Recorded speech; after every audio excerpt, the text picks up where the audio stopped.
In a small village lived a guy who was haunted daily by the mere thought that he was cursed by the world. In this village, people lived quite well, even happily socialized, went about their routine and their business. The children enjoyed life and tried to help their parents in their endeavors. And one day on the street, a little girl noticed a man in a big dark cloak. She tried to ask her mom about this man, but she told her to be quiet and not to look at him. The people around him looked at him in horror and whispered among themselves that it was a scavenger. When he walked by, it was like he was negative and poor. That's why everyone was so wary of him. He went to the store with the sack and wanted to trade something there. But when he went in, he saw a disgruntled male salesman who asked why he was there. People who were also standing in the store immediately ran away from there, as they did not want to be near the scavenger for a long time. The scavenger emptied a large handful of horns out of his sack and wanted to sell them, but the man said it was junk again and came out to a couple bronzes at most. When the scavenger heard this, he was very upset, for the man had only given him 20% of the market price. He was outraged and told him he was just trying to take advantage of his position and rob him. The seller replied that he was just a garbage man and no one gave him the right to say anything. In this world, danger could be waiting for people at every turn, like giant monsters. They were hunted by people called adventurers. Every day they fought monsters to get valuable and rare resources. By defeating monsters, they increased their level, and with each level came a huge jump in power. The level decided everything in a person's life. And in this world, Ark's level had a value of only 1. Disappointed and having only gotten a couple bronze Ark went to the market. He approached the seller and asked to sell him the most ordinary bread. He was glad to see Ark and had just left a package of bread for him. Ark was grateful for his kindness, but he was also very upset because he realized that he was giving away the last of his money and would be poor again. The salesman asked Ark if he wanted to quit his job as an adventurer because he understood his situation and how he felt. He expressed his thoughts that Ark could probably succeed in other rather lucrative pursuits. But Ark explained that it was too late, for he had already been dubbed a scavenger and was of no use to anyone. He has dreamed of being an adventurer since he was a child, but he didn't even realize that when he became one, he would be cursed. Ark was wildly horrified when he first learned that he was incapable of raising his level and couldn't believe it. Instead of skills, he had only a curse that prevented him from leveling up in any way. Even if he fought well, he didn't gain any experience. When he fought the first few times, he realized that it was true and there was really no way he could raise his level. He didn't understand how he could get stronger then, but he still kept fighting and didn't give up. Just hoping that one day he would be able to level up, Ark would nail the curse and fight on again and again. It was hard for him to live with this fact, and he suffered from the realization that he could remain on the first level for the rest of his life. But eventually he ran out of money, and without realizing it, Ark began collecting the lifeless bodies that the adventurers left behind after the hunt. That's when Ark was nicknamed the Scavenger. But the materials of the first level monsters were of no use to anyone, and the only chance of survival for Ark was to scavenge high-level monsters that were destroyed by adventurers.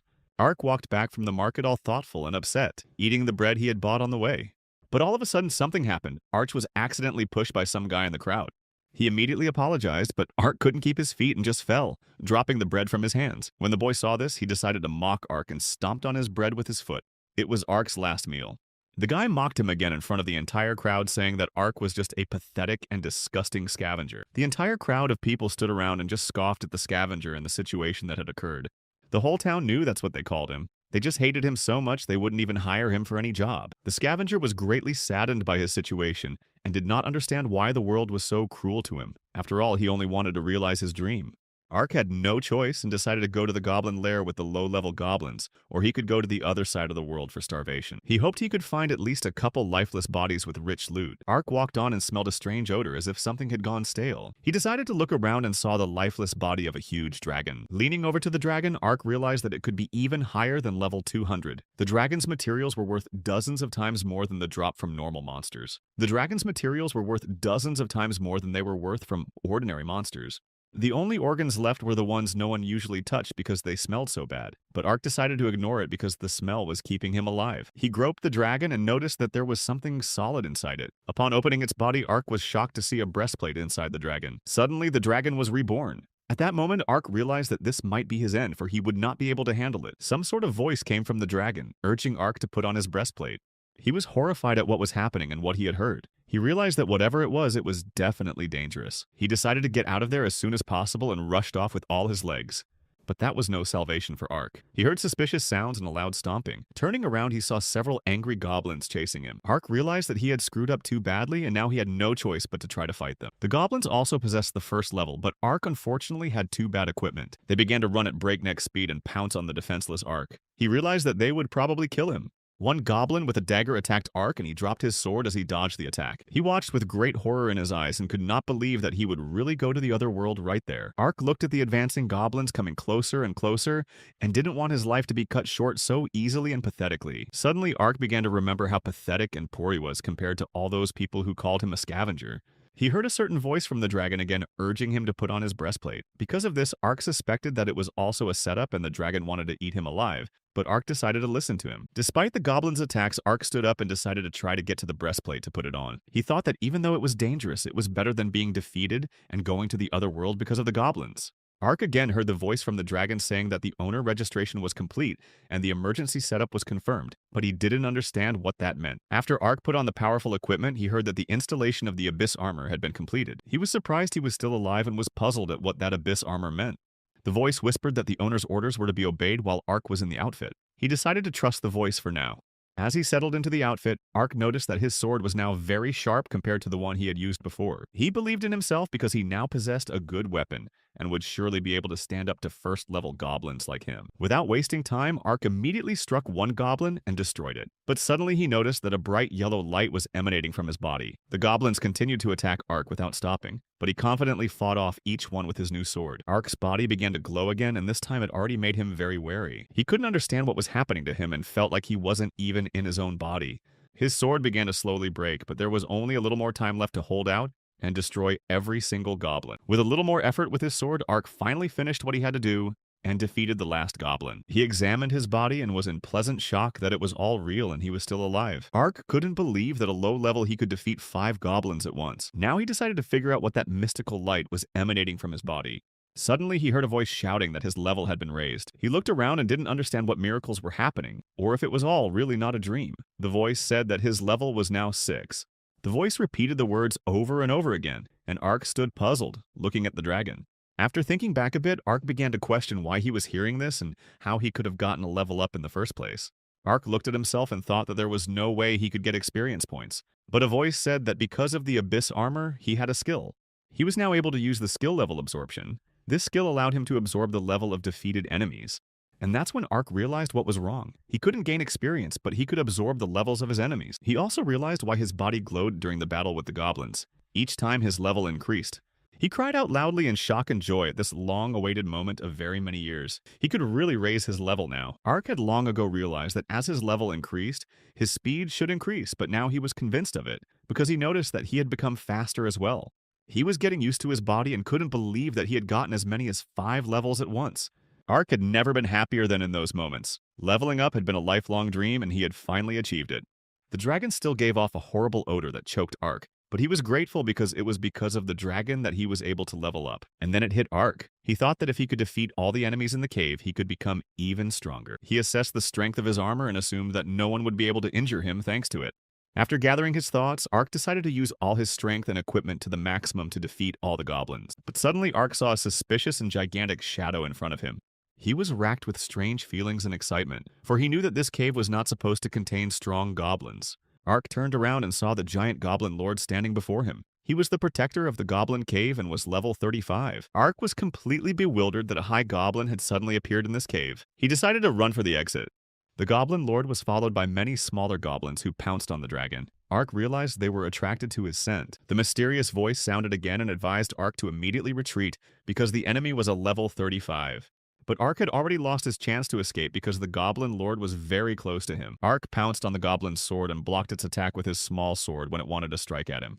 He blinked away from the goblin lord and gave himself a few seconds to catch his breath. At this moment, Ark realized that although he had managed to increase his level, he was still too weak against such a gigantic enemy. He realized that he was still unlucky. Tears even appeared in his eyes, and he decided to get away from the goblin lord as soon as possible. With difficulty, Ark was able to escape and distance himself from it, and now all that remained was to get out of the cave itself. But the difficulty was that the exit of the cave was guarded by the army of the goblin lord.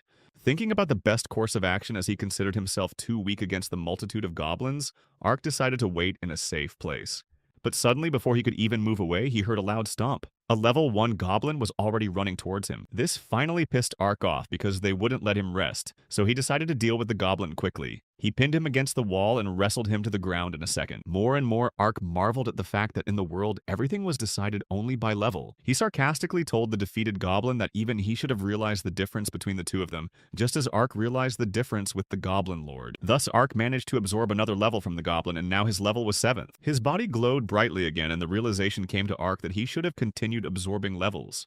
And if things went well, he would be able to defeat even a Goblin Lord. As everything in his life changed, Ark decided that he just had to fight to survive. He started attacking the first level goblins in the cave himself, and attacking them even though it was very difficult at times. Gradually, Ark began to get excited and increasingly happy about the fact that only those with high levels and strength could survive. But the weak always had to obey the strong. Ark already knew that from his own experience. Ark walked around the cave fighting for a while longer and thus got as high as level 15. He continued to look for goblins to further increase his level, but then a voice recommended him to explore the side caves as well. Ark was eerily curious as to what might be in there, so he obeyed and did as the voice told him to do. Entering one side cave, Ark saw something incredible. It contained huge piles of gold and treasure. It was all treasure that the goblins stole from the humans because the regular humans couldn't handle the first level goblins and were losing. He decided to look through the treasures and search for anything he could use in battles. Noticing a small wooden box, Ark decided to look inside it and see what was stashed there. In the box, he saw many vials of recovery potion. It was more useful to Ark than anything else, and he decided to take them with him for the battle. The voice told Ark that there was a place in the armor reserved for potions. The armor began to shine brightly and a special cell opened in it, into which all the potions were moved. Ark was surprised by this convenience. Ark took absolutely every vial of potions and thought about what else he could use. He looked at the gold with delight and wanted to take at least some of it for himself. But the obstacle was that the gold would hinder him in his battles. Realizing that his main goal was to get back to the city alive, Ark forced himself not to think about the gold, because then he could get rich selling the materials. Gathering all his strength and will in a fist, he decided to head towards the rest of the goblins, anticipating victory and the exit from the cave. But as soon as he stepped back a little, he heard someone moaning and screaming. He immediately ran to see what had happened. When he went into another part of the cave, Ark saw a bound girl behind some crates. He assumed that the goblins were also kidnapping people. The girl was crying, trying to scream for help, and at that moment she was really lucky. Ark rushed to help her. Ark released the girl from all the ropes and noted that he was in the right place at the right time. Her expression instantly became happier. She thanked Ark and introduced herself as Mill from Rakuru village. She curiously started asking Ark about his name, and then he even hesitated for a few seconds, wondering if he should introduce himself. But at the same time, he was proud of himself and decided to admit that his name was Ark. Mill realized at once who he was, but he interrupted her thoughts. Ark asked Mill if she was familiar with the nickname Lifeless Body Collector. Mill shyly revealed that she had already heard many different rumors about Ark, but Mill absolutely did not sling mud at Ark, and even told him that he was completely different from all the rumors that were circulating. She was insanely grateful to Ark because he had literally saved her life. He was amazed to hear very kind words for the first time, and Mill added that he didn't look like a collector of lifeless bodies at all. From the happiness of joy and gratitude, Mill even cried out that she thought Ark was the truest hero. It was even hard for him to deal with his last emotions because he had always dreamed of being an adventurer, and it had finally come true. Ark asked Mill to follow him and said he would walk her to the village. She wasted no time and managed to bag herself some gold from the huge piles of treasures. Even if only a little, Ark was happy and proud of his great accomplishments in such a short time. After walking around the cave a bit, Ark asked Mill to hide behind some rocks for a bit. He could feel the goblins approaching again, and there were a whole bunch of them. Ark prepared his sword and estimated the number of goblins to be about 20. He anticipated the level he would earn thanks to them. He proudly announced to the goblins that they should prepare themselves, for they were about to turn into his level. The goblins ran and mobbed Ark, but he confidently dispatched them one by one. Ark didn't stop for a second and continued to fight to finish off each attacking goblin. His eyes burned brightly, and with each level absorbed, his body emitted a dazzling light. He even noticed that with each level absorbed, his speed increased, allowing him to fight each goblin faster and faster. Sometimes Ark had to dodge because of unexpected and sharp actions of goblins, but it did not confuse him and did not prevent him from confidently continuing the battle. The 4 goblins even tried to pounce on Ark from behind, but he was able to jump up in a flash, allowing him to deal damage to them perfectly. With each goblin defeat and level absorption, Ark's confidence and self-esteem soared higher and higher. After a few more legendary battles, the moment came when Ark had defeated all the goblins. His level had risen to 35. When she heard that everything had quieted down, Mill looked out and asked Ark if she could come out, but he said that it was too early and it would be worth waiting. Mill was terrified of everything that was happening, but decided to just trust Ark and thought he would definitely be able to protect her. Ark sensed the Goblin Lord approaching and said that he had spilled a lot of blood of his kin, and now he would finally do the same to him. Something eerie could be discerned in Ark's gaze at that moment. was the certainty of pride and a wild thirst to fight. Finally, the incredibly gigantic Goblin Lord appeared before him, but surprisingly standing right in front of him, Ark had no sense of fear at all. After all, now despite the huge difference in parameters, they possessed exactly the same strength with the 35th level. With anger, Ark shouted that he was no longer the weakling who had escaped from the Goblin Lord. The Goblin Lord had already begun to swing to damage Ark, but he had a clear stance that the Lord could not even dream of defeating. Ark prepared to fight back, and was absolutely certain that the Goblin Lord would not be able to defeat him so easily. With a bit of effort, Ark jumped up and slashed the side of the Goblin Lord, causing him quite a bit of damage. But suddenly, hearing the noise of the legendary battle, a bunch of goblins came to the aid of their lord and surrounded Ark, which he did not expect at all. He quickly oriented himself and took a few seconds to do the math. There were a total of 10 small goblins. Regardless, Ark didn't want to take the time and get distracted by petty things since their lord was still alive, and it would be worth saving his strength. He shouted to Mill sitting in the distance and asked her to quickly throw him the knives. Mill quickly gathered her knives and was glad she could at least do something to help Ark in the battle. She threw him a belt with 9 knives in it, but she didn't even realize it could go wrong. In flight, all the knives fell out of his belt and flew straight at Ark and the goblins standing nearby. But Ark was not confused, shouted to Mill that it was no big deal, and began to deftly catch each falling knife. After that, Ark immediately dealt damage and defeated several goblins in a moment. Ark acted with maximum speed and wasted no time attacking the goblins immediately after catching each knife. He picked up 6 knives and shouted to the goblins that their desire to help only made things worse for themselves and their lord. After saying that, Ark instantly launched all of his knives at the goblins, making it easy to destroy several of them at once. When all the goblins had been sent to the other world, Ark's level had risen to 45, which he was very proud of. The Goblin Lord caught up with Ark and started attacking him, and the latter said that he was now much stronger than him with his 45th level. But when Ark tried to stop with his sword the attack of the Lord who wanted to destroy him with huge knives, he felt his weakness. Ark dodged and tried to at least interfere with his attack, but for some reason nothing succeeded. The Goblin Lord pointed his powerful knife straight at Ark's body, and he had no idea how he would get out of this situation. A voice suddenly informed Ark that the Goblin Lord possessed a special bracelet that could increase performance in battle. He was shocked by what he heard because he knew that only adventurers equipped various items that increased their characteristics. But he couldn't even think that monsters had this ability as well. In this case, Ark had a clear target, and from the looks of it, it seemed like it would be quite difficult to do so.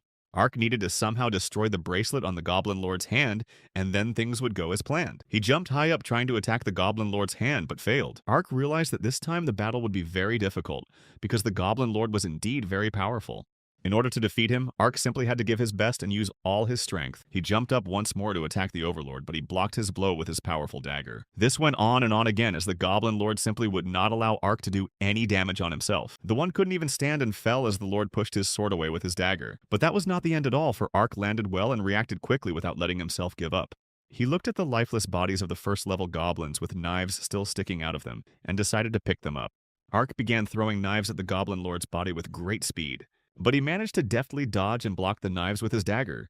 Even though Ark had failed so miserably and only further angered the Overlord, he still didn't give up. He bounced up to the level of the Goblin Lord's face again, and the latter defended himself again and again. This was beginning to anger Ark himself because he had been wasting his energy for some time, so he decided to concentrate as much as possible and finish what he had started. He outsmarted the Goblin Lord and managed to jump up to his arm and then confidently struck his sword at the target bracelet. Finally, it was successful and the bracelet shattered from the Lord's hand into dozens of small pieces. The battle was going to be much easier from here on out because now the Lord had no bracelet, and that pleased Ark. Ark looked at the Goblin Lord with disdain and mentally prepared himself to finish this legendary battle. Last time at the entrance to the dungeon, the Goblin Lord had seen the old and weak Ark, but now he was many times stronger than the Lord. Ark told the Goblin Lord that now the one should have fled from him in fear, but of course, if he could at all. The Goblin Lord didn't react in any way and just continued to slowly approach Ark. But Ark pounced on the Lord with sword with great speed and force. He gave him a strong blow right in the stomach, which made the Goblin Lord unable to stand on his feet and simply fell to the ground. The Lord mooed and shouted loudly, and Ark only laughed at him, saying that he must have been scared of his abilities. He even somehow found the strength to rise, but while he was rising, he dropped the dagger from his clutches, thus making it easier for Ark. Ark was well aware that if he defeated him, he could forever rid himself of his weakness and the scorn of society. The Goblin Lord tried to hit Ark, but in a moment, he dealt another heavy damage to him, and that was the end of it. Ironically, Ark even thanked the already lifeless body of the Lord for making him almost twice as strong. Again, Ark's body glowed brightly, and a voice alerted him that he had absorbed levels and now possessed level 80. Finally, Ark let Mill come out to him because it had all come to a very happy ending. Seeing the lifeless body of the Goblin Lord, Mill was very shocked. She couldn't believe that Ark had really done it alone. Mill was madly delighted with what had happened and praised Ark, calling him the strongest adventurer in the place. Ark wondered why she called him straight up the strongest, but he decided not to question Mill about it and just accept her praise.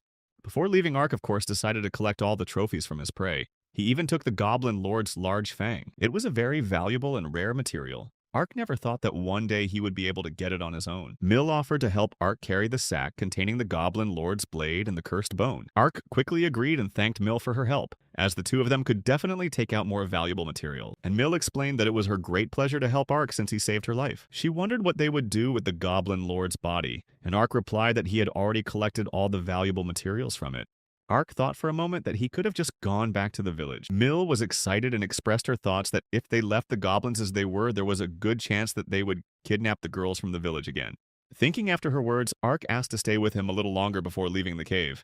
Ark explained that he couldn't allow any more kidnappings, so he went elsewhere in the cave to destroy absolutely all the goblins. When he returned to the village with Mill Ark, he was already level 100, because he had successfully fought 20 goblins in the cave. He was proud of himself because looking at the village, he remembered how he had left it as a nobody and at level 0, and now he had risen to the 100th level. He also reasoned that by that 100th level, he would be able to defeat most of the monsters in the area. With great pride and happiness, Ark said that he had finally become a true adventurer and would never be called a scavenger again. Mill hesitated after he said that and asked again what he had just said. She became quite indignant and said that she had never heard of a triple-digit adventurer before. From this, she concluded that Ark was clearly no longer a novice, for with a 100th level, he was literally the strongest adventurer in the village. Ark thought and realized that he himself had never met an adventurer with a level as high as his. He explained to Mill that he now possessed the ability to absorb the levels of defeated enemies, and that he himself had been surprised when he first learned of it. She was happy for Ark for having such an ability and could be even stronger in the near future. As Mill said goodbye, she promised that she would keep her fingers crossed for Ark and believe in him. People passing by were incredibly shocked to see Ark and Mill standing side by side and chatting amiably. Some guy said hello to Ark and called him a collector of lifeless bodies like before. He also asked what kind of armor he was wearing. But this time Ark was no longer afraid and realized that he could defend himself. This guy and his friends started laughing loudly and condemning Ark, thinking that he decided to rely on armor without being able to level up.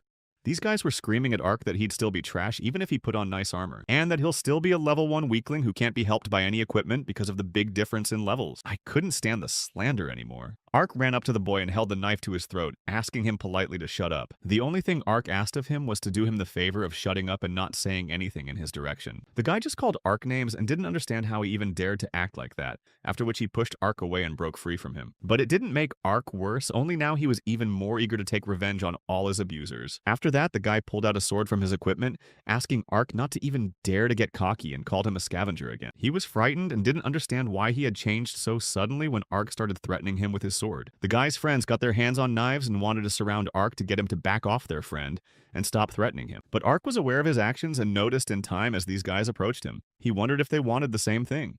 The kid fell down and sat on the ground, saddened by the incomprehension of how he could lose to a level 1 Ark when he was level 20 himself. He sat with his head down and almost cried at the injustice he felt. Ark looked at him with a scornful laugh and replied that he was just a weakling because he was weaker than him several times over. The friends of this guy, whose name was Jarg, suspected something wrong and even sweated, and asked to check the level of Ark. Jarg opened his screen and didn't even realize he was about to see something shocking. He looked at Ark's level and saw the number 100 there. Jarg chuckled nervously and said it must have been a joke, and Jarg asked Ark if that was really true what kind of monster he was then.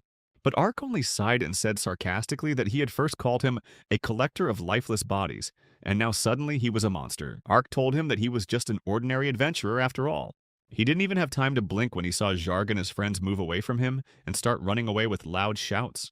Watching how fast they ran, Ark appreciated their speed, but realized that his strength was now many times greater than theirs. Meanwhile, Mill stood nearby and looked at everything that was going on. Now she believed that Ark had really changed dramatically for the better. She went over to Ark and said that she was very happy for him and that now he could stand up for himself properly.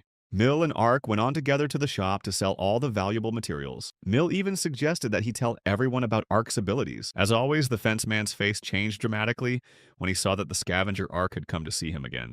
Ark didn't hesitate and got right down to business, saying he wanted to sell the materials he'd collected. Parakub called him a collector of lifeless bodies again, and asked him not to waste his time thinking that Ark had brought some trash again. But in response, Ark smirked, opened the pouches, and questioned him if he really thought it was all just trash. What he saw shocked the merchant, and he couldn't believe that he had brought a real big fang of a goblin lord. He examined the fang and realized that it was very likely not a fake. He asked Ark where he had gotten such a thing. Ark proudly said that he had personally defeated the Goblin Lord and taken the fang. But the overbuyer simply could not believe him and was in great shock at the situation. Standing nearby, Mill delightedly confirmed to the Paracup that this was pure truth. Ark unloaded an even larger handful of collected treasures from the sacks, making the fence almost speechless. Not wanting to delay and waste time, Ark asked the man if he was going to buy it all, even though he could see he was just shocked. Ark also said that if he didn't want to take it all, he could basically find another buyer. Paracooper did not think immediately replied that of course he will buy absolutely all of it, because he cannot take and give up such rare materials. This pleased Ark and he hoped he would appreciate all the treasures for what they were worth. After the successful transaction, Ark and Mill went to the market. There, Ark went to see his grandfather and was in a great hurry to show him his hard-earned money. Grandpa was happy to see Ark, but he almost rolled his eyes when he saw Ark's large sum of money. He asked how he had so much money because it was unbelievable. Ark also confessed to him that he was finally able to defeat the strong monster as he had dreamed before. Grandpa was genuinely happy for Ark, congratulated him, and even threw himself into a tight hug with him. He repeated again and again how happy he was that Ark's business was going well. Ark was grateful for his kindness and sincerity, but suddenly they heard strange shouts and the noise of people at the entrance to the marketplace, which made Ark very wary. There were more and more people gathered there who were scared and misunderstood everything that was going on. Ark decided to run over there and find out what was going on, asking Grandpa and Mill to stay put and wait for him. It turned out that huge wolves came to the village and started to touch everything in front of their eyes and attack people. Until then, Ark had managed to run to the scene, and reacting quickly, he destroyed the wolf with a few blows and saved the girl's life. Two more wolves appeared before Ark, and he had never met such monsters before, so he was surprised. But that didn't matter to him because he knew he could easily handle these wolves. They simply should not have shown up in the village that day, for Ark was sure he would not let them pass on and knew the outcome of these events in advance. The number of werewolf wolves increased as more wolves came running, forming a mob. Every one of them was level 8. Ark realized that he was the only person in the village who could fight against them, and the werewolves could not be allowed to infiltrate the village. Almost no one knew about Ark's level and abilities, so people tried to call Zharg and his friends for help, not knowing that they had already escaped. They were scared of Ark, and now he would only have to take responsibility for himself alone, but that didn't generally upset him. The werewolves started to run and wanted to attack Ark, but he knew he could easily fight them off and they were no threat to him. But suddenly, all of a sudden, the werewolves scattered and tried to catch up with the fleeing residents. This was too bad as Ark had no idea how to stop them, and at the same time take care of all the residents. Ark had to do something about it, or most of the residents would just go to the other side of the world. He ran like a bullet toward the werewolf who was about to destroy the guy and sent the werewolf to the other side with a couple of punches. Ark asked the guy if he was okay, but he just sat there and couldn't believe his eyes. He asked Ark if he was really a collector of lifeless bodies. He didn't understand how Ark had managed to save him. But Ark replied that he could be called whatever he wanted because it didn't matter, and he had more important things to do. After his help and these words, Ark ran off to continue his mission. All the time he was thinking that even though everyone called him a scavenger and a collector of lifeless bodies, he couldn't just abandon the inhabitants. People watching and waiting to be rescued saw Ark and were puzzled because they couldn't believe it was him who was rescuing them. After catching up with another werewolf, Ark diagnosed that he too was going to die, and at the same moment he confidently dispatched him. And now Ark's body shone very brightly again, the levels began to be counted, and it turned out that his level had risen to 172nd. Ark was shocked to hear that because that was already a number almost twice as large as 100. But the thing was, there were 10 werewolves. If he defeated all of them, he should have gotten to level 180 by now. That meant that Ark had missed one werewolf somewhere, which was a very bad sign and a threat to the inhabitants. And looking around, Ark suddenly saw a werewolf on the roof of the house, preparing to jump on the little girl. Ark couldn't let that happen and hoped he could fight off the werewolf and save the girl's life. But he didn't know how best to do it and have time to do it, so he even began to doubt himself and his abilities. The werewolf had almost reached the girl and she just stood there in hopelessness, not even running away, not knowing how to act in such a situation. And then Ark began to realize that he could not accept that someone, especially a child, would go to the grave from the clutches of the monster right before his eyes. He thought he could throw a sword at the werewolf and it would be better than doing nothing at all. He only had one second chance, but it was worth it so he wouldn't regret it for years. It was the best decision to take the risk that kept the girl alive because Ark had hit the werewolf with his sword right on target. Ark was happy, but it was too early to relax, so he walked over to the girl. She sat scared with her hands over her ears. When she saw Ark, she admired him, though she followed the example of the adults and called him a collector of lifeless bodies. But that didn't upset him anymore, and he simply replied that he had indeed come to save the girl and everyone else, as well as not to let anyone get hurt. The girl thanked Ark sincerely, and then they said goodbye. Ark was really happy that he had saved her. When Ark was a little distracted from his thoughts, he looked around and saw something unpleasant. On all sides, Ark was surrounded by a crowd of residents who clearly wanted to ask him a lot of questions. They called him a collector of lifeless bodies again and said they had a special favor to say to him. Of course, Ark should have expected the villagers to be unhappy that it was a scavenger who saved them. One man addressed him nonchalantly again, and Ark thought the man would start to say a lot of things to him. When the men had moved away from him, Ark turned away and said he had to go, for they were not likely to want to see the scavenger in person. As Ark began to move away, people shouted at him to stay a little longer. Surprisingly, people were delighted and thanked Ark for acting like a hero, and the mother of the little girl Ark saved was most grateful to him. She paid him the utmost respect. Mom even began to bow before Ark and almost cried at the thought that if it weren't for Ark, she might never see her daughter again. This situation embarrassed Ark, and even though he was pleased about it, he still asked to stop bowing in front of him. He explained that he just wanted to help them and did exactly what he had to do, that's all. Ark recognized and spoke of the fact that it was no longer possible to change the past in which he had actually harvested prey from lifeless bodies. However, now he had gained the power to save others and simply help many. Realizing and rejoicing again, Ark officially announced in front of the crowd that he was now also an adventurer who would do anything for the people. He asked the humans to look after him too, for which he would be immensely grateful. In an instant, Ark went from being a miserable scavenger to an adventurer. The next day, Ark was going about his business and met Mill on the street. She barely caught up with Ark and was happy to meet him again.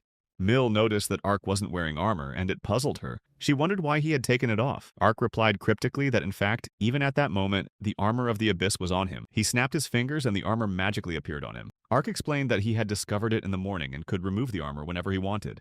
From such possibilities, Mill was very surprised and delighted because it was really very cool. Again, Ark was proud of himself and said that he could become a true adventurer thanks to this armor. He was glad he had found it in the cave. Of course, Ark was curious about the dragon's body in the cave, but it didn't matter to him. Meanwhile, Zharg and his friends were chasing a huge cyclops not far from the village. They even almost finished him off, but he was able to break free and escape from them, so they had to act faster. The monster was also of a higher level than Zharg and his friends. The monster was a level 20, while his friends were level 16 and 17. Cyclops ran straight to the cave and ran into it, causing them to chase him there as well. Zharg had already been fined for not being in the village during the werewolf attack. Therefore, missing the Cyclops monster was not an option so as not to jeopardize the entire village. And Cyclops has already walked further through the cave and came across the lifeless body of the dragon, which he immediately began to gnaw greedily. Zharg and the boys tried to walk carefully and make their way through the cave looking for the monster. But suddenly they smelled a simply horrifying, vile odor that even made them nauseous. They finally found the escaped Cyclops but saw that he was devouring the dragon's lifeless body. They couldn't believe their eyes. Zharg's friend was frightened and noticed that there was something wrong in the cave. Even Zharg himself hoped that what he had seen at that moment was just a cruel joke. They saw something creepy and it was decided to get away from the monster and the dream of incidents as soon as possible. After the Cyclops devoured the dragon's body in the cave, a strange, huge Cyclops eye appeared and chased after Zharg and the boys. But they couldn't understand what such a monster could be doing in an ordinary goblin cave. It wasn't even a monster, but a horrifying apparition that Zharg was no longer chasing, and realized that this was probably the end. Ark was walking near the cave and heard very suspicious and loud but muffled noises coming from there. He decided to go there and find out what was going on and if he had just heard something. But Ark's premonition only grew stronger with each step. It wasn't just a strange feeling, he actually felt someone unusual. He even assumed he had some special connection to the cave. Ark heard the sounds again and went into the cave, which had a terrible odor. But Ark knew it, for somewhere ahead was the dragon's body. And after a bit of walking, Ark saw something in the cave that he certainly didn't expect. He watched with his own eyes as a huge Cyclops monster lifted one of Zharg's friends by the head and then destroyed him with its paws. He had never seen such demons with such a frightening aura before.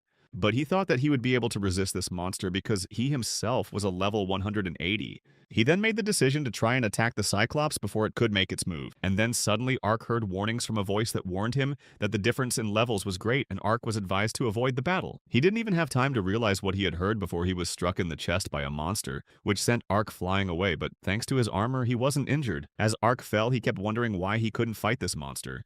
The voice recommended Arch to check the Cyclops level quickly, which he did and couldn't believe his eyes. It turned out that the Abyss Cyclops was indeed level 200, and because of that, Ark didn't know how to proceed. The voice informed Ark that the monster had a powerful energy accumulation detected in the head area, so Ark had to retreat urgently. The voice repeated it again and again, but for some reason Ark had a lack of strength and couldn't even get to his feet. He was lying literally in front of the strong and powerful Cyclops of the Abyss, and realized that if he did nothing, he would be finished in a matter of seconds. And then the voice started counting down the seconds until the monster attacked. Ark couldn't believe that he could lose his life so easily after everything he'd been through. There was less and less time left, and Ark tried to force himself up, but he couldn't. After a while, the Cyclops attacked Ark and hit him hard enough that Ark flew off to the side. He was knocked unconscious. After a while, Ark woke up and could not understand what had happened to him, but the voice only informed him that the enemy had already left the cave. Perhaps he left because he thought he could defeat Ark. Ark was glad that even if he had, the Cyclops was definitely wrong. The voice informed Ark that he had been found to be seriously injured and was advised to use a healing potion. Ark had forgotten that he had collected these potions in the goblin lair, but he was happy to have them. It was the only thing he could thank the goblins for.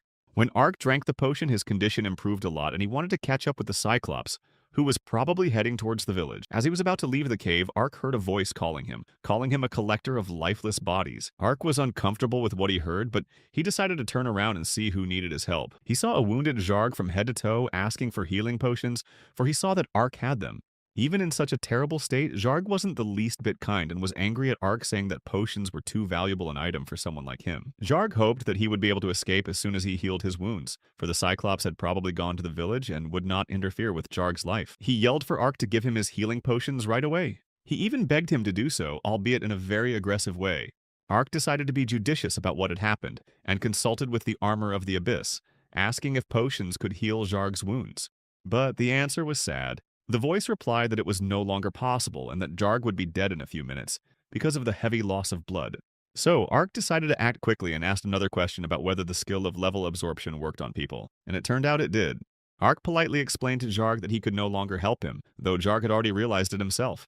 Zharg begged for the pain to end, and he had already asked Ark to do so when he said he had a way to put him out of his misery. In the last moments of Zharg's life, Ark decided to confess to him that he had hated him all along. But now, after what was about to happen, he would clearly miss him. And Ark sent Zharg to the other world with one blow, thus raising his level to 200th. Then he went in search of the escaped Cyclops.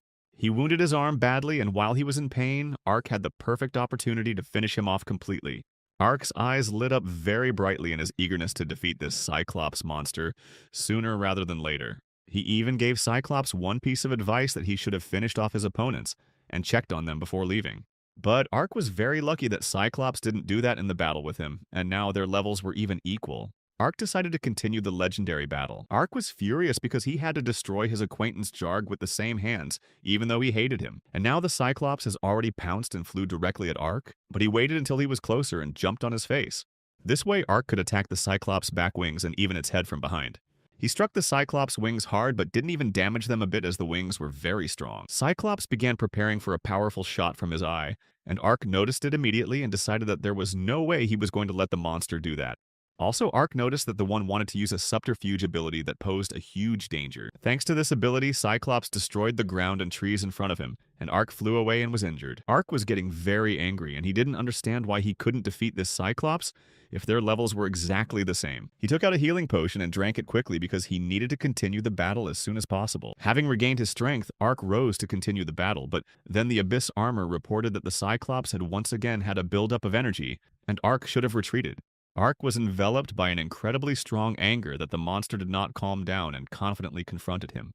He decided not to back down, and with great speed he jumped on the Cyclops, giving it a mighty blow on the wing. It was already a good sign for Ark that he had at least managed to hurt him, which meant that things should be easier from here on out. Suddenly, Ark saw that the Cyclops was aiming his ominous gaze straight toward the village. He didn't even have time to do anything before he saw the Cyclops already flying towards the village. This was unacceptable because now at stake were the lives of the villagers, with the help of which Cyclops and wanted to restore his strength. Ark, with all his legs, rushed back to the village and catch up with the Cyclops, because with his presence the village was in great danger and there was no time to lose.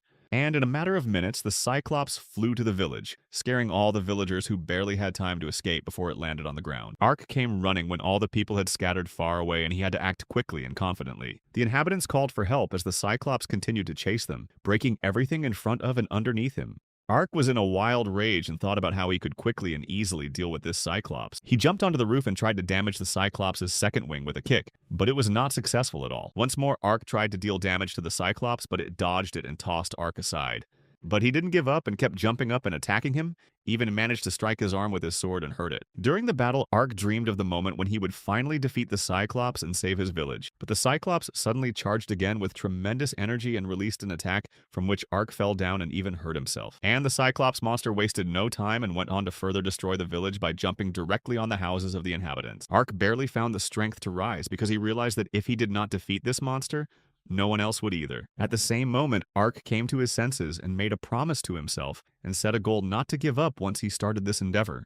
Cyclops had already reached the market in the village at this time and appeared right in front of Grandpa. The Cyclops looked huge and as terrifying as possible, but Grandpa wasn't afraid and didn't run away. He only wondered how big it was. Grandpa continued to just stand there as he realized that their village was small, and if he started to run away, the monster would still catch up with him. He decided that in this case, the best solution was to stay and buy time for the hero. And in a few seconds, Ark himself arrived, whom Grandpa sincerely called a hero.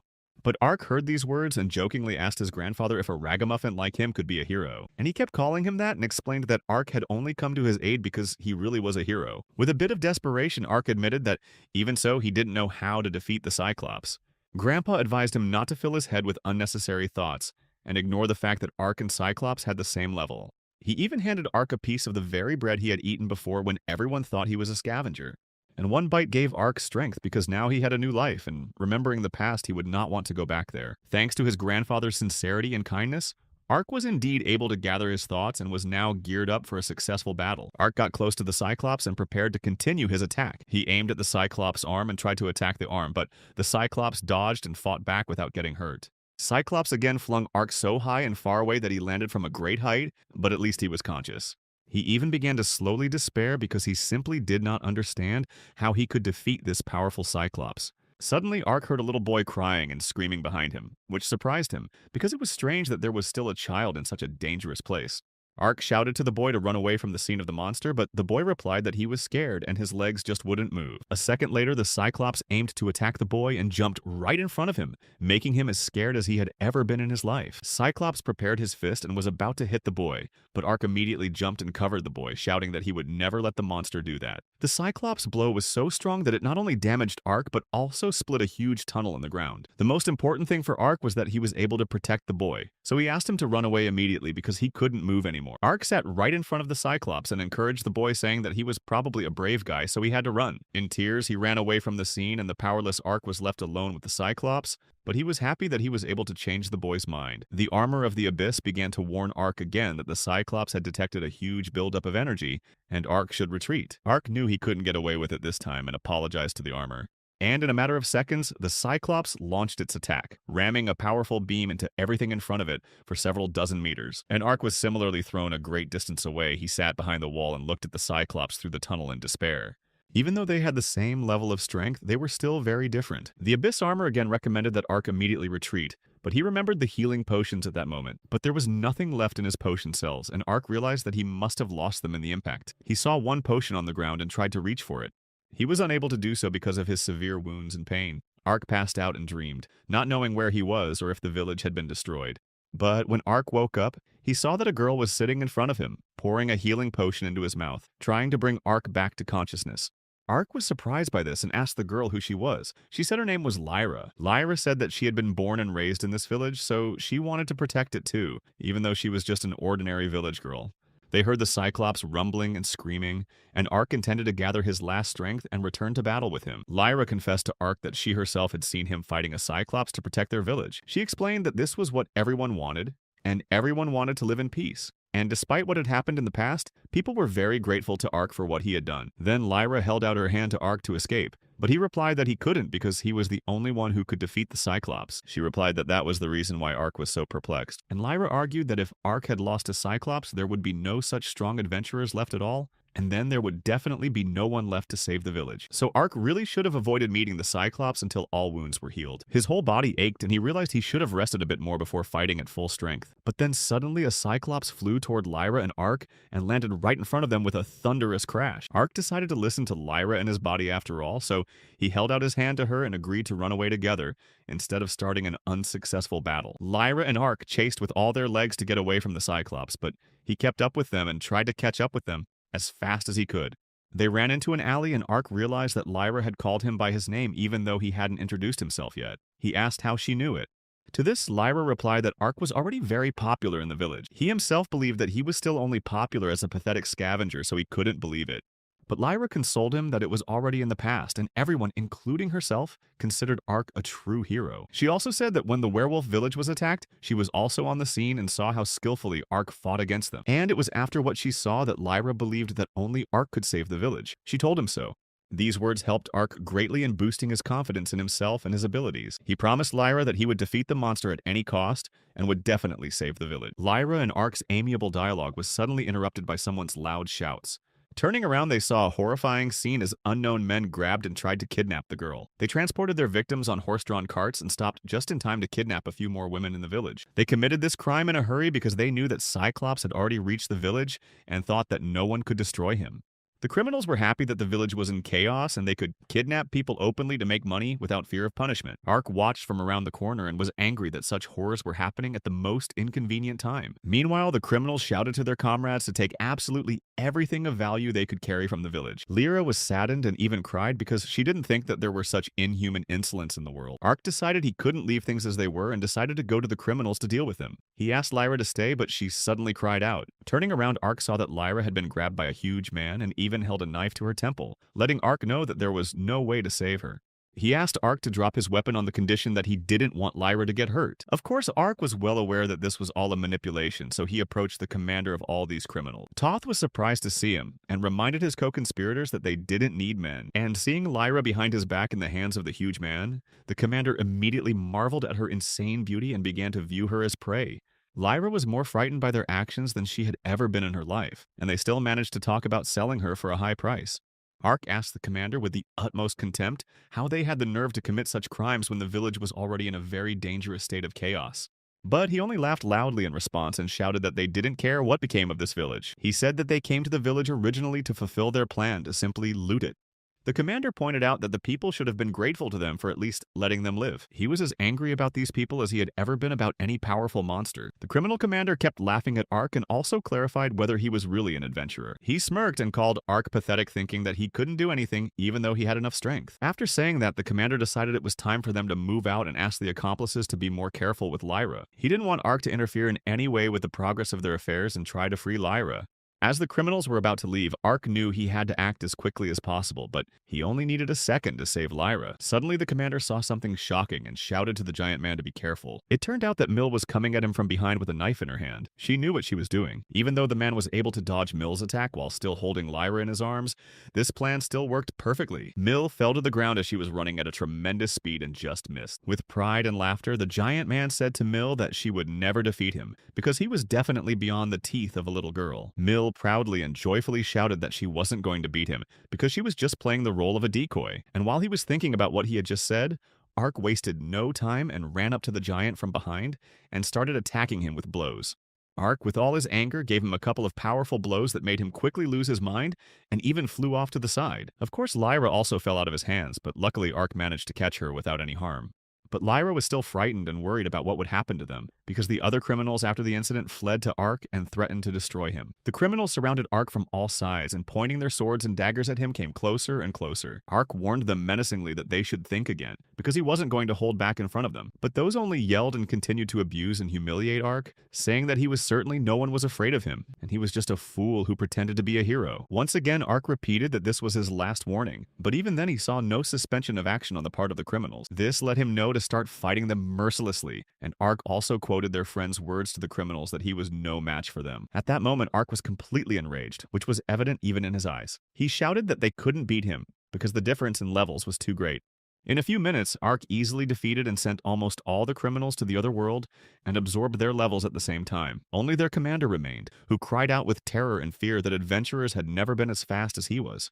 Ark confessed to him that, to his regret, he was not an ordinary adventurer, but an adventurer with a 200th level. He shouted that Ark was a terrible impudent and even ran at him to attack him with his sword, but Ark easily and quickly dealt with him as well. The armor checked Ark's level and notified him that he had reached level 250th, and it appeared that this was the maximum level for a human. Of course, Ark was happy that he had reached such a high level, but at the same time, he was disappointed because he didn't think there was a limit. Though he'd never heard of adventurers with a similarly high level before, and it famously comforted him. As Ark stood frozen with his thoughts, Lyra ran up to him and threw herself into his arms, screaming for him to save her. Her eyes seemed to shine with happiness as she looked at Ark and thanked him for her rescue. Ark looked at Lyra with a smile and kindness on his face, and said that there was no way he would have left her in a situation like this. After all, it was Lyra who saved Ark and gave him the potion when he was already unconscious. He was grateful to Lyra for that because if it wasn't for her, he probably wouldn't be alive anymore because of the Cyclops. Lyra looked at him with the happiest of eyes and was proud of Ark, saying that she considered him her hero after all he had done. Ark was embarrassed by such sincere words, and confessed that he did not think himself worthy of such praise, for he had sent even humans to the other world. But at the same time, he realized that if he let these criminals live, they would definitely ruin other villages and destroy other people's lives. So Lyra tried to cheer Ark up by saying that it wasn't his fault at all. After all, he took the lives of these vile criminals so that many more peaceful people could continue to live happily and peacefully. Lyra thought that having realized all this, Ark shouldn't have felt bad about himself because he had done the right thing and was now considered a hero. After the encouragement from Lyra, Ark really felt better, and he thanked her for that. They were both happy. A joyful Mill ran up to Ark and Lyra, and Ark was just able to praise her for showing agility and resourcefulness in a critical situation. Mill said she felt sadness as she watched Ark fight, and there was nothing she could do to help him. But this time she managed to help Ark and distract the criminal, so she offered Ark to fight together next time. Without even thinking, Ark refused the offer because he couldn't and didn't want to endanger anyone else's life besides his own. Suddenly, Ark saw how the Cyclops meanwhile was not resting, but continued to jump around the houses in the distance, so he asked Mill and Lyra to hide as soon as possible. The Abyss armor informed Ark that now having reached level 250, he could definitely defeat the mighty Cyclops. This fact made Ark happy and gave him more self-confidence. He was now serious and eager to destroy the monster this time. The Cyclops was coming and jumping closer and closer to them, so Ark tried to gather his thoughts and concentrate on the battle. When the Cyclops was already behind the houses they were standing in front of, Ark promised that this time he would definitely finish off the monster. Therefore, Mill and Lyra sincerely wished Ark good luck, and fled from that place to hide. With sarcasm, Ark even apologized to the Cyclops for running away on their last encounter. But now he was definitely not going to run away, but only to finish with the Cyclops and all the problems from him. Ark waited for the moment when the Cyclops would get close to him and present a good opportunity to attack himself. He stood and remembered how previously he couldn't even trivially wield a sword, and then he first swung his sword when it was necessary to save his life. Afterwards, Ark fought not only for his life, but also for his home and village. Now he had to use his sword to fulfill the hopes of his friends and save the whole village. Ark asked the Cyclops to prepare properly for a battle with him, to feel the blows of a man who has already surpassed human limits. The Cyclops was getting closer and closer to Ark, but he was just waiting for him and preparing his sword to attack. When the Cyclops tried to strike him, Ark easily dodged and fought off the attack. Having obtained such a high level, Ark was already fully confident that the Cyclops' attacks were completely useless against him. Ark was able to fell the huge Cyclops with his attacks, and at that moment, he delivered strong sword blows to his stomach. But after that, the Cyclops still rose up and Ark saw his eye burning, and a purple light spreading around the Cyclops. This meant that the Cyclops had once again accumulated energy, which was reported by the armor, and this accumulation was incredibly stronger than in previous times. Seeing this, Ark assured himself that even with this he shouldn't have any problems, because in this world, everything was decided only by level. Ark had never had so much confidence before, and now it was added to by this 50-level difference between them. It didn't matter what the Cyclops could do because he had his own clear plans and goals. Cyclops certainly couldn't and shouldn't have won against Ark if their level difference was so great. He stood far away from Ark, and for some reason he didn't approach him, only growled loudly at him. Ark thought that the Cyclops was afraid of him, and it was a stupid thing to do, because when the monster was destroying the villagers he felt strong. But this time it was the Cyclops' turn to be trampled like all the people he had sent to the other world. Ark decided not to hesitate and jumped closer to the Cyclops to attack faster, and immediately pounced on him. The Cyclops immediately tried to fight back with his fists, but he didn't even touch Ark because he was smarter than he was. He dealt him a lot of damage and knocked him to the ground. It caused him to regain his energy and he was able to get up. Now Ark wanted to show him what real despair was. Ark showed the Cyclops his most powerful aura and anger, hoping that at least now he would understand the difference between the two. But looking at Ark, the Cyclops was only enraged by the fact that he had almost no way of defeating him. He tried to strike a blow at Ark, but he quickly and deftly jumped very high. With all his might, Ark dodged the Cyclops' attacks even as he launched another energy attack. And finally, Ark achieved what he had dreamed of. He jumped on the Cyclops from a height and used his sword to sever his arm. He was insanely happy that he was finally able to do something that would bring him halfway to victory. Ark realized that this was almost the end of the battle, and it was worth ending it sooner rather than later. Because the Cyclops was kicking too hard, it was hard for Ark to attack it and damage it properly. But he still managed to do it and hurt Cyclops' stomach once more, causing him to twist and fall to his knees. This again presented Ark with the opportunity to pounce on the Cyclops from above and finish him off. And Ark never stopped reminding Cyclops that he had hurt so many people, and now it was his time to pay the bill. When Ark jumped to the head of the Cyclops, he immediately plunged his sword into his powerful eye, and the long-awaited moment of Ark's victory came. The day after all the incidents, people were already actively rebuilding the destroyed structures and houses in the village, and the work was progressing quite briskly. Everyone was carrying wood, planks, and bricks, trying to help each other and do as much good as possible. And Ark wasn't even resting after all he'd been through and done in the last few days, but was also helping the residents with heavy materials in every way possible. Now every villager considered Ark a hero truly respected and thanked him for his exploits. In his spare moments, Ark decided to seclude himself and find out what the transformation of the levels that had been revealed to him after fighting the Cyclops meant. Armor of the Abyss explained to him that with the level transformation skill, he could convert absorbed levels into unique skills. Unique skills had useful effects such as increased speed or fire resistance, which was a nice bonus for an adventurer. Ark now realized that earlier in his life he had not been able to gain experience points, and therefore unique skills were not available to him. He pondered and imagined how he could really trade levels and gain very rare unique skills. But at the same time, he was even more tormented by the question of what this Abyss armor was, and who had previously been its owner. Armor of the Abyss prompted Ark that it was recommended to obtain the Limit Breakthrough skill to begin with. It was a skill that allowed you to get an unlimited number of levels, but it also cost as much as 240 levels. For this skill, Ark had to pay all his levels, but he realized that he really needed this skill later on. He thought about it some more and agreed to buy the unique skill of breaking through the limit. Armor of the Abyss explained that to purchase it was necessary to call the code phrase request for purchase and the name of the skill. Ark did exactly that. Armor alerted Ark to the start of the level conversion process. But at the same time, something strange began to happen to his body. Arch was shivering, and a bright yellow light was emanating from his body. This was noticed from afar even by the villagers who decided not to panic early. Something strange was happening in Ark's chest, and he felt incredible pain, which unfortunately was necessary for this process. There was only a little more to endure, and now the transformation of levels was finally completed. Ark received the skill of breaking through the limit. Suddenly, Ark felt something strange. He felt as if his consciousness had expanded. The Armor of the Abyss explained that Ark had exceeded the limit of human level, and now he had become a being that surpassed humans. This news did not frighten Ark at all. He was even glad and remembered how he was just a scavenger before, and now he had overcome such a path. In the meantime, an unknown man with intentions of increasing his strength and earning money, who had taken a long time to get there, came to the village. He was furious that he had wasted his time when he learned from the villagers that the Cyclops had already been destroyed. And now he was interested in another thing, whether there was still an adventurer in the village who was able to defeat the Cyclops. Ark was surprised to hear from the Abyss armor that he had been given 200 more levels to absorb.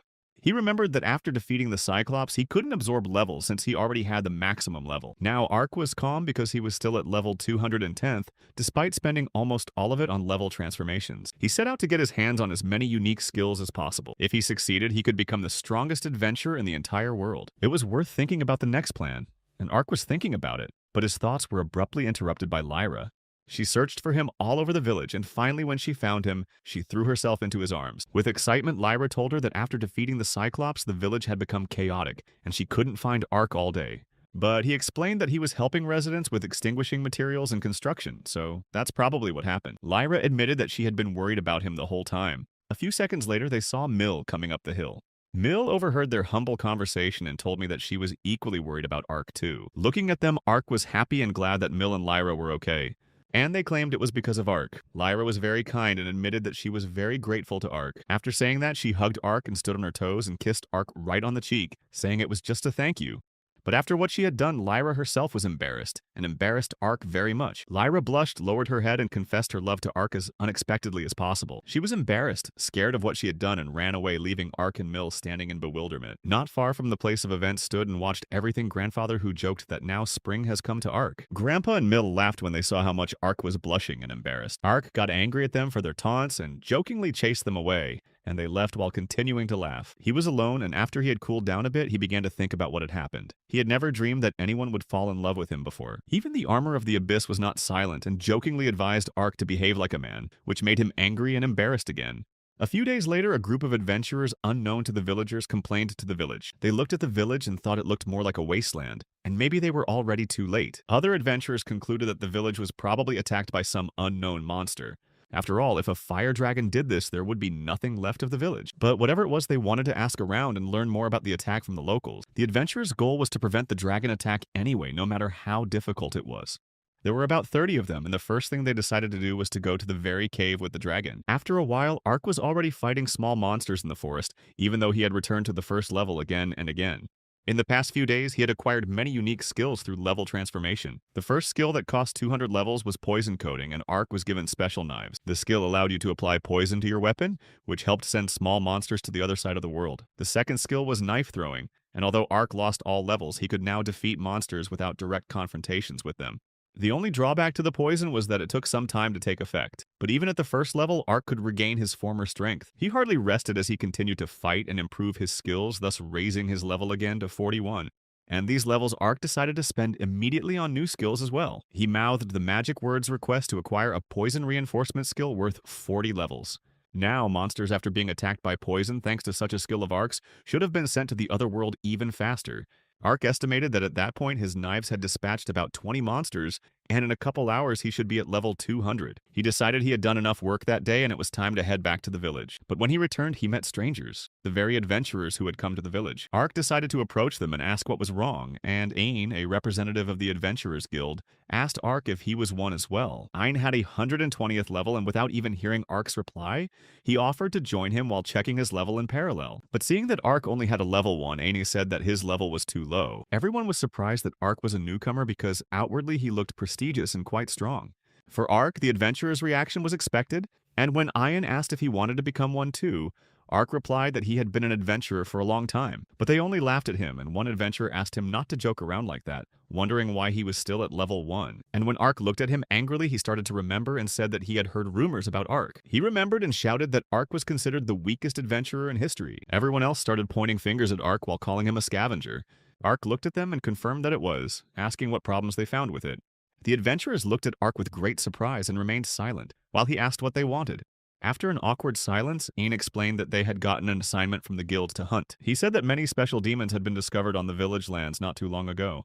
Continuing to pretend he didn't understand, Ark asked what kind of special demons they were talking about. Ain gave the black dragon as an example of a powerful monster with 150th level.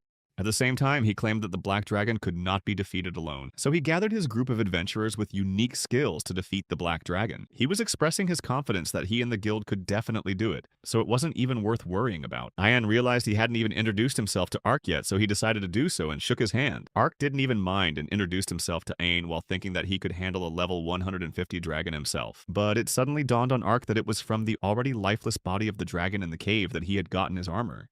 With screams and panic, an adventurer from his guild came running towards Ain. Because of the adventurer's panic, Ain was also scared, but just calmly asked what happened. The one shouted that the scouts had discovered this very dragon in a cave. The scouts in the cave stood right in front of the huge black dragon and shouted that there was no doubt that it was him. The adventurer was so scared and excited that he couldn't even catch his breath, and shouted to Ain that he had to act as quickly as possible. Ain had ordered that he and a group of adventurers were urgently to go to the scene of the incidents since the target of the mission had been discovered.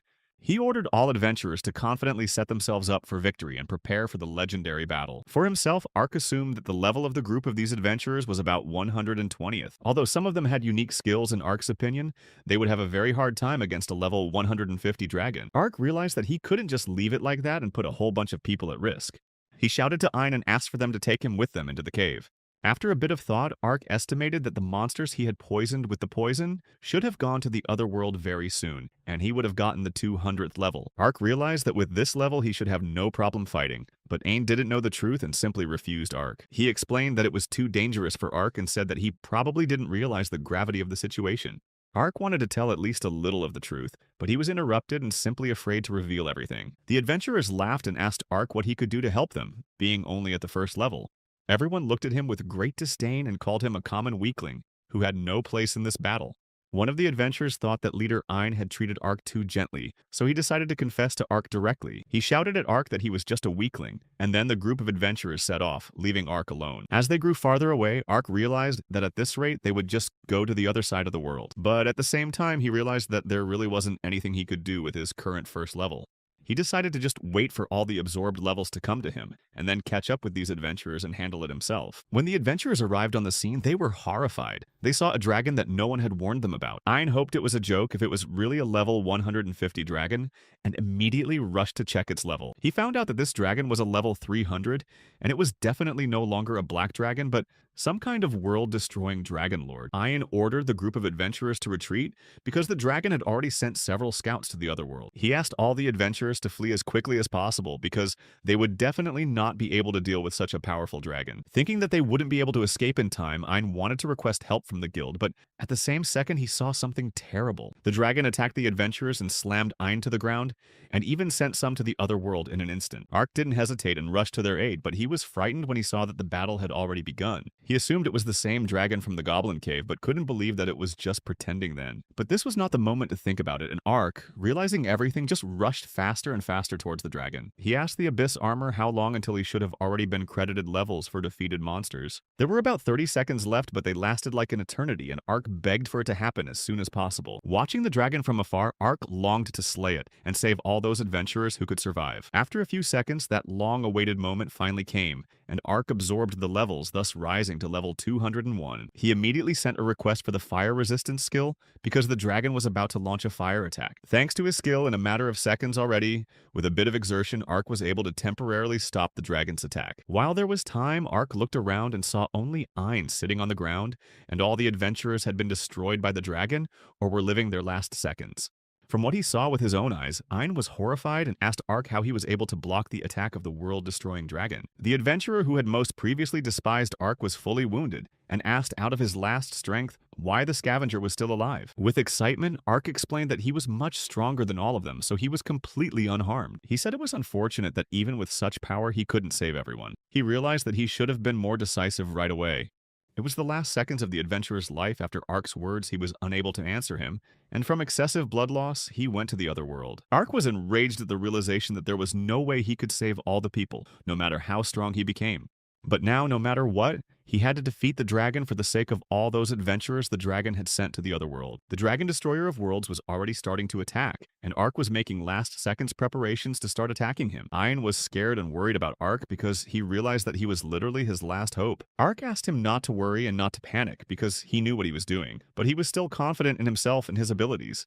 He once again gathered all his strength and blocked the world's destroyer dragon's fiery attack. Ark even had time to be proud of himself, saying that such a weak flame was impossible to hurt him. After assessing the situation, Ark realized that the dragon's fire attacks wouldn't work anymore, and in the time before he attacked, he had to do something about it. Ark had to spend most of the levels to get the fire resistance skill, and now he was only at level 21. He realized that there was an urgent need to raise his level in some way. But suddenly the dragon lost its fire attack and began to use physical attacks. Ark managed to dodge, and the dragon only damaged the ground beneath him. Unfortunately, Ark realized he couldn't withstand an attack from a dragon with such a low level, but he also didn't know what he could do. Suddenly, he saw something start to happen, and the dragon shifted its attention to someone else, causing Ark to freak out. He saw a stranger defeat the dragon with a single blow and separate its head from its body. Ark couldn't believe what he was seeing with his own eyes. Seeing a powerful stranger with a huge sword on the dragon's back, Ark screamed and asked him who he was. Thoth continued to stand on the dragon's back, proud of himself, and introduced himself to Ark with the name Baldar. He said he was the only adventurer of disaster rank on the entire continent. Ark was shocked at what he heard because he had never heard of a disaster rank before. Ein said that this was also the first time he had seen Baldar, but that he had heard rumors about him before. He explained to Ark that Baldar was a man of legend, for he was the possessor of incredible power. Because of this power, Baldar stood above all humans and ahead above all adventurers. No one could reach the same level as him, and it was all that meant rank calamity. Baldar listened and was proud of himself at how all the weak ones admired him. Baldar praised Ein for being very well informed. Ark couldn't yet realize what was happening and what he had heard, so he decided to check Baldar's level. Ark had learned that Baldar, the disaster rank adventurer, was level 300 and had the unique skill of breaking through the limit since birth. Ark had never been so perplexed before. He compared himself to him and realized that he was the exact opposite of his zero experience from birth. With a glance at Baldar, Ark asked him if he had come to help them, or for some other purpose. Baldar only laughed in response and asked what this nonsense was, since he wasn't going to help them in any way. He addressed Ark as an adventurer in black armor and said that all his plans were ruined because of him. But Ark completely missed the point of his words and knew nothing of any plans Baldar had. Baldar was surprised and asked if Ark had heard what the village had said about him. He said that Ark was called the hero in black armor who single-handedly defeated a demon. Baldar wondered if these rumors about Ark were true and said that he was greatly disappointed by him. And the dragon started making growling sounds, and it turned out that it still hadn't been destroyed. Baldar stabbed him with his sword and asked him to shut up, asking if he could see that they were talking. After this action, Baldar was silent for a moment and asked Ark and Ein if they knew that the Dragon Destroyer of Worlds could regenerate. Ark was even more shocked, and Baldar went on to say that he could regenerate until his magical core was destroyed. Baldar was getting angrier and angrier with every word he said, and confessed that he had once destroyed a dragon in a cave with goblins. Ark was horrified at the realization of the whole situation, for he understood that it was from this dragon that he had then taken out his abyss armor. Baldar went on to say that despite everything, he didn't destroy the dragon core that time, and just left it in the cave. Listening to him, Ark still didn't understand what Baldar was getting at, or what he needed at that moment. He explained that the Cyclops monster that ate the dragon's flesh evolved very quickly after that, and became more ferocious. The Dragon Destroyer of Worlds was certainly too strong, and would definitely not leave even a trace of the village. Baldar needed a weaker monster, and the Cyclops was perfect for him. He admitted that he did so in order to first set the monster on the village and then destroy it, thus making himself look like a hero. And secondly, to destroy the Destroyer of Worlds again and become many times stronger. Baldar was so delighted with his plans that he began to shout that he could gain unlimited power and become world famous. Ein did not participate in the dialogue, but only listened to it and was horrified at how approachable Baldar was, for he had never imagined that he would turn out like this. But Baldar couldn't get everything he wanted because Ark ruined it for him. He yelled at him and pointed his finger at him while insulting Ark. Ark was puzzled and asked how the man could even let a monster attack a village for such a small thing as fame. But the latter called Ark a fool and shouted that an adventurer like him needed power, fame, money, and women.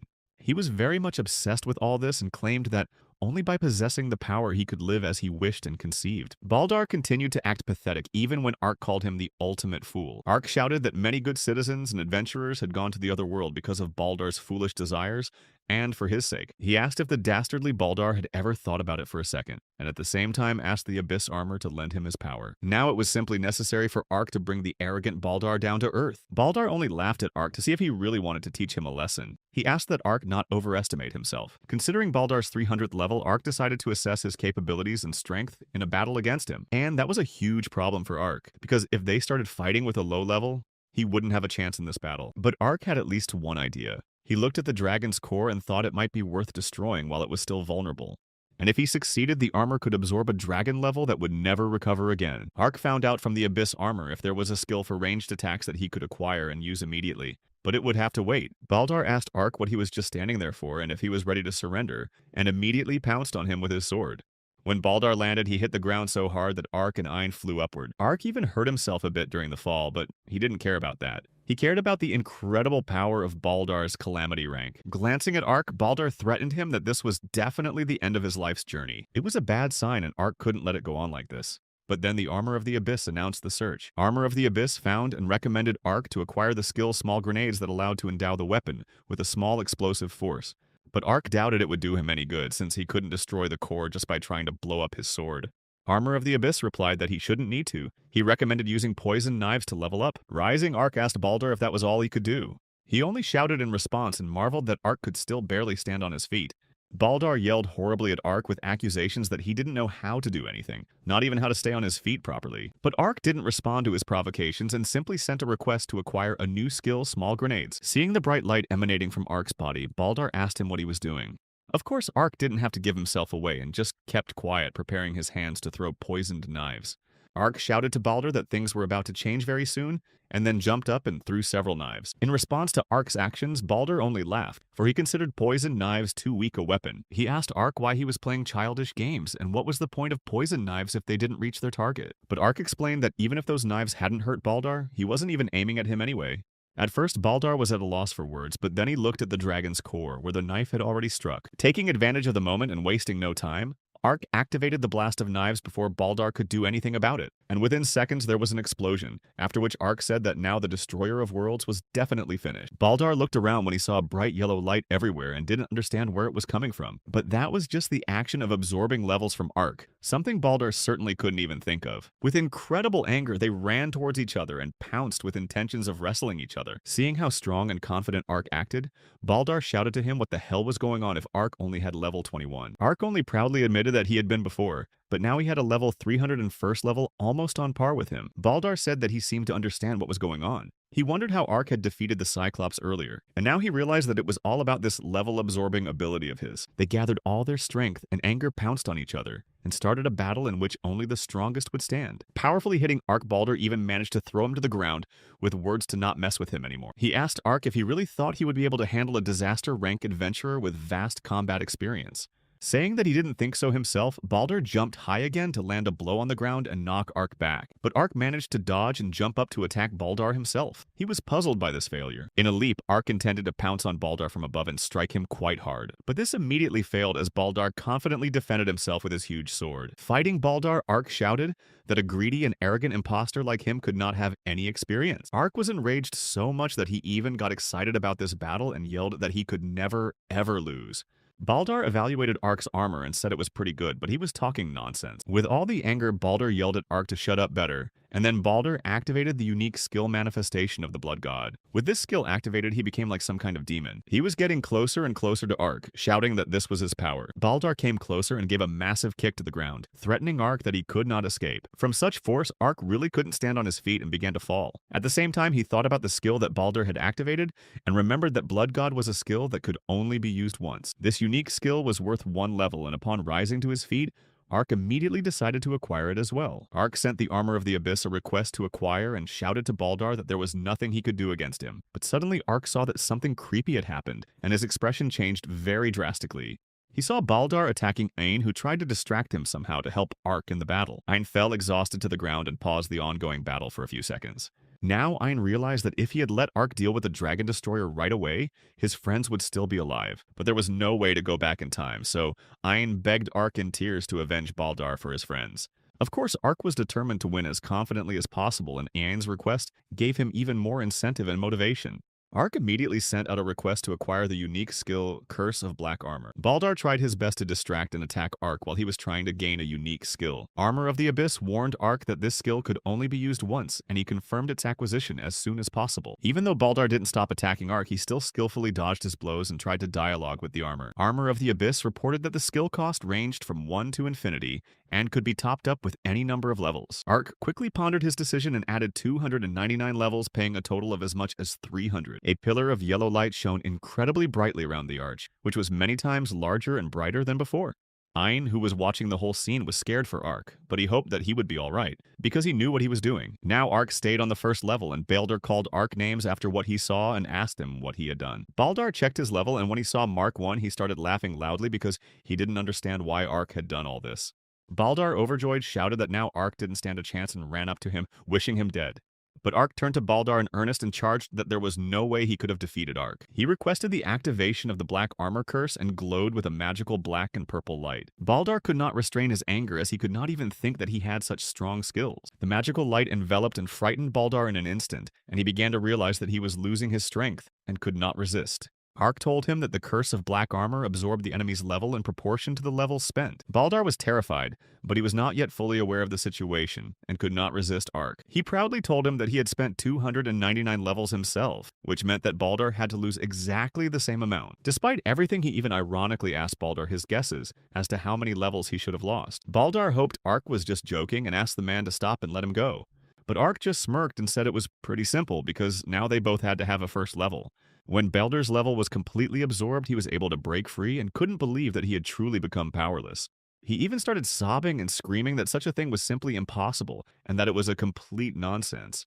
Balder's anger and rage was unbounded when he first checked his level and saw a mark of 1. He insulted Ark in every way possible and rebuked him for just standing there and having fun after lowering his level. Finding himself in such a disastrous situation, Balder still threatened Ark, saying that he was a disaster-rank adventurer and would still be able to crush him even so.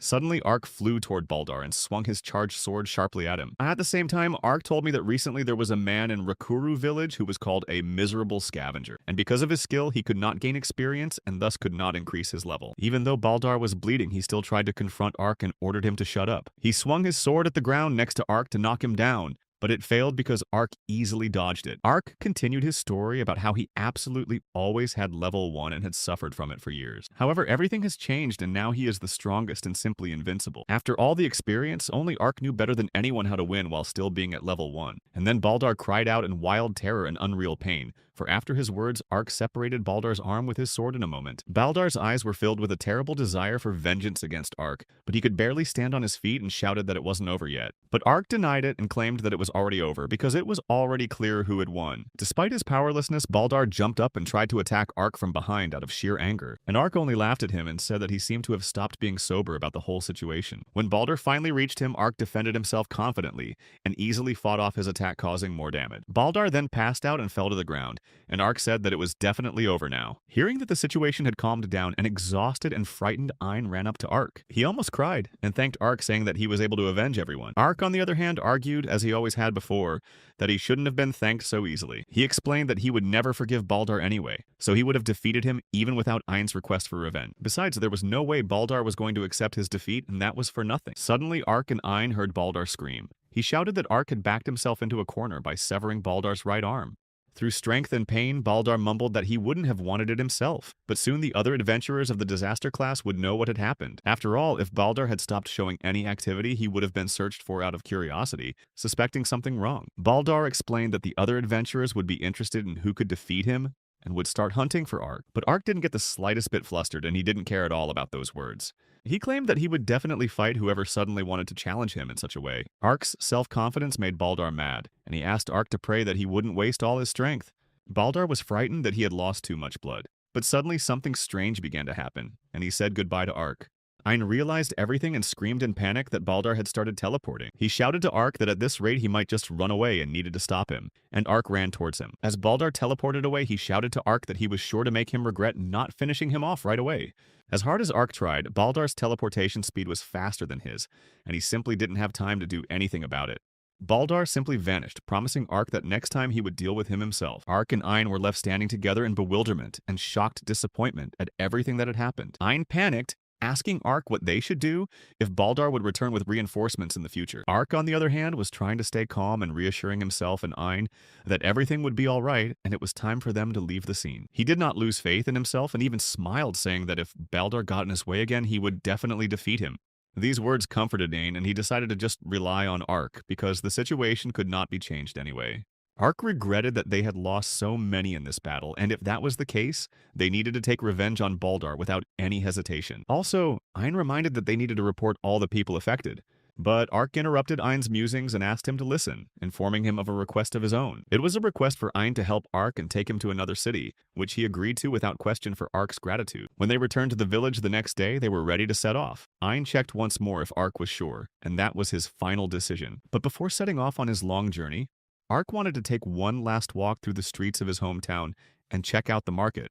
Ein admitted to Ark that when he decided to ask him for a favor, Ein was both pleased and shocked. He said that he expected any incredible request from a strong adventurer like Ark, and it turned out that Ark's request was simply to bring him to another city, and that surprised Ein very much. Ark thought about it and admitted that he would really like to stay in the village to continue to protect it and help the other villagers. And there was no other way out because Ark, even though he didn't want it, he still attracted the attention of adventurers of the catastrophe class. He looked at the villagers and said that the likes of Baldar would surely find him sooner or later if he stayed in his home village. And since Ark wished to let the inhabitants live in peace and keep them out of harm's way, his departure was simply necessary. Ein expressed his full understanding for Ark's feelings and said that was why he wanted to hear his request to the end. He remembered that they had already defeated the Dragon Destroyer of Worlds, so Baldar wouldn't be so hard to defeat anytime soon. Ein also informed Ark that he had already notified the Guild of the Losses and himself, and handed Ark a communication device, a magical communicator. He said he'd sent a couple of adventurers to protect the village since Ark was about to leave it, and so the village should be safe and quiet for a while. Ark thanked Ein for that, for he could see that he was genuinely worried about him. Hiding around the corner was Mill, who was terrified and didn't want Ark to leave the village and leave her alone. Ark and Ein stopped by the market, and Ark was upset when he saw that Grandpa's market stall was closed that day. He assumed it must have been a day off, and Ein wondered who Ark was so eager to say goodbye to. Worried about Ark's feelings, Ein suggested doing things a little differently to agree and change the day of departure, but Ark replied that it wasn't worth it and thought that if he saw his loved ones, their goodbye would be quite painful. And it wasn't just Grandfather. Ark thought it was the same reason he didn't want to say goodbye to Mill and Lyra.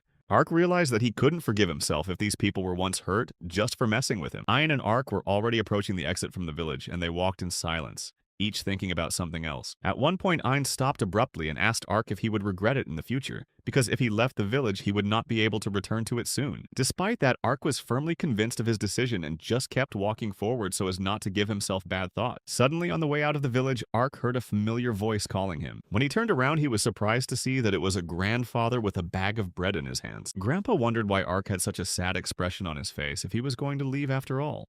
He told him that he had accidentally learned that Ark was going on a trip, and so he handed him the bread he had decided to bake for Ark for the journey. Ark was touched by his grandfather's sincere act and apologized to him for simply deciding to leave the village. But Grandpa wasn't the least bit upset by Ark's act, and only asked him to become more cheerful and smile. He realized that if Ark was going to leave the village, it meant he had a good reason to do so. Grandfather remembered all the times he had watched Ark from the beginning of the journey, and now encouraged him that he was the most powerful adventurer, which was why he asked to at least see Ark off with a smile on his face as a farewell. These words pleased Ark, and he smiled, after which he thanked his grandfather and said goodbye to him. Ein and Ark continued on their way, and looking back, Ein admired his grandfather, saying that he must have been a very good man. Ark decided to immediately pull a loaf of bread out of the bag and happily taste it. Seeing this, Ein smiled and wondered what the farewell bread from his grandfather tasted like, to which Ark, continuing to bite into the fresh bread, replied that this bread was truly unbelievably delicious. As they continued on their way, Ein informed Ark that they would first stop by the city where the southern headquarters of the Durham Adventurers Guild, for which Ein worked, was located. For some reason, Ark couldn't get his mind off the fact that he had thus left Rakura's village behind. Meanwhile, Mill had already told Lyra in the village that Ark had just gone and left them, which made Lyra very upset. Stopping along the way, Ark and Ein noticed that goblins with bats and knives were attacking a caravan of traveling traders. Ark asked Ein to hold his stuff for a minute while he dealt with the goblins. Their leader was only level 5. This was a great opportunity for Ark, as he was glad to be able to level up a bit before arriving in the city. He began the battle with ease, overpowering and destroying one goblin after another.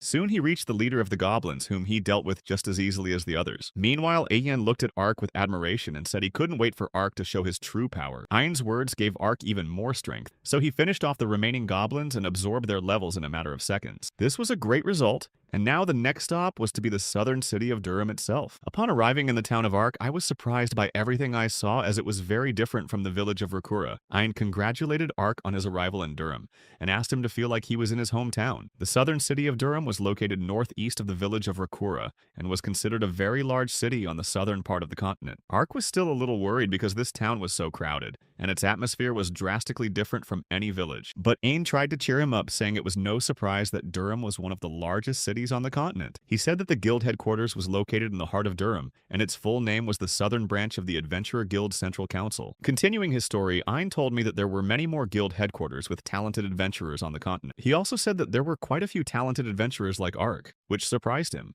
Ein had warned Ark that he was not to stand out much against them, unless of course he raised his level again. At that time, Ark was level 110th, and he listened to mine, saying that it was really not worth raising his level unnecessarily. Ark thanked Ein for his advice and reminded him that on the way to Durham, he had still leveled up a bit in the battle with the goblins. That was why Ein had asked to stop leveling up for now, and Ark wondered why he had asked so strongly. And Ein explained to him that if Ark's level differed drastically from the others, it might draw undue attention to him. He asked Ark to imagine the situation if he walked around with a level 300, then people would start spreading rumors that he was a new disaster rank adventurer. Ark pondered and realized that if such a thing were to happen, then he would indeed attract the attention of other adventurers of the catastrophe rank. Ein also warned that if anyone found out that Ark had defeated Baldar, there would be a lot of people who would want to fight with him, which would lead to bad consequences. He said that there were indeed many weirdos among the adventurers of the catastrophe rank, so it was not worth it to attract the attention of strange individuals. Ein had warned that adventurers should always stick together, not fight each other, because there was no point. Since they had already become adventurers, they were obligated to protect civilians and keep their peace. Ark looked at Ein and marveled at how talented he was and what a good heart he had. He thought about the fact that many adventurers really only cared about money and fame. For example, Baldar was just like that. And suddenly, Ark decided to set himself the goal of becoming an adventurer as kind and fair as Ein, because just having a high level did not solve anything. He inquired of Ein where they had been going for so long after all. Because they were too busy talking, Ein never told Ark, but now he was ready to explain with a smile. He said that they needed to report on the Dragon Destroyer of Worlds first, so they were heading to the guild headquarters. Ark glanced at Ein and saw that he looked as pensive and anxious as possible. Ein and Ark were graciously greeted by a woman when they finally reached the central council of the Adventurers Guild. The woman smilingly clarified what order they wanted to report, and Ain informed her that he had already transmitted the entire mission report over the communicator. The woman hurried to give him his reward as soon as possible. She also asked for the name of the completed mission, but she didn't expect to hear something incredible. After pondering for a moment, Ain still said that it was the incident in Rakura village with the dragon destroyer of worlds. The expression on the woman's face changed dramatically in a moment, for she already knew that something terrible had happened in Rakura village. She hurriedly went to the warehouse, asked to wait a moment, and said she would bring Ain his reward. After a while, the woman returned and brought out several bags of gold coins, which was the reward. She explained that all the reward for the mission should have gone to Ain, since all the members of his group had gone to the other world. And Ain was the only person who survived, so he deserved the money. Hearing this conversation, Ark finally realized and understood everything. For all the way he had been wondering why Ain was so downcast. Ark speculated that Ain might even feel guilty for being the sole survivor of that battle, and it tormented him.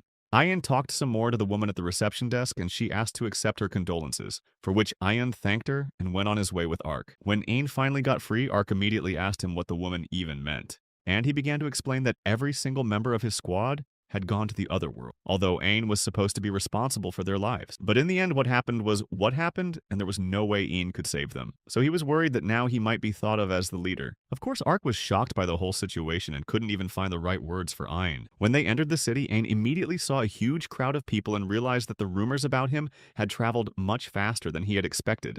He expressed his regret to Ark and said he really didn't want him to get hurt for his troubles either. Crowds of people sobbed, screamed, and verbally poured dirt on Ain, saying what a coward and traitor he was, even wishing him to go to the other world. Listening to all of this, Ain realized that he was indeed obligated to meet with the families and friends of his comrades to take all of their anger. He realized that he was the only one in command of the squad, and because of his mistake, his close comrades were wiped out. Even though Ain was sad too, and as much as he regretted what he had done, he realized that it didn't negate the fact that he was guilty.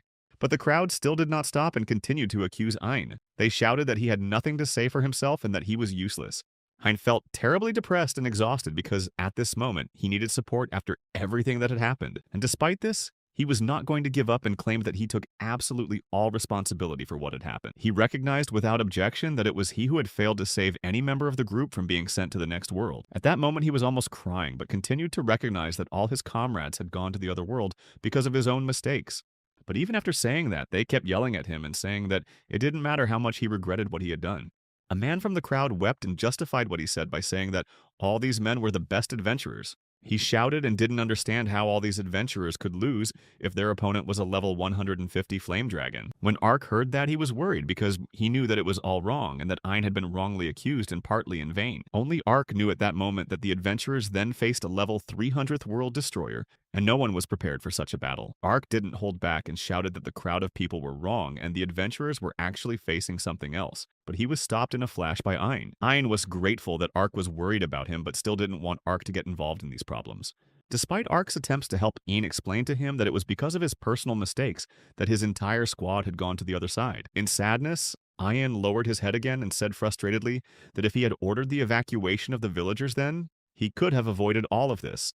Ain was in a very depressed state, and Ark tried to support him, but suddenly a man jumped out to them. This man was outwardly very strong and powerful, and he was heading closer and closer to Ain and Ark. He shouted and accused Ain of condemning a band of adventurers to the next world for the sake of a reward. Such words finally pissed Ark off, and he stood in the man's way, menacingly asserting that Ain would never do such a thing. A frustrated Ain asked Ark to stop before it was too late, because he realized that at this rate he would also get into trouble for him. And the muscular man only shouted at Ark to hunker down and said he didn't want to hear excuses from some strangers. Ark's anger was growing by the second, and he told me that he was no ordinary outsider, for he and Ain had defeated a 300th level world destroyer.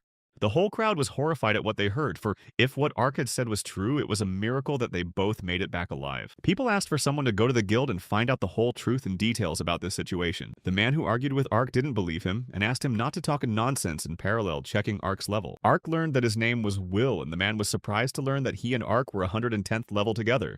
He angrily and disdainfully asked Ark how the one with 110th level was able to survive against a 300th level monster. But Ark realized that he couldn't reveal the whole truth about himself, so he answered that there were some reasons for that. Will laughed loudly and continued to take Ark for a fool, saying that he had fantasized his own reasons. He provoked a conflict called Ark a Puppy and angrily told him to get the hell out of there. In response, Ark didn't keep his cool and called him a fatty and asked him to make him do it.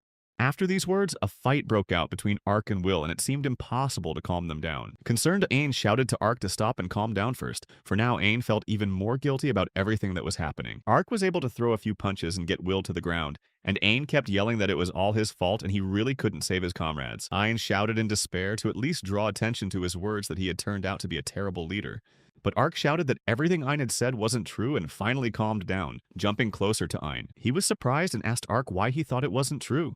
Ark began to explain that all his comrades had gone to the other world and could not be brought back. Will got up and attacked Ark again, but he fought him off and kept saying that despite everything, no one could have predicted this outcome. Ark regretted and claimed that Aang was still by his comrade's side right up until the very end. And despite the fact that something terrible and irreparable was going on at the time, Aang still didn't run away and abandon his friends. The battle, meanwhile, had stopped for a while as Ark kicked Will in the leg and he just stood there, twisted in pain.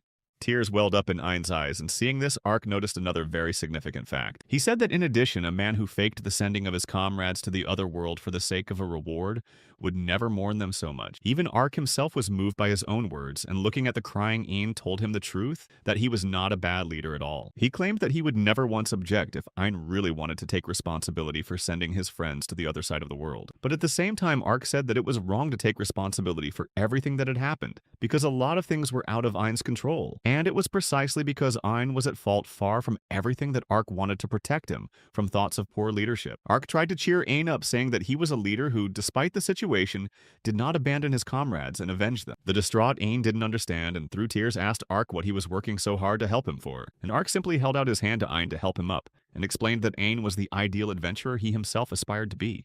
Ain didn't disagree with Ark in any way and decided to just trust him, hoping that it was really the only reason. This situation was watched by an angry Will, who shouted at Ark that he was insolent and it wasn't the end, and then wanted to attack him. When they saw the angry Will flying at them, Ark and Ain did not know how best to act, because he himself provoked and continued to fuel the conflict. But suddenly Will was epically stopped with his sword by an arriving male Giri. He saw Ain and was glad he was finally back in Durham City. He just nodded and lowered his head as he continued to blame himself for everything that had happened, and didn't know how he was going to look at people. Ark, meanwhile, kept his sword at the ready and asked who the man was, saying that a terrifying aura emanated from him. Ain looked at Ark and motioned for him to lower his sword since there was no danger. He explained that the man was a colleague of his, namely a supreme adventurer of the Sword of Salvation Guild. He had a level 200 and Ain introduced him to Ark with the name Mr. Guirai. Now Ark admitted his mistake and realized that he had been wrong to attack Giray since he was indeed Ain's comrade. Gireus immediately recognized and knew it was Ark, then loudly told everyone that Ark had saved Ain in the battle against the Dragon Destroyer of Worlds.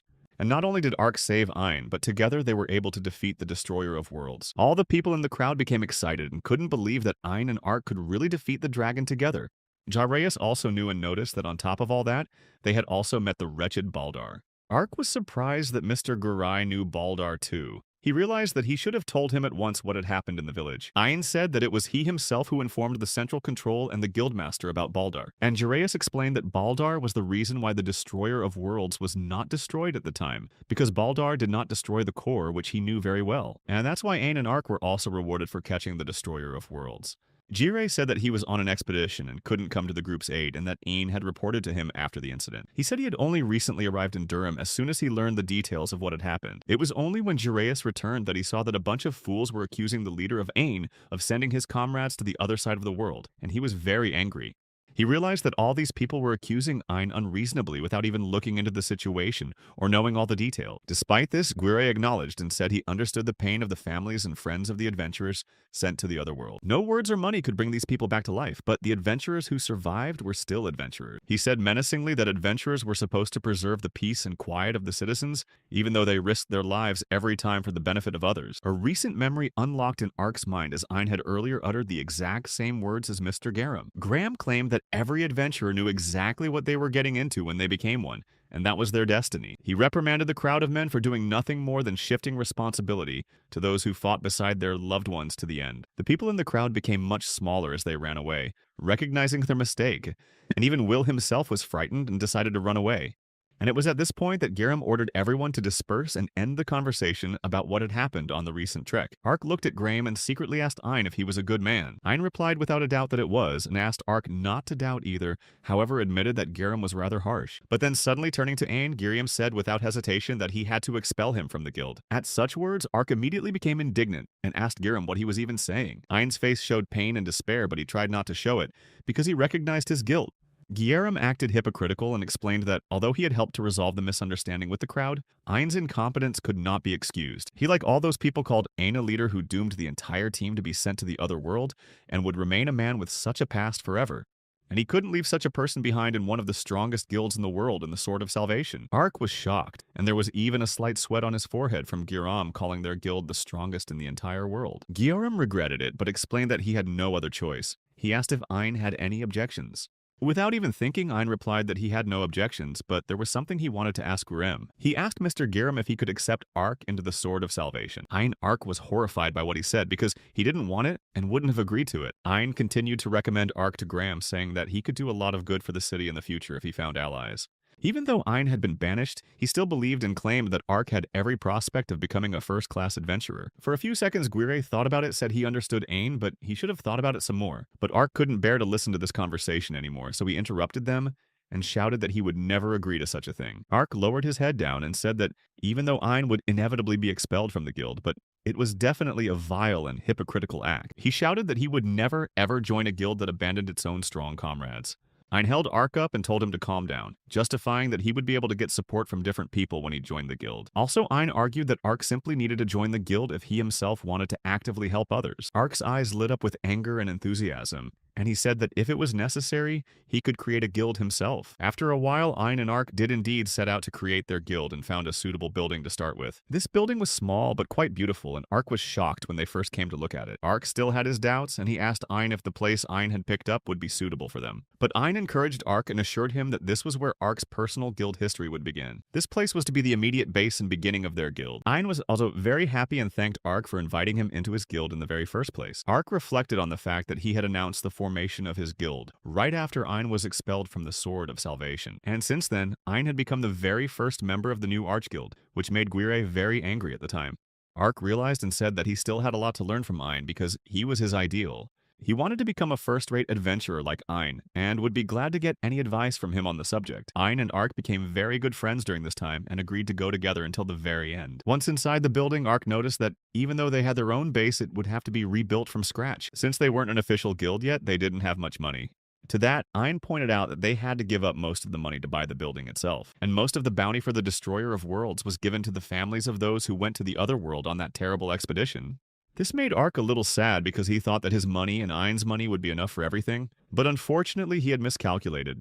As Ark looked around inside the building, he opened a closet that sent clouds of dust flying at him. It was a bad thing to deal with, and they should have at least cleaned things up there for comfort first. Ark and Ein gathered up all the mops, rags, and buckets to immediately begin a general cleaning of the building. Immediately, Ark slipped and fell with the mop, but it didn't bother or upset him one bit. In such a situation, he instantly thought about the fact that when he received the armor, his entire life had become a battlefield, and because of that, he even missed such ordinary events and peaceful days. Suddenly, Ark and Ein heard someone screaming and saw someone start to break into their room, and then they saw that it was Mill and Lyra themselves with a frustrated and angry look on their faces. They immediately pounced on Ark, accusing him of leaving and not even saying goodbye to them, hoping to get rid of them so easily. At the same moment, an urgent mandate began to be announced throughout the city for the free adventurers to head towards the western gate of the city. It turned out that a whole horde of new monsters had appeared outside the western gates of Durham. These monsters managed to clamp down and destroy several people, while the adventurers came up with a plan to fight and resolve the situation. Everyone was terrified of what was happening, because it was the first time they had encountered such gigantic monsters, and the man against their background was just a miniature. Lyra and Mill glared angrily at Ark and were about to lay a great many claims on him. They asked why the hell he had just left the village and waited for Ark to explain. Alarmed by their visit, Ark had no idea how best to explain himself to them and just stood there. But then suddenly an adventurer ran past their building and loudly notified everyone about the appearance of a crowd of monsters at the west gate. All adventurers who heard the announcement were urged to join and rush immediately to the west gate. Ian warned Ark that they shouldn't linger and needed to move on the defense and protection of Durham as soon as possible. Ark turned to Mill and Lyra, saying that there was no way he could stay there and needed to rush to help. So Ark promised to tell them later about the reason why he decided to leave the village. He asked Mill and Lyra not to worry and just wait in the building for Ark's return. After that, Ark and Ein immediately went to the western gate of the city. They changed into their armor, and Ark proudly announced that the upcoming battle was to be their first mission as Durham's new guild. No one understood how such a huge monster suddenly appeared at the gates of the city. It was a level 210th level Desolate Cursed. The enraged Will had already begun to battle the small monsters of the level 20 Cursed Nomads. Will was faced with several damned nomads at once, but he tried to fight and was sure that they would not take him by numbers. He pounced, and with a few blows he confidently overpowered a bunch of damned nomads. Will asked one of the adventurers where Old Man Guiri was, and he said he had sent a Ghanaian after him, but they still hadn't returned. This made Will angry and worried, because if things continued like this, the battle would be very tight. Suddenly, the Desolate Cursed appeared behind Will and began unleashing attacks of some kind of blue bullets on the crowd of adventurers. The situation was escalating, and there was nothing any of the adventurers could do against such monster attacks. The bullets fired by the Desert Cursed enveloped the adventurers, and they couldn't move, feeling their bodies drastically numb. Will knew that this attack had done no harm so far, but avoiding the consequences would be hard. It was all about a Desert Curse spell that was very damaging to humans. This curse slowly sent a person's body to the other world, starting with a simple numbness, so one could not stay under the spell for too long. Will couldn't move a muscle because of the spell, and he realized that at this rate he could lose his life even because of the damn nomads. But then Ark arrived in time to help and immediately defeated one cursed nomad, thereby absorbing his levels. Ark warned Ein that it was now time for him to level up, because in a battle like this it was inevitable. Ein, meanwhile, had already started fighting the monsters as well, and so far, things were starting out pretty well. He understood Ark and told him that under the circumstances he could not hold back and level up just to defeat all the monsters.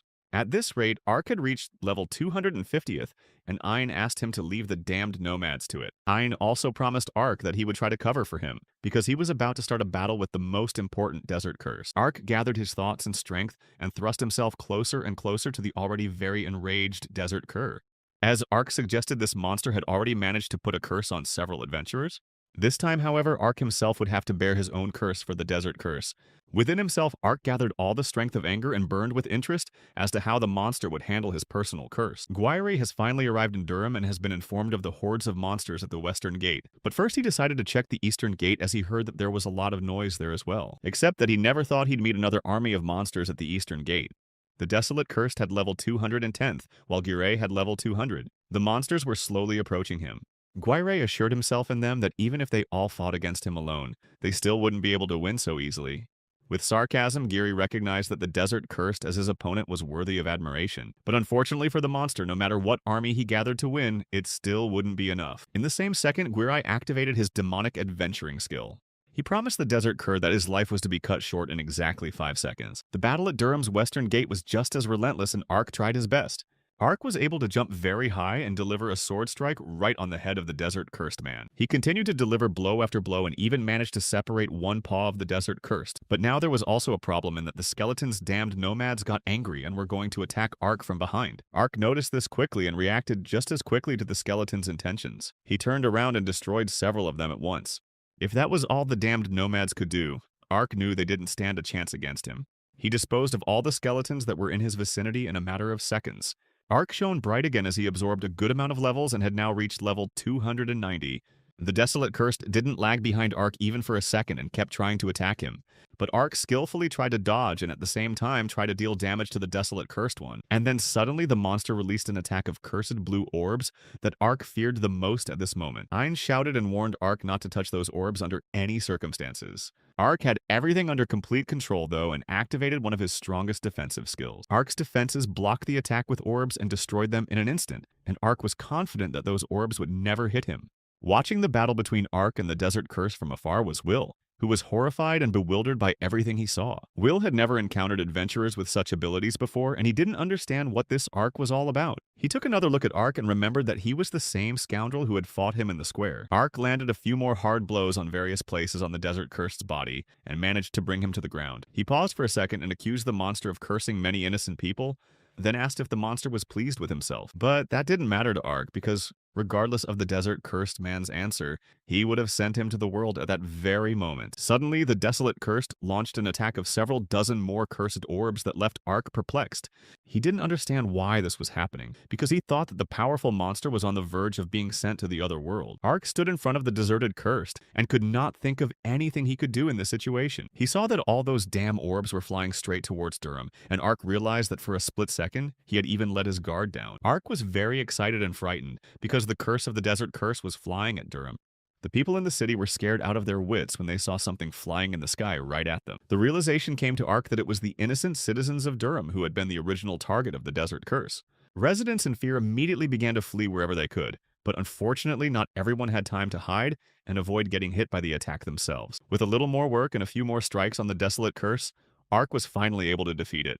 And it was safe to say that this was an incredible achievement, because Ark had absorbed his level and raised his level from 290 to 500. Ein and Ark concluded that the desolate cursed himself was not as scary and dangerous as his ability to attack with orbs was dangerous. A disturbed Ein told Ark that the curse could not be broken so easily, and the victim would be sent to the other world in agony. Because of the most recent attack of the desert curse, most of the people of Durham have been affected by the curse. Ark asked Ein if there were people in the city who could lift the curse, to which Ein replied that only mages did that, and that was something that only high-level mages were capable of. However, in the strongest guild, Sword of Salvation, there were only 3 mages with such a level. This fact saddened Ark, because he realized that 3 wizards could hardly manage to lift the curse from most of the inhabitants. Ian said that he wasn't sure about it until the end, as he personally knew only 3 wizards capable of lifting the curse. Suddenly, Ark and Ein saw that the mages had arrived on the scene and were rushing to help the injured. The mages asked those affected by the curse to be patient for a while and promised that they would try to help them immediately. The wizards tried their best to save the people and lift the curse, but for some reason it was very difficult. One of the mages shouted to his colleague Mana that the curse placed on the adventurers was pretty serious, but there was still a chance to save them. Mina asked everyone to focus on supporting their fallen comrades, and asserted that she would not let anyone go to the other side of the world. She was a rather wise and powerful high-level enchantress from the Sword of Salvation Guild. As Ein thought, there were only 3 wizards who could deal with the curse. But there were more and more victims of the incident every second, and at this rate, the mages wouldn't be able to save them all. Mina herself was equally shocked, as she tried her best to break the curse on at least one person. The curse was as strong as it could be, and she realized that even if she could break it, it would take too long. She even cried as she was worried because she realized that not only her comrades were hurt. Mana has made it her responsibility to save every single person in Durham, not just her friends. Ark watched everything that was going on and without thinking long decided to resort to one method since the situation was so critical. Meanwhile, Mana had only managed to break the curse on one person so far, and that was Will. Reflecting, Ark realized that if he stood out a lot, he wouldn't be able to avoid encountering adventurers of the catastrophe rank. And even though he was aware of all this, he still had a reason why he couldn't leave the injured adventurers in the lurch. He immediately converted his 150 levels into the unique skill Heavenly Goodness, with which he could lift a curse of any difficulty. Ark asked Ein if he thought this was the right thing to do too, and Ein didn't even doubt it one bit. After Eins agreed, Ark immediately activated his skill to quickly lift the curse on the adventurers. And it was an instant success, with all the affected adventurers actually having the curse lifted in an instant. Mina simply couldn't believe what she was seeing and didn't understand how Ark managed to remove the curse from each adventurer so easily and effortlessly. She was wildly shocked and asked Ark who he was that he could both break the curse on the victims and defeat the desert curse. But Ark certainly didn't give away anything about himself so quickly and said it would be better to talk about it later. Since the curse was raging in Durham, they needed to rush to the rescue of the affected residents. Ark asked Mina if she would go with them, and she agreed without a second thought, catching up with Ark and Ein. Mana claimed that she was one of the strongest wizards in the guild, and helping the injured was her primary duty. Walking into the city of Ain, Ark and Mana were horrified, as Durham had a terrifying atmosphere, and the curse itself had consumed almost all of Durham's inhabitants, and there was quite little time left to save them. With the words that it was time to save everyone, Ark quickly activated his unique curse-breaking ability again. Ark realized that it was from his mistake that many people suffered, so he just had to save each of them. He got down to business and began to activate his Heavenly Benefit armor skill.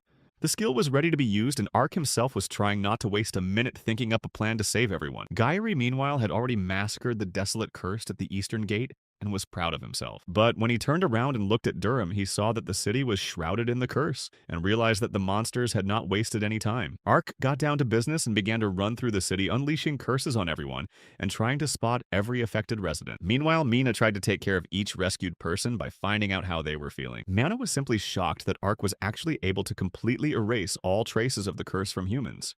But Ain noticed that unfortunately the number of victims who fell from the curse was too high.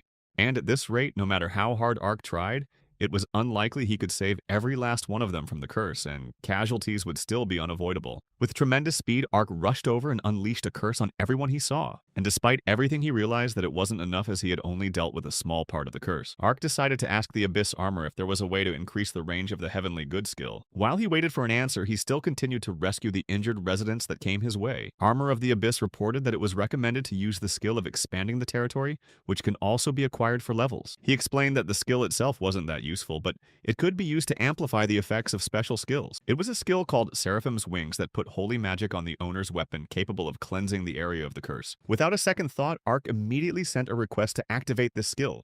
After receiving the magic, he immediately sent a request to also use the skill of cleansing the entire city from the curse. Ark's sword had indeed transformed considerably from behind the holy magic, and because of that, Durham began to purify rapidly. In a matter of seconds, the entire city was indeed cleansed of the curse, which was an incredible sight.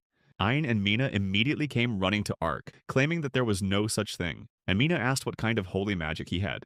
Mina asked Ark if he was really a simple adventurer or a saint after all.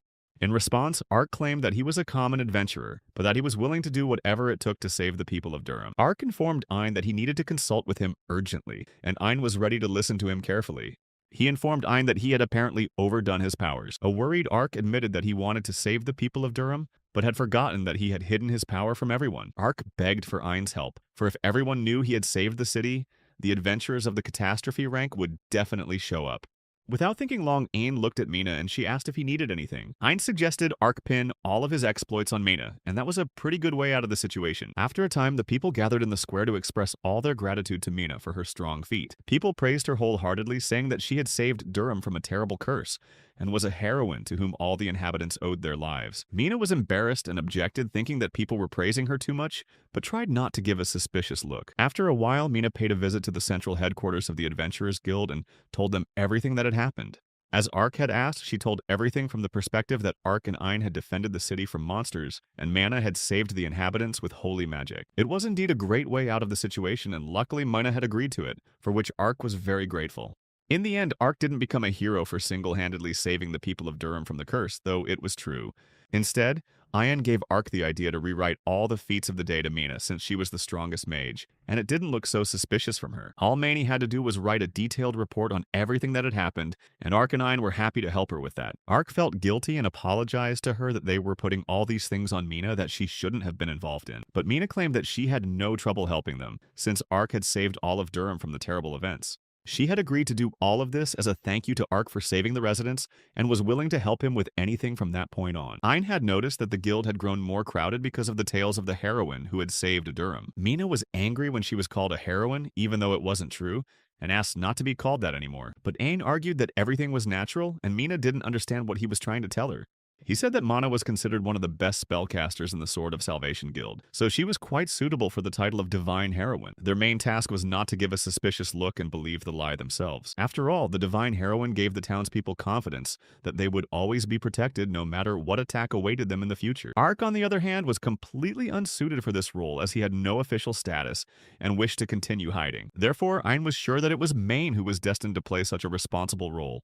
Mina was all embarrassed and in denial at Ain's words, asking for him to stop praising her so much for her undeserved accomplishments. Ark checked with Ain to see if he was sure this plan was actually working, but Ain had not a single doubt. He claimed that thanks to Ark's incredible abilities, they could make Mana a living legend of Durham. All these words pissed Mana off, and she didn't even know how to react to everything Ain said. Ain wanted Ark to give Mana the holy powers, but she didn't understand why it was necessary to do so. And Ark explained that if they wanted to maintain Mina's divine heroine status, it was necessary to reward her with that very divinity.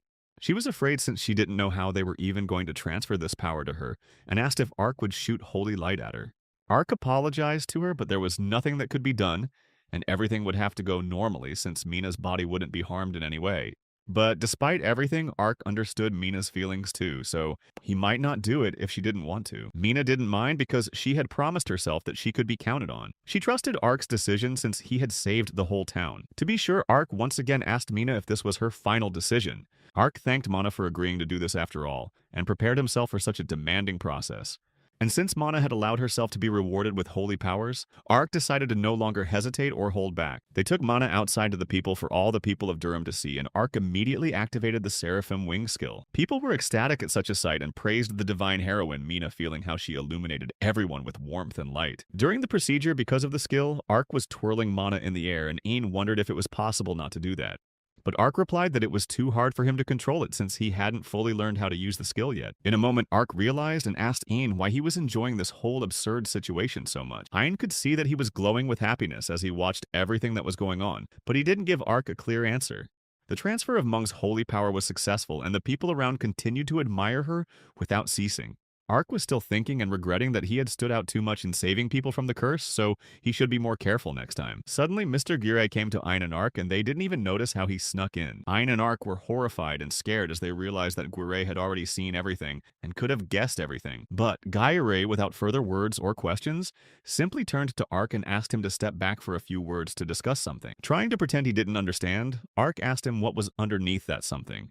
And Girai immediately asked not to be taken for an idiot and admitted that he was aware of everything from the beginning. He told me that he already knew who the true hero was who had saved Durham from the curse. Ark was frightened and didn't know how to proceed if Guire and perhaps others knew the truth. Guire claimed that he did not intend to condemn Ark and Ain's methods in any way. After all, the role of the hero who saved Durham really needed someone who is familiar to most of the city's residents. However, Guire explained that Ark and Ain's actions had been seen by other adventurers besides the residents who had fought them at the Western Gate. And that battle involved adventurers not only from the Sword of Salvation Guild, which was a huge disadvantage. Ayan was surprised that this fact bothered Guire-san so much that he was willing to talk to them personally over such a trifle. But Guire refuted that by saying that wasn't what he wanted to talk about, and he didn't care how many adventurers saw Ark in action. A flustered Ain wondered what it was that Guire wanted to talk to them about then. Guire asked if Ain and Ark were aware of what was going on at the East Gate during the attack on the West Gate. They immediately fell into a stupor as they had not even considered that there might be something going on at the Eastern Gate. Guire wasn't surprised by this, as the incident with the Eastern Gate was quickly hushed up since there were only adventurers of the Sword of Salvation there. Ain covered himself in a light sweat of bewilderment and immediately asked what had happened there. Jirei said that a horde of cursed beasts had gathered not only at the Western Gate that day, but were waiting at the Eastern Gate as well. He assumed and was even certain that this attack on Durham had been carefully planned. Ark became worried about possible injured residents and asked about the casualties at the East Gate. And since Jireus was in that place at the right moment, he destroyed all the monsters in time and they didn't even have time to injure anyone. This fact made Ark feel much better, but he was shocked at Guire's incredible abilities, which was to be expected. After all, Guire was the supreme adventurer of one of the most important guilds on the continent, and he wasted no time in deciding to check out another way out of the city. Without Guire's help, Ark and Ain would have failed and the monsters could have infiltrated the city, but Ark couldn't believe that Guire could handle them alone. Guire also claimed that they had a much bigger problem. The attack on Durham was organized from two sides at the same time, and monsters weren't capable of thinking enough to organize such an attack, and in all likelihood, it was organized by a human. It was a guess that shocked Ark and Ain, but they agreed that there was much about the attack that didn't fit the obvious fact. Ain also thought about the fact that he had lived in Durham for a long time, but he had never seen monsters like this before. He asked the other adventurers about these monsters, but they too, like Ain himself, had no recollection of having fought them before. Ark wondered why they thought it was so unusual, to which Ain replied that such monsters didn't even live in their area.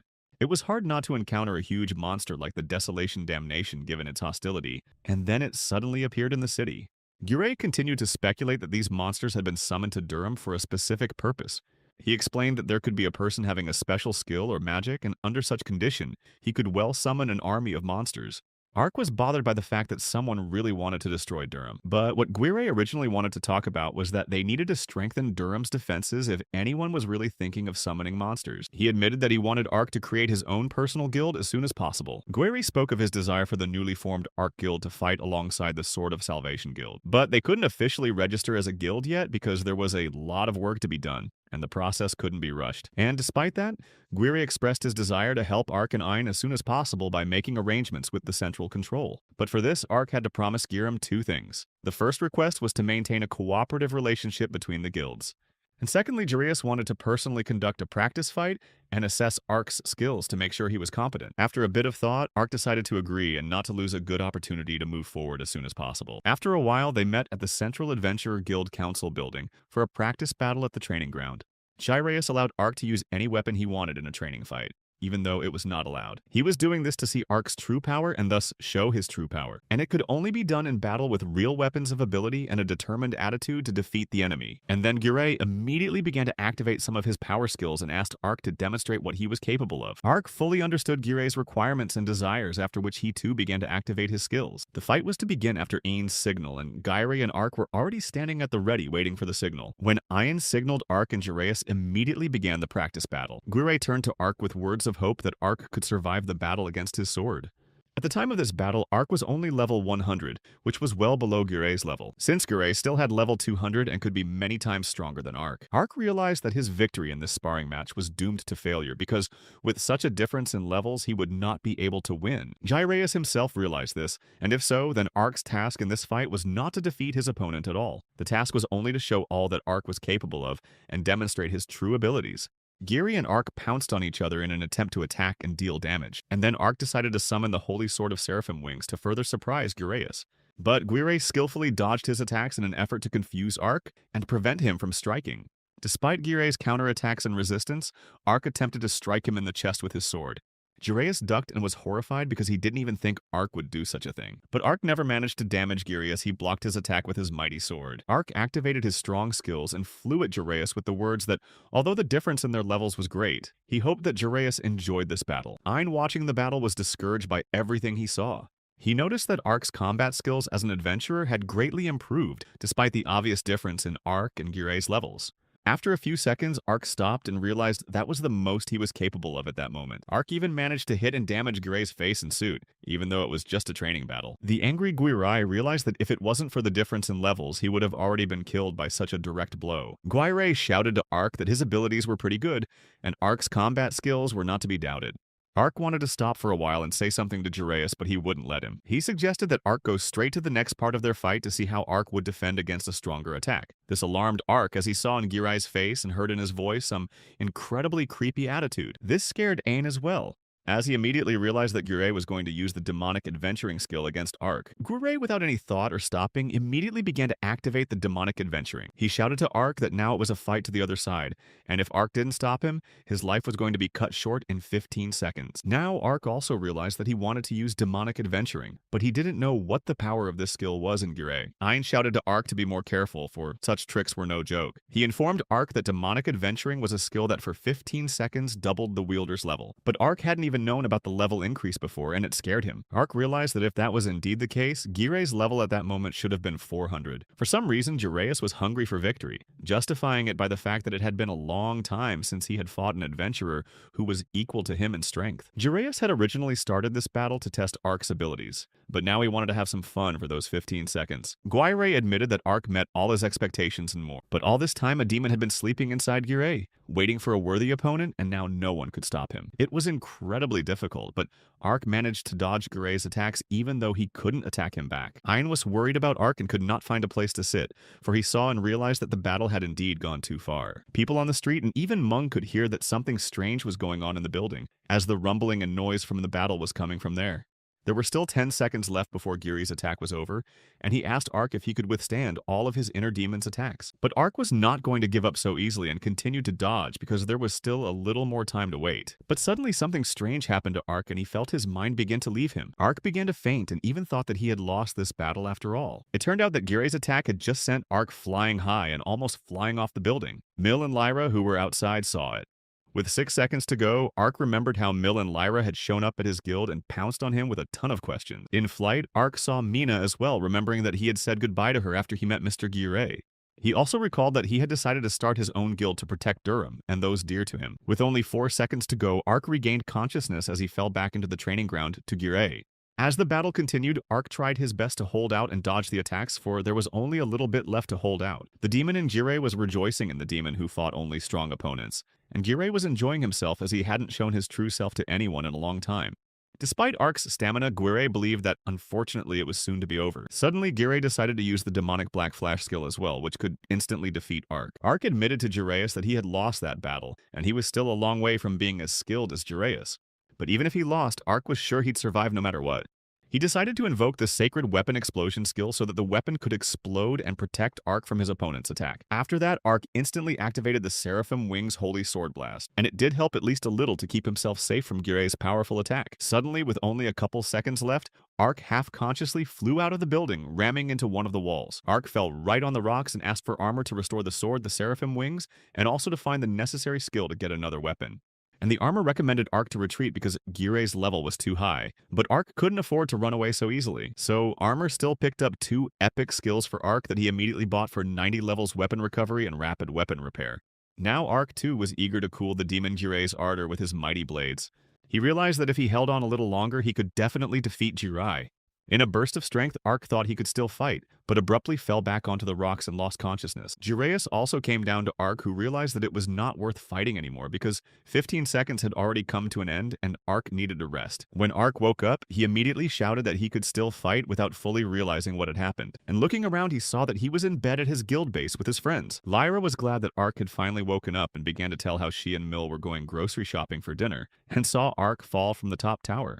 She expressed her regret and said that she was very scared because she was worried about Ark. Ark even remembered the moment when he saw Lyra and Mill in flight, and now understood how they had gotten there. Mill was also madly happy that Ark was awake and said that he had been beaten up pretty badly this time, and they were all very worried about him. Mana reported that because of Ark's fight with Gurei-san, the guild headquarters tower was damaged because they were doing something terrible there. Bit by bit, Ark came to his senses and apologized to everyone for making them worry. But he still only cared about one thing more than anything else, whether he had passed the test from Girei-san. And then, as unexpectedly as possible, Ark's question was answered by Jiraius himself. Ark was surprised because he hadn't seen Girei and didn't think he was at the guild base at that moment. Gairi told Ark that 15 seconds had passed even before Ark lost consciousness, although Gairi had put all his skill and determination into it. He admitted that Ark was the first adventurer to survive those 15 seconds, and only suffered minor injuries. Ark's joy was boundless, and the smile on his face stretched as far as his ears. Ayn reminded Mr. Girei that he had something else to say to Ark. The nervous Girei explained that even though he hadn't fought opponents of equal strength for a long time, he had acted immaturely. After all, he had used his legendary skill because his emotions had overpowered his reason, and Ark had suffered. Girei regretted what had happened. Ayn also reminded Jiraius that he wanted to defend Durham with Ark, but instead almost took his life. So Ayn asked Jiraius to be a little more remorseful for what he had done and apologize properly. Mr. Girei, though shy, still apologized to Ark. He also informed Ark that he had passed the first part of the challenge, but that was just the beginning. According to Girei, Ark was to begin the second part of the test as soon as he had sufficiently rested and regained his strength. Ark had already known in advance that the second test was supposed to be clearing the dungeon, and clarified if that was really the case. Girei confirmed this and began to explain that there were underground ruins east of Durham in the desert, and other adventurers nicknamed this dungeon the Old Witch's Workshop. Even Mina was surprised by this fact, as she was part of the guild and had never heard of it before. They wondered what the name came from. But Jiraius continued to report that a powerful witch used to dwell in these ruins, after which the place was flooded with monsters. Of course, Ark was most interested in what kind of monsters dwelt there, and he asked about it right away.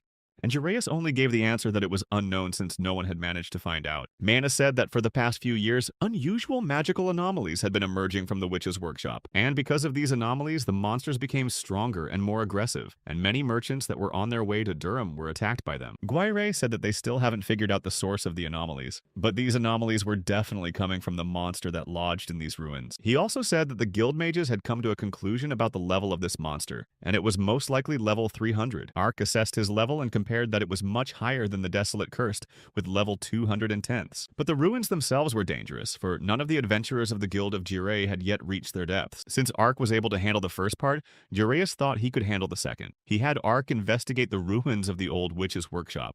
In addition to the research, Ark had to destroy the monster that was causing the magical anomalies. Gurai hoped that Ark would agree.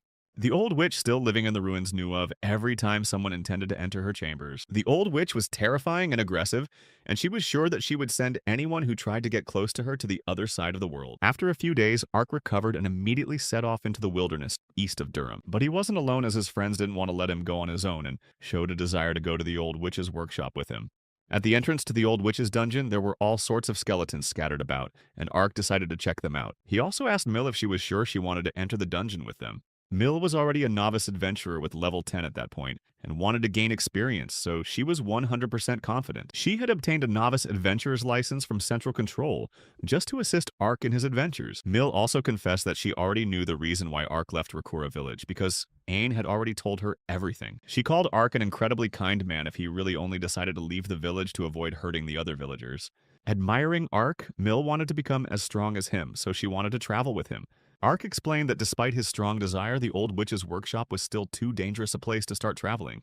He said that in addition, Mill was only level 10 and she was upset and resentful because Ark himself was level 10 at that moment. Mill talked about how she learned about Ark's epic skill at Central Control, and it was incredibly cool. Unlike Ark, Mill wouldn't level up if she didn't get into difficult battles and was willing to take such risks for the sake of strength. Besides, Mill knew and was confident that Ark would protect her and the others anyway. He didn't mind or argue with Mill and just agreed to let her go too. Ark, Mill, and Mana gathered their thoughts and decided to make a quick trip to the old witch's workshop. In the workshop on the first floor, Mina felt a strong, magical energy and concluded that this was clearly no ordinary ruin. Ayn agreed and said that they needed to pump Ark to the max before the source of magical energy appeared. Ark had only level 10 at that moment, and he realized that if he met an opponent with level 300, he would definitely not be able to defeat him. Ayn reasoned that Ark's level would be much easier to raise on the way to the dungeon. But the problem was that all the local monsters hid in their lairs because of the battle with the Desert Curse. After a bit more walking through the dungeon, they met a local monster Iron Warrior that would be perfect for pumping Ark. Mana and Ain planned to weaken the Iron Warrior, and Ark would deliver the final blow and absorb his 50 levels. Ark was worried about Maena and Ain, but Ain cheered him up, reassuring him that they were Durham's best adventurers. And they would certainly never be ceremonious with such an adversary. Confidently, Mina attacked the Iron Warrior with her magical energy and shouted to Ark that they wouldn't let the monster hurt them. When Mina brought out the Iron Warrior and did a good amount of damage to it, Ayn shouted to Ark that it was time to do the final damage, and Ark immediately ran to pounce on the Iron Warrior and finally finish him off. But suddenly something unforeseen happened, and the monster simply transformed. Ark realized that at this rate he would crush it. Mill was scared when she saw that Ark was in trouble, so she grabbed her sword and decided to rush to his aid. She shouted that she could protect Ark with her epic Lightning Strike Thunder Flash skill and prevent the Iron Warrior from attacking him. After a few seconds, Mill ran up to the monster and activated her skill. It was a very risky move, and Ark was scared, thinking that something could most likely happen to Mill. With all her might, Mill tried her best and tried to block the Iron Warrior's attack with her thunderous flash. She managed to do so, and as she finished her attack, she fell backwards, and Ark caught her. Ark then thanked Mill for helping him, and for the first time he was alive because of her. At that moment, Mill was happier than ever before because she was finally able to do for Ark what she had dreamed of for so long. Ark reasoned that the Iron Warrior had transformed at the very last moment, which was to be expected from a mechanical witch puppet. He knew the monster wouldn't be able to hit him due to its sheer size, but Ark needed to think of a plan to defeat it. Due to the difference in levels, Ark's attacks didn't do any damage to the Iron Warrior, so he didn't know how to defeat him. Mina assumed that if it really was just a mechanical puppet, there must have been a core underneath the metal body. But Ark still didn't understand how on earth they could get to that core and destroy it. Ayn explained that it was simple and they needed to destroy the Iron Warrior's hull by force. He immediately set about provoking the Iron Warrior and urging him to fight, and Mina promised to cover Ayn and not stopping to attack with the Iron Warrior's magic. Pouncing on the Iron Warrior, Ayn was immediately able to disengage its hull where the core was located. Ayn believed in himself and proved in this battle that he wasn't as weak as he seemed. When he reached the core, he shouted to Ark to attack the Iron Warrior while he was still disoriented. Ark pounced on the Iron Warrior with great speed and delivered a direct sword strike to the core, putting an end to this battle. This way, they were able to raise Ark's level to 60th, and now it would be much easier to fight in the future. Ark realized that if he defeated a couple more of these mechanical puppets, he could quickly regain his previous level. Mina asked Ark to remember that these were just magical golems, and their weak point was their magical core. Ayn explained that they could only function because of the core and were only mindless puppets themselves, and these mindless puppets obeyed only the will of the master who once created them and breathed life into them through magic. Suddenly, the guys saw that two more of the same monsters with level 50 were approaching the scene. But that only pleased Ark, and he was confident that with his new level 60, he could handle them himself. He instantly pounced on the monsters and knocked them to the ground in one go. Ark shattered the hull of one Iron Warrior and struck the core again, which absorbed its level and raised his level to 110th. Now it remained to defeat and the second Iron Warrior, for the sake of which Ark decided to activate the skill wings of Seraphim. He was sure that this time the monster would no longer be able to transform and simply outsmart him. Thanks to a couple of strikes with the activated skill, Ark easily defeated the second Iron Warrior as well. And finally, just as Ark wanted, he was able to raise his level to 160. Ark's friends were overjoyed too. But after a few seconds, they saw something terrifying, and it was still very early to relax. Another group of already distinctively more powerful robots were advancing towards them. They were robotic iron arrows, also level 50, but they were a whole bunch of them. unlike the Iron Warriors. Mana noticed that although their level was quite low, they were stronger than they should have been due to the magic anomaly in the dungeon. The Iron Arrows were sending out a request for even more reinforcements, as they sought to immediately eliminate the threat in the form of humans.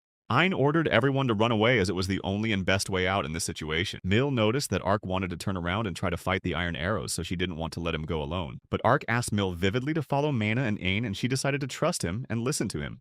Ark activated his legendary skill Seraphim Wings and gathered all his strength and thoughts to begin the battle. When one Iron Archer started to attack him, Ark confidently blocked his blow.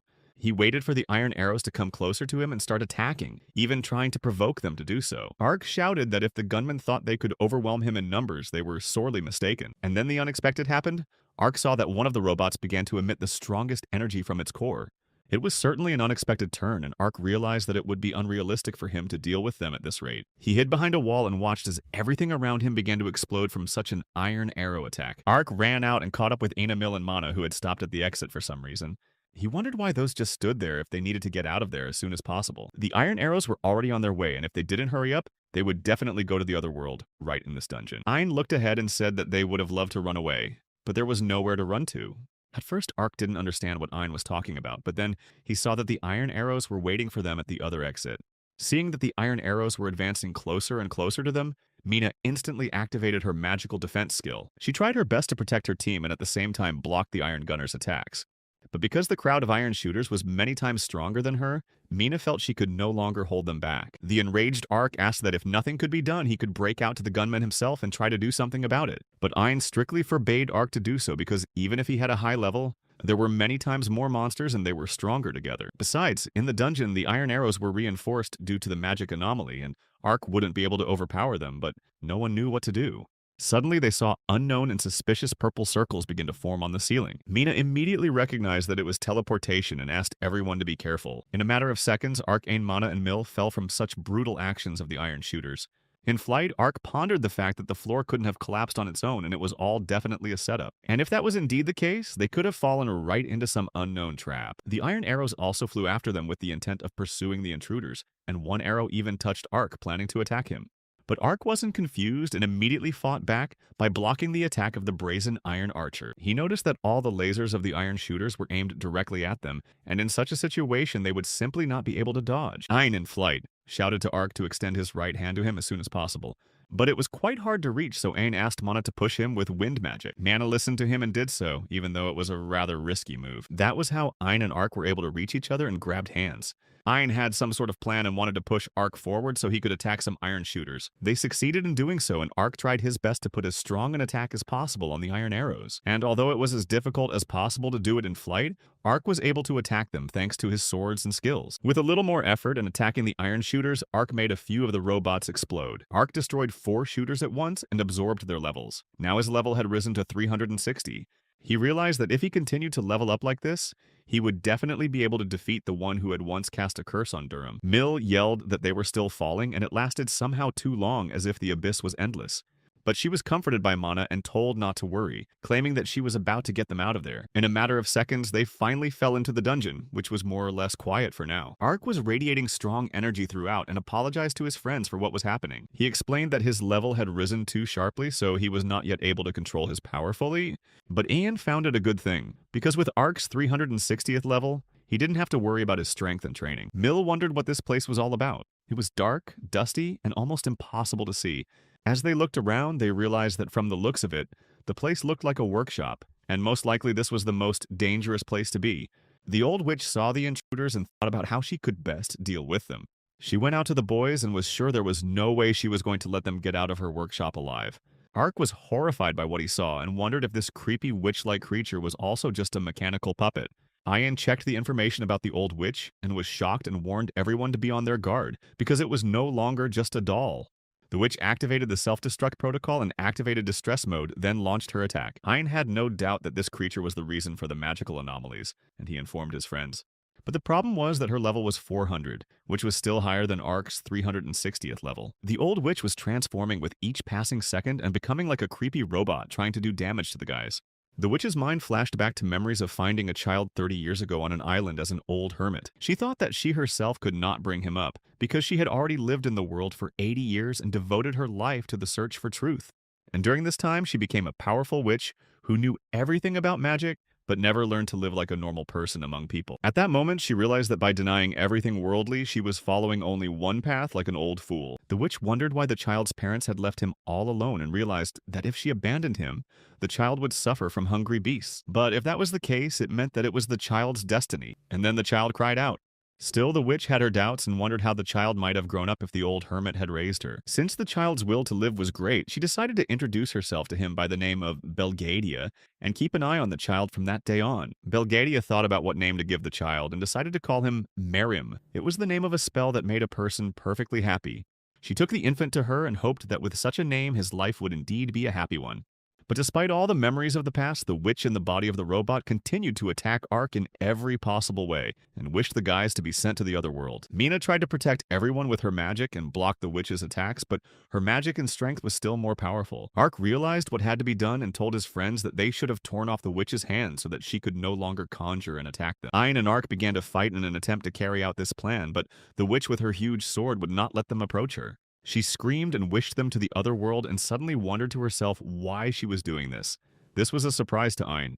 He didn't understand why she asked that because she had started attacking them. Mill and Mina were also puzzled by what was happening. Mana had never seen a creature with abnormally high levels before, and not only that, the witch could also use different types of magic.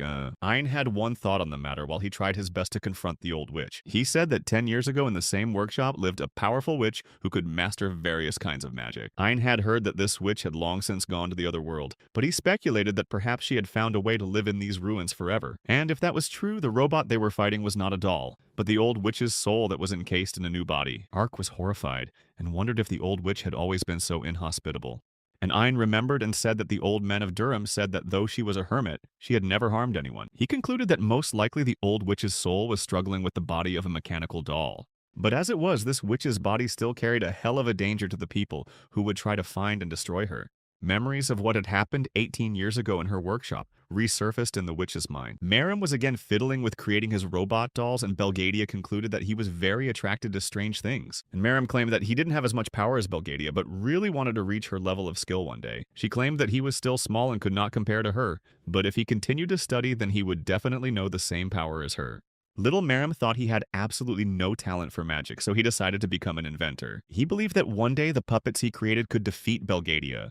And Belgadia let him do what he wanted because it was his life and he was free to live it as he wished. After that memory, another memory of what had already happened 10 years ago surfaced in Belgadia's mind. Then she lay there and told Marimu that soon her life would come to an end, but he couldn't accept it because he hadn't yet created an incredible creation. He claimed that he was only a short time away from creating a masterpiece that would match Belgadia in power, and he asked her not to leave this life. Belgadia encouraged Merim, saying that he had dedicated his life to the study of dolls and would surely finish his creation. She claimed that Merim's life was just beginning and hoped that he had a good future ahead of him because he had grown up to be a good boy. That was the end of the memories, and the witch did not calm down and continued to attack the guys, even tried to strike Mill. But Ark ran up to her in a flash and saved Mill from the witch, protecting her with his body. The witch tossed Ark aside with her blow and he fell to the floor right beside her. Mana tried to protect Ark with her magic attack, but the witch wouldn't let her. Ein moved closer to the witch to try and relieve her of her arms, thus giving Ark a chance to get up and move away. But the witch was too fast and her hands didn't stop for a second. This kept Ein from executing his plan, and he realized he wouldn't be able to dodge her attacks for too long. As the witch attacked and fell, Ark was wounded in the face and was beginning to realize that at this rate she could send them all to the other world. Overcoming himself and approaching the witch, Ark was only able to hit her on the arm once. But this move was useless and only made the witch even angrier, who was planning something even more horrible. Ark began to realize that whatever was happening to the witch's body was not stopping her from fighting and attacking. Even so, Ark realized that he couldn't drag out this fight like this. The witch was only a mechanical puppet and had to be powered by the core. Except he couldn't even imagine how he could get to its mechanical core. If the witch continued to attack and move with great speed in the same manner, there was no way Ark would be able to get close to her. Ark saw several more robots begin to jump out of the hole they had all fallen out of into this workshop. But this was more good than bad for Ark because now he could defeat these robots and thus increase his level.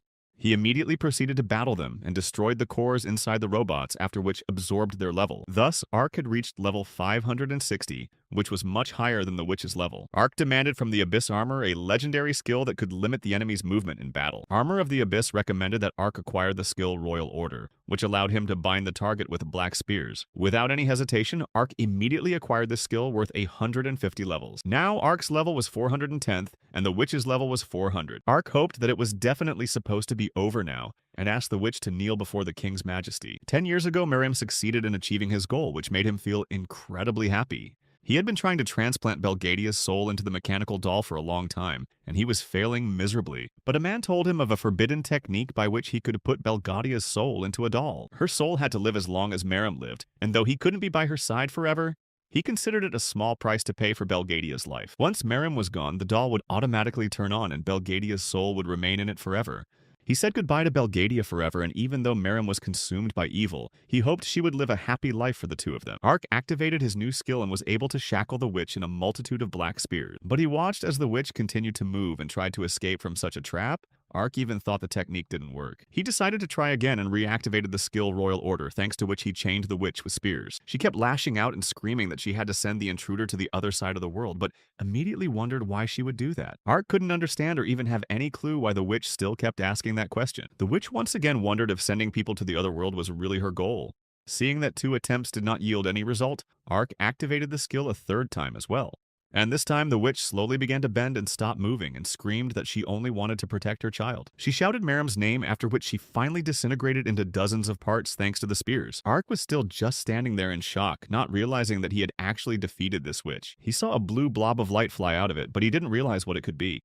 This blob of light flew towards the wall and formed a secret door there, then flew straight into it. Ark had planned to head over there as soon as possible and check out what was behind that door, but suddenly he was hit with an absorption of levels. Now Ark realized that it was really over, and this was the first time he had been able to defeat such a high-level opponent. The Abyss armor alerted Ark that he had reached level 810th, but suddenly Ark was twisted by an incredibly intense pain, and he fell down assuming it was because of absorbing such a high level. The armor warned Ark that the wearer took heavy physical and mental damage when absorbing a huge number of levels. It was recommended that he purchase the vault skill to preserve his life. Armor waited for confirmation of the purchase, but Ark did not respond. He simply couldn't answer or decide anything, as he didn't realize anything and was in terrible pain. Only once, because of Ark's critical condition, did the armor decide to take temporary powers himself, acquired and activated the vault skill. After acquiring the vault, the armor carried 400 levels of Ark there. The exhausted Ark woke up and didn't realize what had happened to him in the meantime.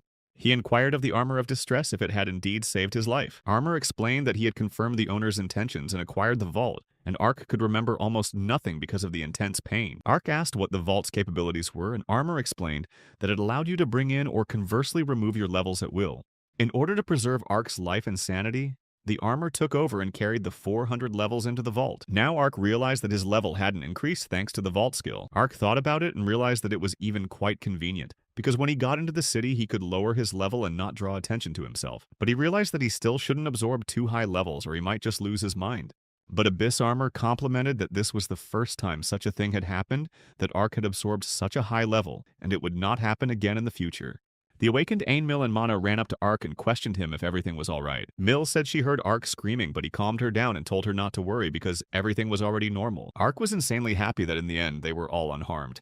He decided not to waste time and immediately told me that after defeating the witch, a blob of light flew out of her body. Ayn suggested that it might well have been the old witch's soul. Ark agreed that she had opened a secret door behind the shelves. They were going to go there immediately and check out what was behind that secret door. But Mana warned that if the old witch's soul still lingered, danger might still be waiting for them behind that door. As they approached the secret door, everyone gathered their thoughts and strength for what was to come, and Ark opened that door. Once in there, everyone was insanely shocked by everything they saw, but decided to go a little further. It was a bright and fresh clearing with flowers and a house, but Ark didn't understand how that was possible if they were deep underground. Ayn assumed it was a space created by the old witch's magic. Mina enjoyed the view, for she had never seen anything like it, and thought that the witch was indeed a very powerful sorceress. Mill was very curious as to where the blob of light Ark had told her about had gone. She saw a small house in a clearing and lit up with the desire to go into it and look around there. But suddenly, Ark and the boys noticed something strange. A new robot was flying towards them from the cabin. Ark was angry because he didn't think they would be facing new opponents again. But this robot immediately asked Ark to put his weapon away. He said the sword wasn't a toy, and Ark was outraged and said he'd walked around with a sword himself. But it turned out to be part of a robot arm. Suddenly, the robot said that the jokes should have been put aside, and she just wanted to thank them. She said her name was Belgadia, and on behalf of the old witch who dwelt in the ruins, she thanked them for saving her wounded soul. Belgadia in the robot's body said she didn't think a witch like her could live this long. Ark was shocked and couldn't believe that the old witch Belgadia had actually appeared before them. She explained that that creepy mechanical doll they had defeated for years contained her soul. And as soon as they destroyed the doll, Belgadia woke up in the body of a robot and was glad that her will was finally not being suppressed. Hein thought her mind was clouded with negative energy. Mill asked why Belgadia's soul had not found peace. She replied that after the destruction of her old body, her soul had taken refuge in this old doll. But logically, she really should have left the world. But the fact was that the Merim boy had used a forbidden magical technique on Belgadia. From what she heard, Mina was the most surprised since she, being a strong sorceress, had never heard of such a thing before. Ark asked Belgadia what the forbidden technique was. She said it was a set of spells that were forbidden to be used by anyone. And in wizarding society, the use of these techniques was taboo because of the dangerous consequences. Ark asked what he had done to her soul. Belgadia said that a 95th forbidden technique called soul-seeking rest in another's body was used on her. Mana assumed that if Belgadia wanted to rest in peace, they could just spell her. But Belgadia wouldn't even listen to that and immediately replied that it was simply impossible. Her soul could only be freed by the one who put the forbidden technique on her, and there was no way she could get rid of it herself. Mina wondered who the person who had put the forbidden technique on Belgadia was after all. She said that it was her student Merim who couldn't bear to send Belgadia to the other world. That was why he used the forbidden technique, even though no one was supposed to disrupt the natural course of things. Belgadia called him a fool because she wanted him to live a happy life and not do this to her. She wanted to teach him a lesson in her new body.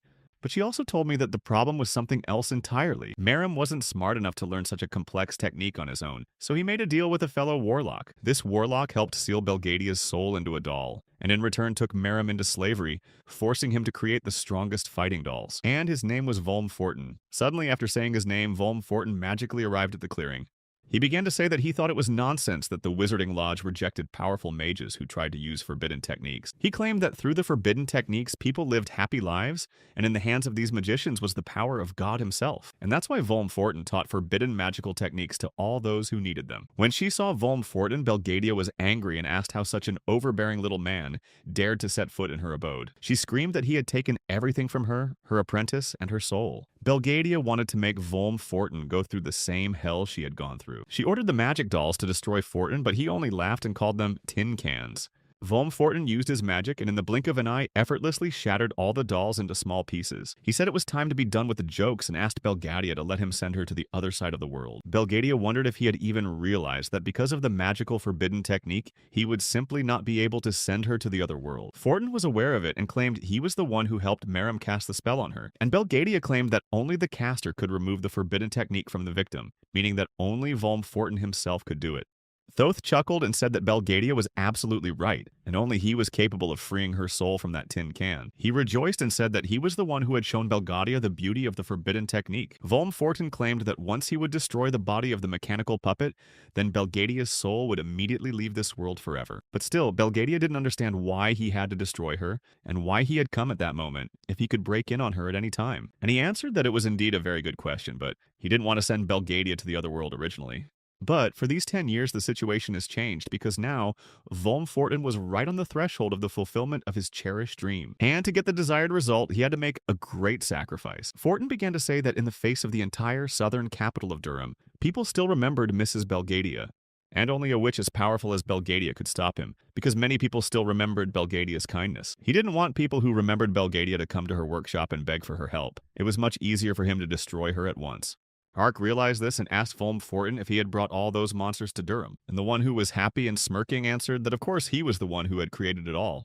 Hearing that, Ark was glad he'd finally found the creep who'd been bullying Durham. Ark pounced on him and hoped he could destroy him and end this whole story. But Volm Fortin effortlessly pushed Ark away and blocked his attack with his magic. Ark didn't know all the reasons why Fortin had arranged all this, but he didn't really care about them.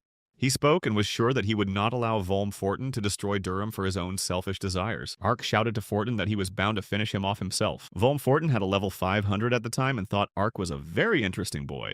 Fortin thought he could only be thwarted by Lady Belgadia, and it had been a long time since he had seen adventurers of such a high caliber as Ark. Ark tried to attack Fortin again, but the latter claimed it was not his plan to kill him. But now Volm Fortin was glad he'd gotten lucky and Ark was there at the right moment. He thought he could now straighten out two elements that annoyed him at the same time in the same place. Volm Fortin used magic to easily throw Ark to the ground without allowing him to resist. He said he didn't even want to get his hands dirty on a simpleton like Ark, so he intended to give him a quick send-off. But then Ein suddenly turned to Volm Fortin and reminded him of them, asking him not to forget about him and Mill and Man. The one looked them over and admitted that he wasn't at all prepared for a battle with so many opponents. Fortin chuckled and asked everyone to let him bow out, then quickly began to create a portal for himself. Belgadia shouted and asked why he had decided to run away now. But Volm Fortin replied that he didn't want to be late for the bloody feast. The boys were terrified and were already guessing what Volm Fortin intended and meant by this bloody celebration. He advised them all to hurry if they really wanted to protect Durham. Volm Fortin admitted that at that very moment his subordinates had already begun to destroy the people of Durham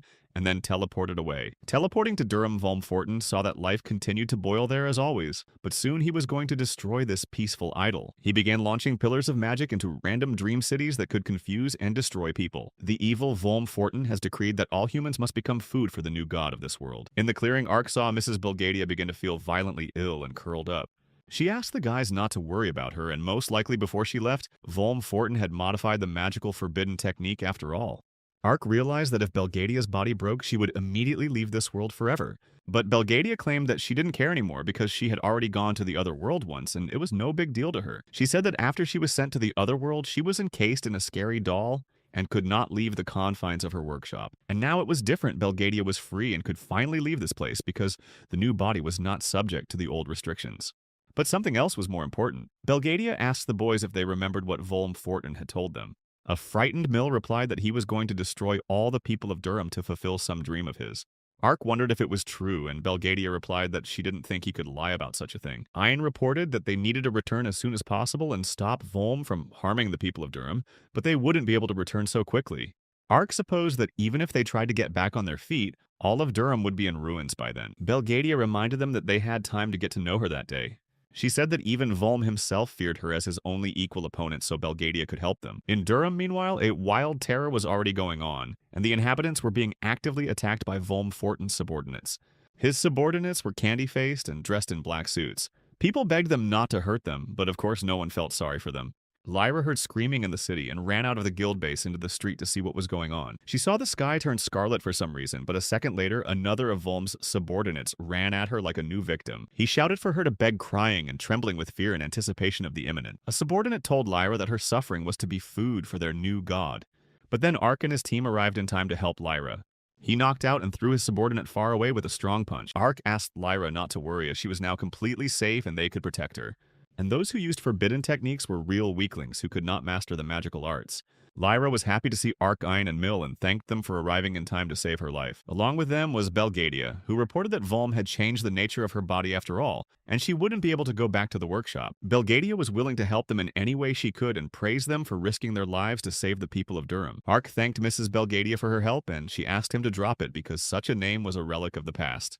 She offered and asked that from that moment on, those began to call her their friend. Mr. Guiret also came to the aid of all the people of Durham and claimed to his subordinates that he would punish them for the sins they had committed. Guiret asked all the people he saw to run to the Sword of Salvation headquarters, where all the survivors had taken refuge. He wouldn't let the monsters get in. He guessed that the enemies he met in the city were around level 80 to level 100, and until that day, Guiret had never met anyone like them in Durham. He heard someone turn to him from behind and clap his hands saying that Guiret was pretty good. It was Volm Fortin, and turning around, Guiret asked him if he was the culprit of all the chaos going on.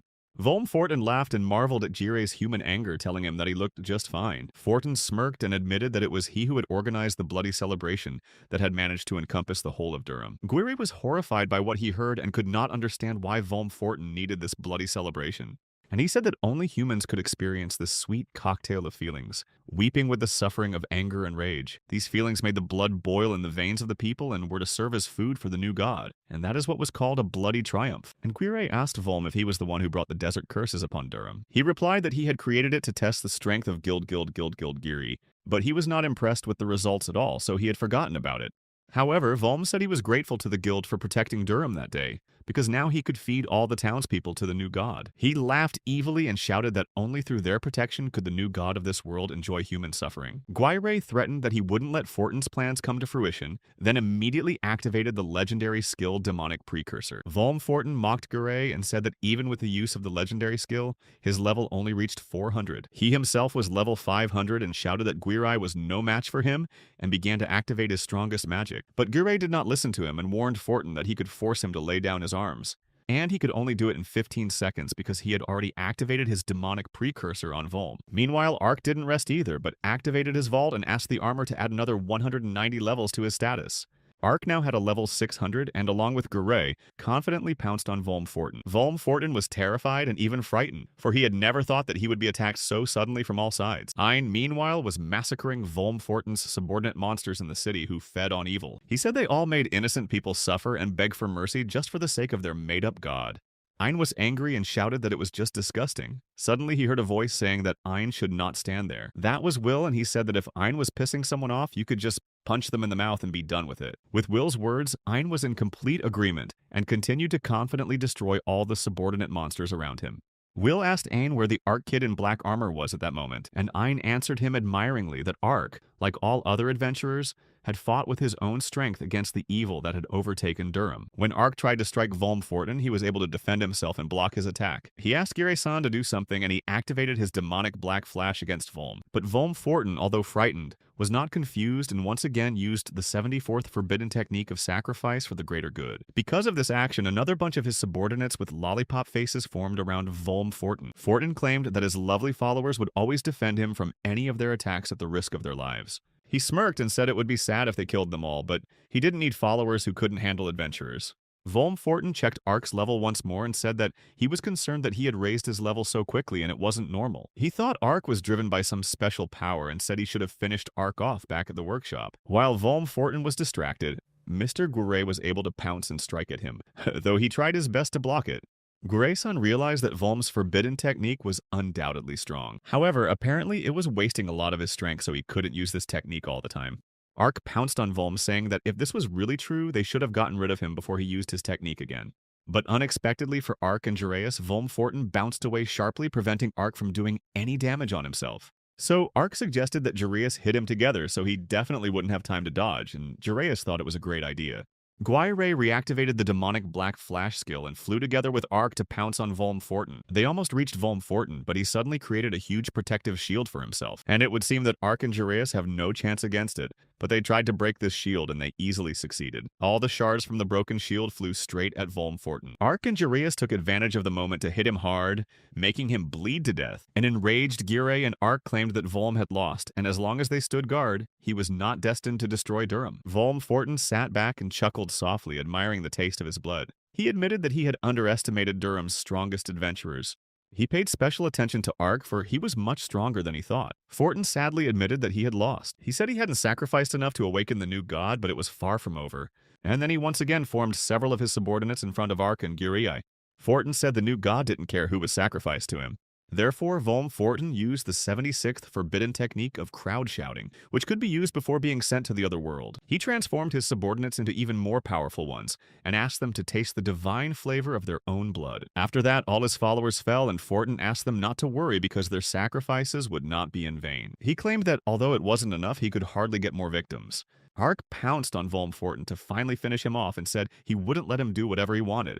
Volm Fortin laughed and argued that although Ark was very fast, it was too late to do anything about it. He shouted that the time had come and asked everyone to suffer to beg for mercy and merge together for a new god. All of Durham began to glow with blood, and a red stone began to emerge from the suspicious bud in Fortin's hands. Fortin shouted that if the new god needed his flesh and blood, he would gladly give him anything he wanted. He took out a crystal from the bud, calling it the fruit of suffering and human sorrow. He even named it the blood crystal.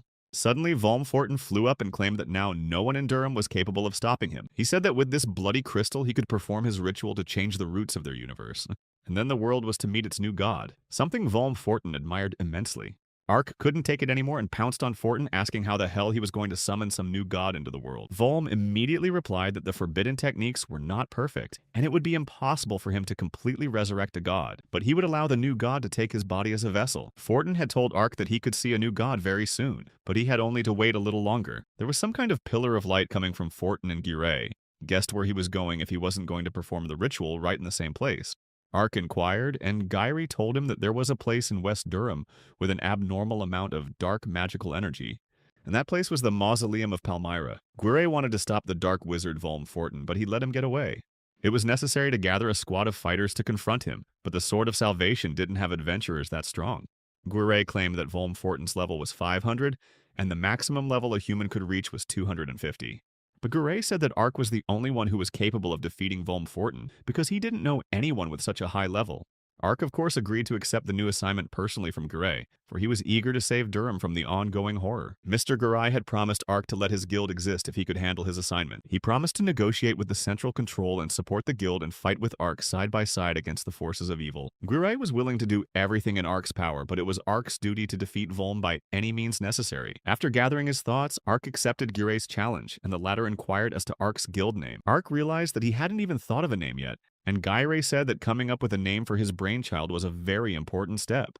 Nothing had even crossed Ark's mind yet, and Gyre suggested he take the old man's advice. Mr. Guire argued that the name of the guild was meant to reflect the essence of its founder.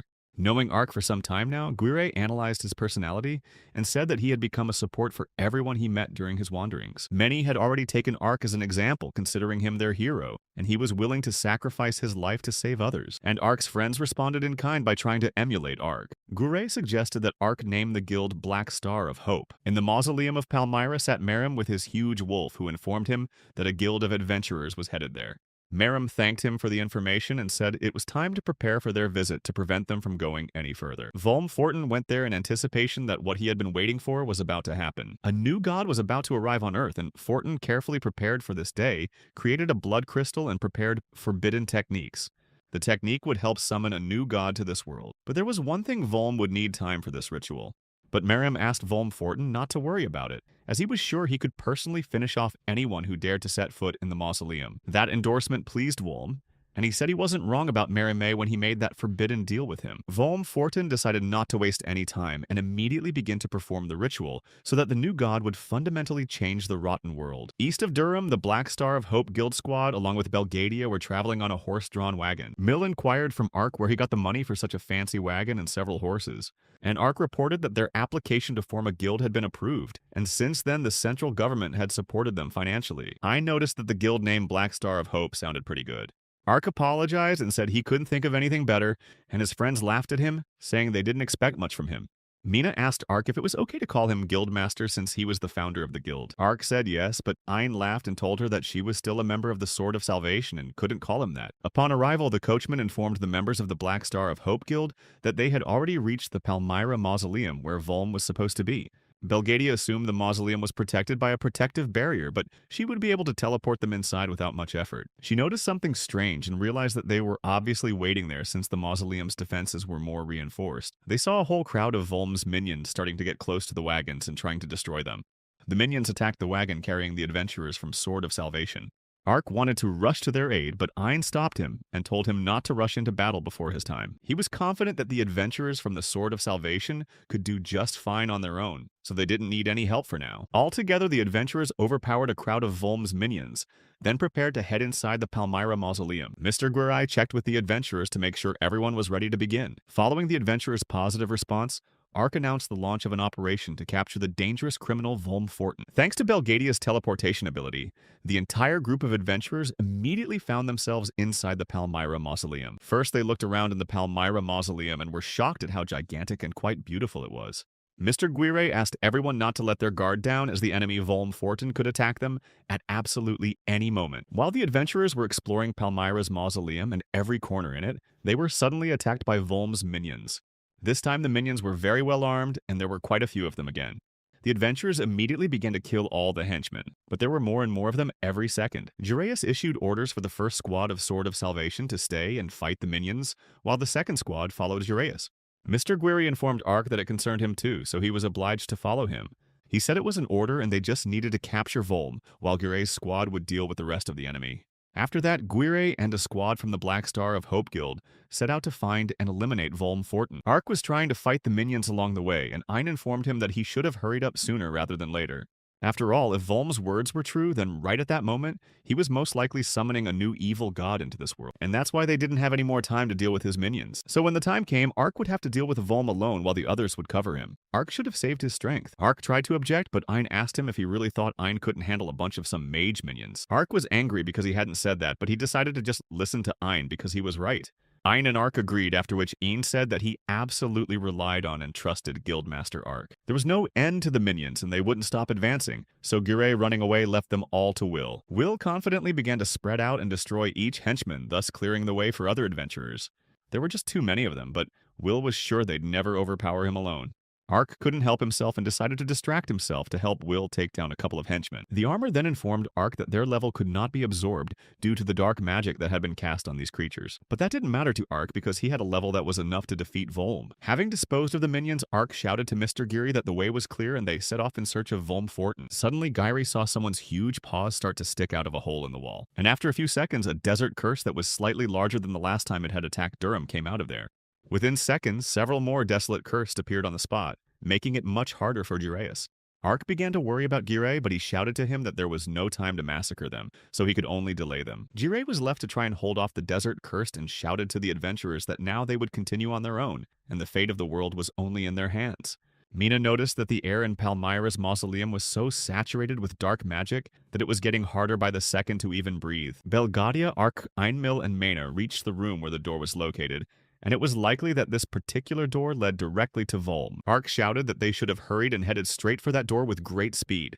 But unexpectedly, the very huge Merima wolf that would be incredibly hard to deal with got in their way. A second later, Merim himself jumped out to the adventurers and said that the wolf cub's name was Barish. Merim informed them that very soon a new god was to be born in this world. He said that no one called them all to this celebration, and then ordered the wolf Barish to pounce on the adventurers and destroy them. Ark realized that Merim was the very apprentice of Belgadia she spoke of. He was confident and told Merim that it didn't matter who he was because Ark would still kill anyone who tried to stop him. Merim told him to try all he wanted and it would still be useless. Barish's wolf was level 450, while Ark had a level 600, and Merim had told him about hearing about his abnormally high level for the average person. Merim also claimed that he was an ordinary engineer and could not defeat Ark in battle, so he had prepared something special especially for Ark. He began to activate some unknown magic that enveloped the entire room in a suspicious green light. Mina didn't understand what was happening and asked Ein if it was some kind of magic technique, but he said he didn't feel anything special.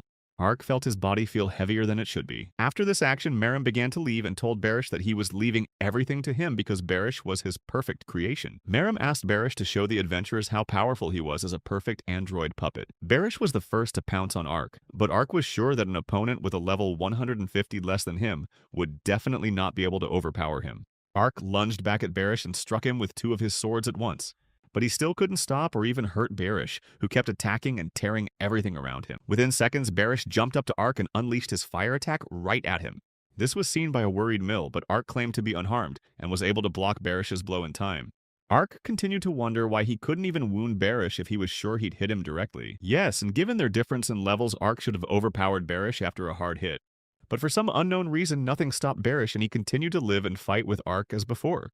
Merim watched from above and sarcastically asked why it was that Ark couldn't defeat a lower-level opponent. Merim said that the answer to this question lay in Barisha, and he did not call it his best creation for nothing. He admitted that Barisha's skill reduced the level of opponents within the radius of the energy field, meaning that Ark's level was on par with Barisha's. And Barish's skeleton was made of strong steel that absorbed magical damage. Ark would rather be exhausted than defeat a machine like Barish. Merim also claimed that Volm should have finished his ritual in the time it would have taken Ark to try to defeat Barish. Ark simply didn't listen to Merim and continued to fight confidently. Barish's level was 450th, and Ark would be able to use all his skills.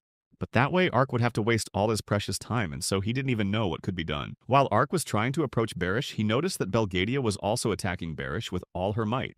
Belgadia told Ark that she could deal with Merim and Barish herself. After all, Ark had better things to do with destroying Volm than messing around with the obnoxious Barish kid. Ark couldn't understand what had happened to Belgadia, and she admitted to him that her body worked the same way as Barish's wolf cub. Also, Belgadia realized and told that she too felt an extraordinary burst of strength and energy being in Merim's energy field. There was much more Ark wanted to learn about Belgadia, but Ayn came up to him and asked him to go quickly, for they had limited time.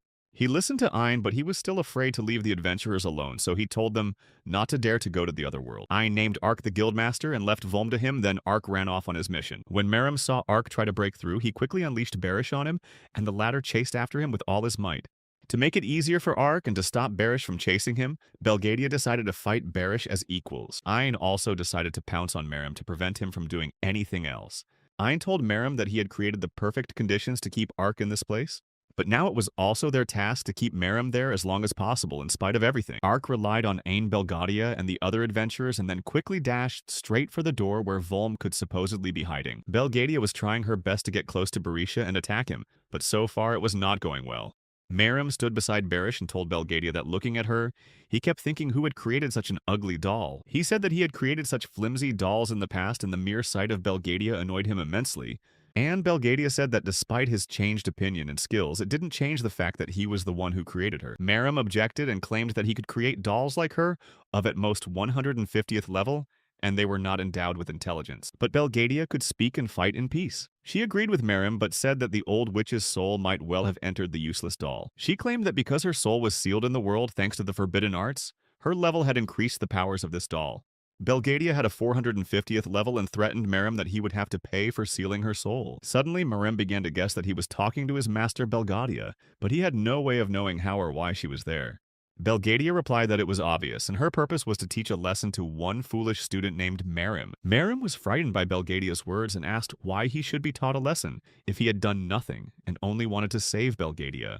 But since Merim wasn't a mage, he had to make a deal with someone who would help save Belgadia from being sent to the other world. In response, Belgadia said she understood Merim, and he did it all for her, but she didn't ask him to do such a thing.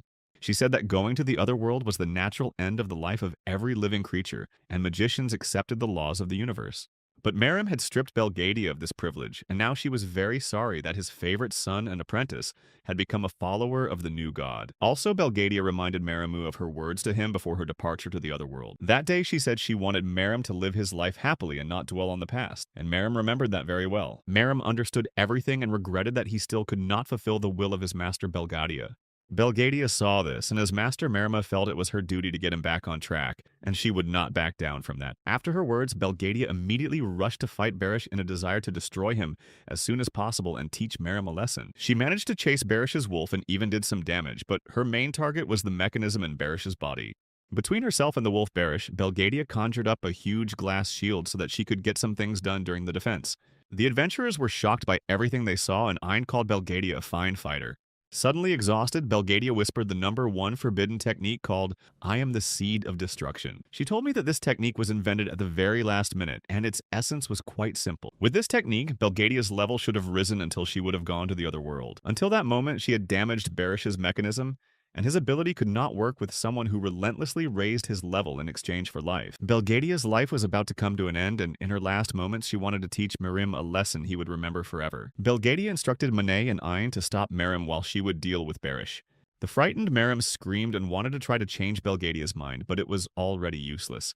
Despite the difficulty, Belgadia knew that every masterpiece had its flaw, which meant she would definitely be able to overpower the wolf cub Barish. To Belgadia's aid, Mill also came running in and immediately used her Lightning Strike Thunder Flash skill. And it gave a very good result because thanks to her skill, Mill dealt a lot of damage to Barisha. For what she had done, Belgadia praised Mill, and now it was her time to strike the final blow and finish off Barish. For the time being, Aina and Mana blocked Merim's movement thanks to Mana's magic. Belgadia asked Merim to stand and watch her destroy Barish, meanwhile Ark would save their world. She was happier than ever, for she knew that after this blow to Barisha, she should finally have her freedom. Merim tried to break free and begged Belgadia not to do it, arguing that if she went to the other side of the world, he would have nothing left to live for.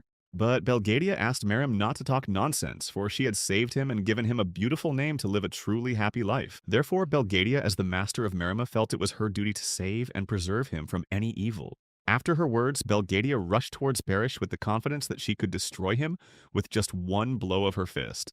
She really asked Merim to give the world another chance and not continue to side with evil. But Merim almost didn't hear her and screamed at the realization that it really could have been over in seconds, and his long efforts would have been in vain. Ark continued to run to find Volm and felt his level recover again as he came out of the energy field. He was more confident and determined than ever to destroy Volm Fortin for the sake of all his friends. Running into the room behind the door, Ark did indeed see Volm there, who immediately said that Ark was late and that was very unfortunate. Volm Fortin alerted Ark that the preparations were complete and the new god of this world was finally there.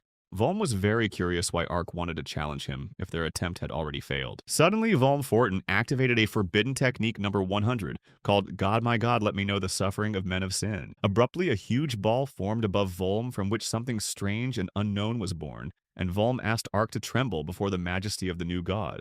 Fortin begged Ark to behold a true god of their sinful world, a god of pain and suffering called the Abyss of Evil. Volm Fortin was happy and proud that at last what he had been waiting for and preparing for years was finally accomplished, the birth of a new god. He claimed to be his loyal subject and was ready to obey his every wish. Volm asked to glorify the god of pain and suffering. Ark saw that the body of the so-called god Volm had created had abruptly begun to lose its shape, and it was the creepiest sight possible.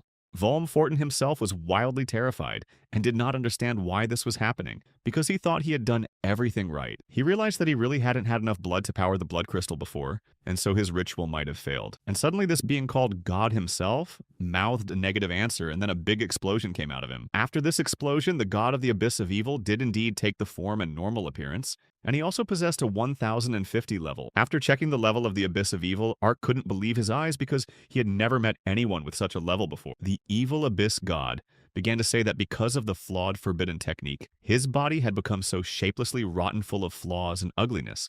However, even with such a body, the god Abyss of Evil would be able to plunge the world into an abyss of despair. Volm Fortin offered the god his solution, even though the ritual didn't quite go according to plan. He asked the god to take advantage of him and use his body as a vessel and merge with him.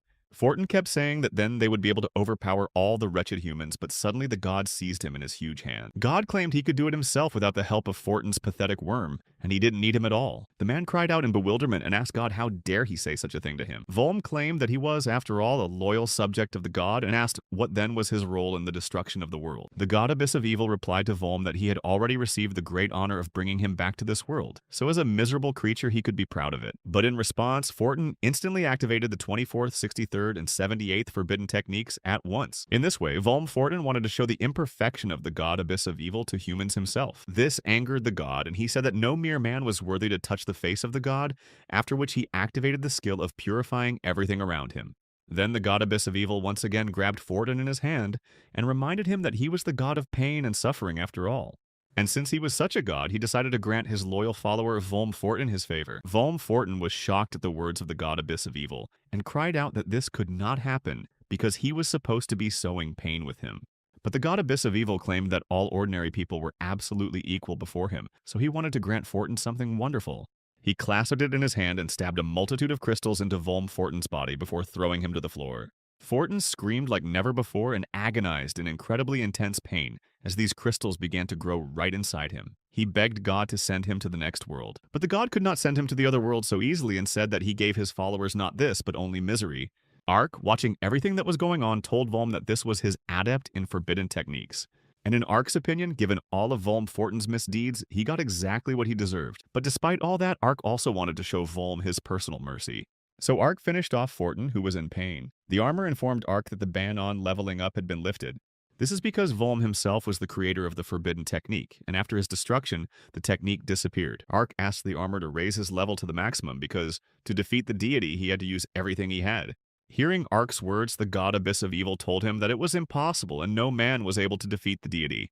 Even the armor of the Abyss spoke it was disgusting, and such a pathetic creature was not worthy to be called a god. Ark had absorbed Volm Fortin's levels, and there were another 500 levels available in his vault. The total level was 710th. Armor of the Abyss provided Ark with the recommended skill Divine Ascension, and the weapon Divine Eclipse to defeat the god. More than anything, Ark hoped that the skill and weapons recommended by the armor would actually help him defeat the god. But Ark wondered why the skill cost nothing, and the weapon cost as much as 400 levels. He decided to deal with it later and go straight into battle with the deity. Ark requested the acquisition of Divine Ascension and Divine Eclipse by throwing himself into battle with the Abyss of Evil deity. He believed and hoped more than ever that the new sword in his hands would actually help him defeat a 1,500 level deity. Also, Ark warned the god that despite their difference in levels, he was aiming to chop the deity's flesh apart with his mighty sword. If the god of the abyss of evil liked pain and suffering so much, Ark was more than happy to grant it to him in its original form. The god looked at Ark and told him that it would prove to be a waste of time, and man could never achieve strength enough to overpower a deity. He went on to say that humans were created to glorify the gods, and the gods, in turn, bestowed their favor or cruelty upon them, and the reverse was not given. Ark realized that these were all empty words to intimidate Ark, and so he suggested that the deity test all his claims in practice. He said that he had already separated one of the god's hands, and it was only a matter of time. The god was angry and said that miserable Ark had to be punished severely. The god of the abyss of evil told Ark that he was just a common sinner, not his follower, and his kind needed to be exterminated from the world. And that was already a handicap for Ark. He realized that the god's body had rotted and would be easier to defeat, but their difference in levels was too great. Ark realized that the deity only had to hit him and he could go to the other world, which was simply unacceptable. Ark received a notification from the Abyss armor that the enemy's level had been lowered to 1,450. When Ark asked why this was the case, the armor told him that there were fragments of blood crystal in the severed hand, and it was these crystals that infused the god with power. If Ark had cut off all the blood crystal fragments, the god's level would have dropped significantly. Ark realized his task quickly. He needed to separate those parts of the god's body that showed parts of the bloody crystals. He swooped down on the deity in a flash and immediately and effortlessly separated a few of his hands with crystals, causing his level to drop. Suddenly, the god reached for Ark with his remaining hands, but Ark dodged them in every way possible. God told him that he seemed to have figured out how to weaken the divine power, but his attempts were futile. The deity of the abyss of evil claimed that it was time for the sinner Ark to take his punishment. After the god began to activate the strongest attack with an explosion, and promised Ark to destroy him because people like him were not worthy to live in his world. Ark realized that he couldn't dodge such an attack, and even though he had weakened the god, it still wasn't enough. Ark had no choice, and he didn't want to go to the other world either, so he decided to try and fight to the last. He asked the armor to open the vault and give him all the levels he had. The god was surprised that Ark was still alive after his attack, but the abyss armor informed Ark that there were no more levels left in his vault, and his current level was 910. The evil abyss god continued to unleash powerful attacks that were beginning to drive Ark crazy. Ark was angry to the point that he kept pouncing on the god and separating his body parts with crystals, thus lowering his level. God told Ark that he was a sinner trying to attain God's power for no reason, went into a beastly rage. He said that a god like him would never tolerate being treated so disgustingly, but Ark didn't even hear him speak anymore. Despite the decline in strength and energy, Ark continued to fulfill his mission and destroy the god abyss of evil little by little. He quickly lowered the god level first to 1,200, then to 1,120th and 1,400. After a while, Ark had almost equalized the god's level with his own and brought it down to 950. Ark could feel his thoughts already beginning to jumble and his body turning inside out from the pain of the god's powerful attacks. He no longer understood what was happening to him, and the armor warned Ark that he had reached his physical limit. The Abyss armor said that if Ark continued to fight, he could do irreparable damage to his body, but Ark didn't remember what else he wanted to do. God looked at Ark and said that he was a sinner who had succumbed to primitive desires and could only be purified by being sent to the other world. Ark's consciousness was clouded, and he couldn't answer the question of what else he had to do. For a second, Ark even wondered if this was the end, but suddenly he woke up to the shouts of Aingre, Mill, and Mena. Ayan shouted to Ark, trying to bring him to consciousness so he wouldn't let this power consume him. Mill asked Ark not to give up, and Mana encouraged him and told him that only he could defeat the god, and there was only a little bit left to do. Merim, meanwhile, also stood beside the adventurers and remained silent inwardly, realizing that he too had done a lot of stupid things in his life. Mr. Gurai shouted at Ark to keep his wits about him and remember who he was. Ark tried to remember anything at all looking at Ain Milmanu and even Guresan. Seconds later, Ark remembered that he had asked the armor to release all levels from the vault, and that power consumed his mind. Finally waking up, Ark immediately gathered his strength and thoughts and asked the armor how much longer his body could last. The Abyss armor replied that he could still do everything he had planned. Ark was sure that a single blow would have been enough. The god of the Abyss of Evil asked him to prove who was the strongest of them all. God claimed that ordinary people were never able to defeat God because it was a taboo, and no one could break this rule. Ark could use the Kara Lord's kit, and by concentrating divine energy into the sword, he would be able to unleash a powerful blast. But there was one thing: he had to wait a minute for the energy to replenish. Ark asked the armor if he could use his seraphim wings in the meantime, and the answer was no, but since Ark had no other choice, he planned to end this nightmare with a single blow. Therefore, Ark immediately activated Kara Lord's energy set and waited for the energy to become sufficient to launch an attack. God asserted to him that no matter how strong a man was, it would never be enough to defeat God himself. He began unleashing attacks again, and Ark skillfully dodged them, while the god continued to impress upon him that his attempts to defeat him were utter folly. Without stopping to mock Ark, the god attacked him and said that whatever he did to his body, his spirit would never disappear. But Ark couldn't help himself and couldn't stand all those words, so he shouted that he didn't care at all about what the god was telling him. He asked him why Ark had spent all his energy on this and why he didn't want to just accept the inevitable. Ark thought this question was stupid and replied that if he surrendered, his loved ones would suffer at the hands of a god. And Ark, of course, feared this more than anything else in the world, so he continued to fight for the bright future of his dear people. Also, Ark shouted that everyone was the master of his own destiny and no god had the right to decide and choose his fate for him. Ark had only recovered 30% of his energy, but the god had already begun to reach out to him, threatening to send him to the next world. The god activated an even stronger attack on Ark when the energy was 55%, and the friends standing nearby were greatly worried about him. After the explosion, the god told Ark that it was time to say goodbye to him, and Ark happily agreed, because it was indeed time to say goodbye to the god of pain and suffering. When Ark's energy had recovered 82%, he began to slowly get closer to the god. For soon the long-awaited thing Ark had dreamed of was about to happen. His energy was 90%, and after a couple of seconds the energy was fully restored, and Ark solemnly announced to the god that he was now finished. Ark didn't waste a second pouncing on the god and thrust his charged sword right into his face while he whispered that the man couldn't end him so easily. Kara Gentleman's set of energy really helped Ark out, and after one hit, the god fell and shattered into a multitude of bloody crystals. After the legendary battle, the adventurers would return, and Ayn would carry the exhausted, unconscious Ark in his arms. Mina offered Ayn her help, for even though she had cast a spell on Ark to reduce his body weight, it was still difficult for Ayn to carry him. Ayn didn't agree to her offer of help and wanted to carry him himself, because it was an honor to rescue and carry his hero friend. Guire said that even though Volm Fortin had already been defeated, there were still a bunch of his monsters in Palmyra's mausoleum. So everyone who wasn't injured had to be on guard and in case of anything, deal with the monsters while Ayn kept an eye on Ark. Suddenly, one desolate curse appeared in front of the adventurers again, and Guire planned to waste no time and deal with him urgently. After a couple of seconds of deserted curses, there was a crowd of them with no end in sight. Guire asked Mina for help. They joined the battle together and began to massacre the desert cursed to keep them away from Ayn and Ark by no means. There were so many of them that Guire even doubted his own strength, and thought that at this rate they could definitely break through.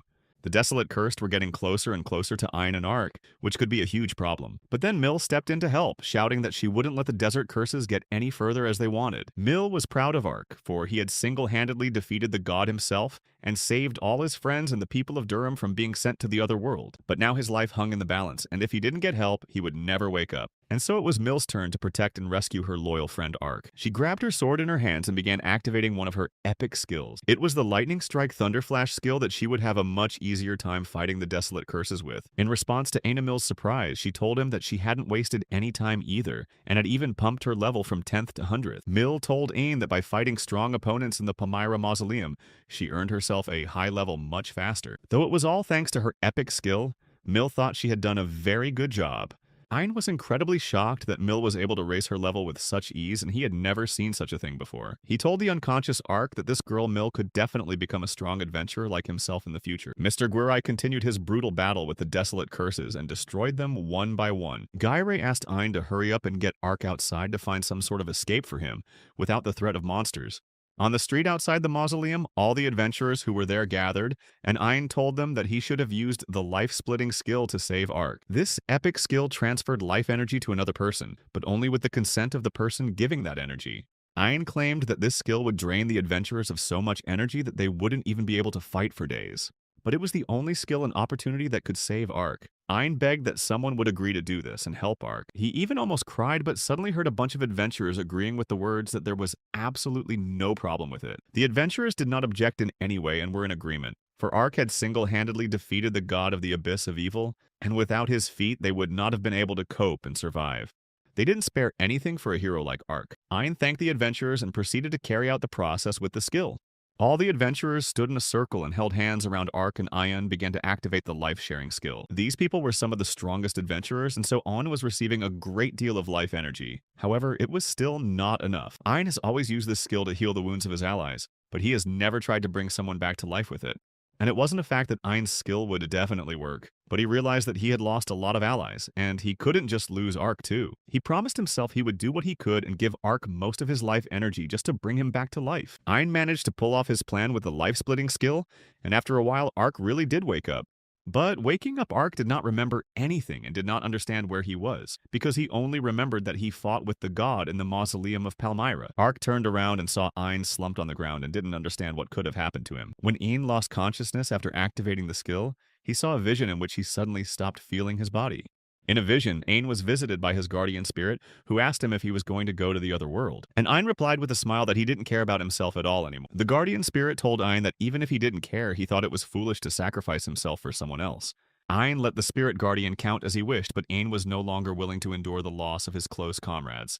But the spirit guardian only called Ein troubled and hugged him, saying that unlike him, he didn't want Ein to go to the other world. Despite everything, Ein argued to the guardian spirit that he should have given Ark some of his life energy, and the spirit called him a fool. Ein apologized to him for everything, and the spirit guardian said he could only help him half as much by sharing his life energy. The guardian spirit claimed that in that case, Ein would have only days to live, but Ein didn't care at all that he was sacrificing himself at that moment. The guardian spirit also gave Ein hope that his life could still be saved, but that he would need help to do so. And it was his faithful friends who were to be of help to Ein after all he had been through. After these words, the guardian spirit said goodbye to Ein and told him that he would be waiting for him in the spiritual land of Repulum. When Ark woke up, he rushed to Ein to find out what had happened to him. But Mill stopped Ark and told him that Ein had tried to bring Ark back from the other side some time ago. Mill's words shocked Ark, and he all the more rushed to Ein, begging for him to wake up. Suddenly, Ark saw suspicious purple spots on Ein's face and neck that he had never seen on anyone before. Ark immediately began questioning all the adventurers about whether they had seen something like this before, and what it could even be. He began to ask Mina what it might be, thinking that Mina must surely know it. But a saddened Mina apologized to Ark with the words that she too did not know the origin and danger of those purple spots. Someone in the crowd said that those purple spots were a sign of spirit sickness. One of the adventurers was outraged that Durham's strongest adventurers had gathered in this place, but none of them had ever heard of it before. Belgadia's head in Marim's hand spoke of the spirit sickness. She said that the spirit disease was a mystical illness.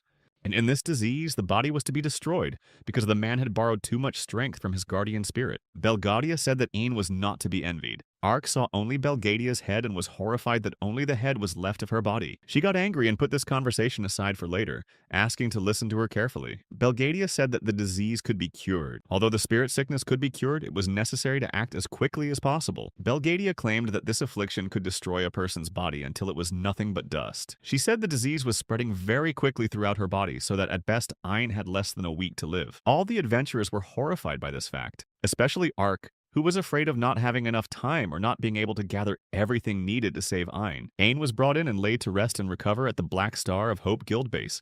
Ark asked Ein to bear with him a little longer and promised to save him from this ailment that had overtaken him. Disappointed, Belgadia said that unfortunately the spirit disease could only be cured by spirits, but they had not lived among humans for a long time. Belgadia said that the only place to find the spirits was in the land of Repulum, a spiritual place on the border of the continent. Memories of how she had only been there once in her younger years came flooding back to Belgadia. Thinking about Belgadia's younger years, Ark assumed it must have been over a century ago that she was angry. Anyway, Belgadia said that only in the spiritual lands of Repulum could they find a cure that would save Ein from being sent to the other world. Gyraeus and Lyra entered the Black Star of Hope Guild base with the news that they had already prepared the wagon for the journey. Mr. Gyrae himself picked up Ein in his arms to carry him to the wagon, and was ready to depart as soon as they finished their conversation. Ark didn't want to waste time, and so he himself asked everyone to hurry up, but he noticed Marim sitting there without a word. Marim stood up and walked over to Ark, holding out his hands with Belgadia's head. He asked Ark to take Master Belgadia with him, for she had been to the Repulum lands once before and had heard of them. Marim himself was afraid to travel with the adventurers, feeling guilty and thinking that he would only get in their way. Mrs. Belgadia asked Ark to decide how to deal with Marim since he was the guild master. After a moment's thought, Ark asked what the problem was, and Marim might as well have gone with the squad. Marim was shocked by Ark's decision as he was still tormented by guilt for almost taking the lives of all those adventurers. Ark asked Marim if everything he had done before was really for the sake of Belgadia, and besides he hadn't hurt anyone. But Ark had another hunch that Marim, as a former subordinate of Volm Fortin, might have taken many lives and felt guilty for what he had done. But Marim argued that this was not the case at all, and he was never able to take the lives of innocents at someone else's behest.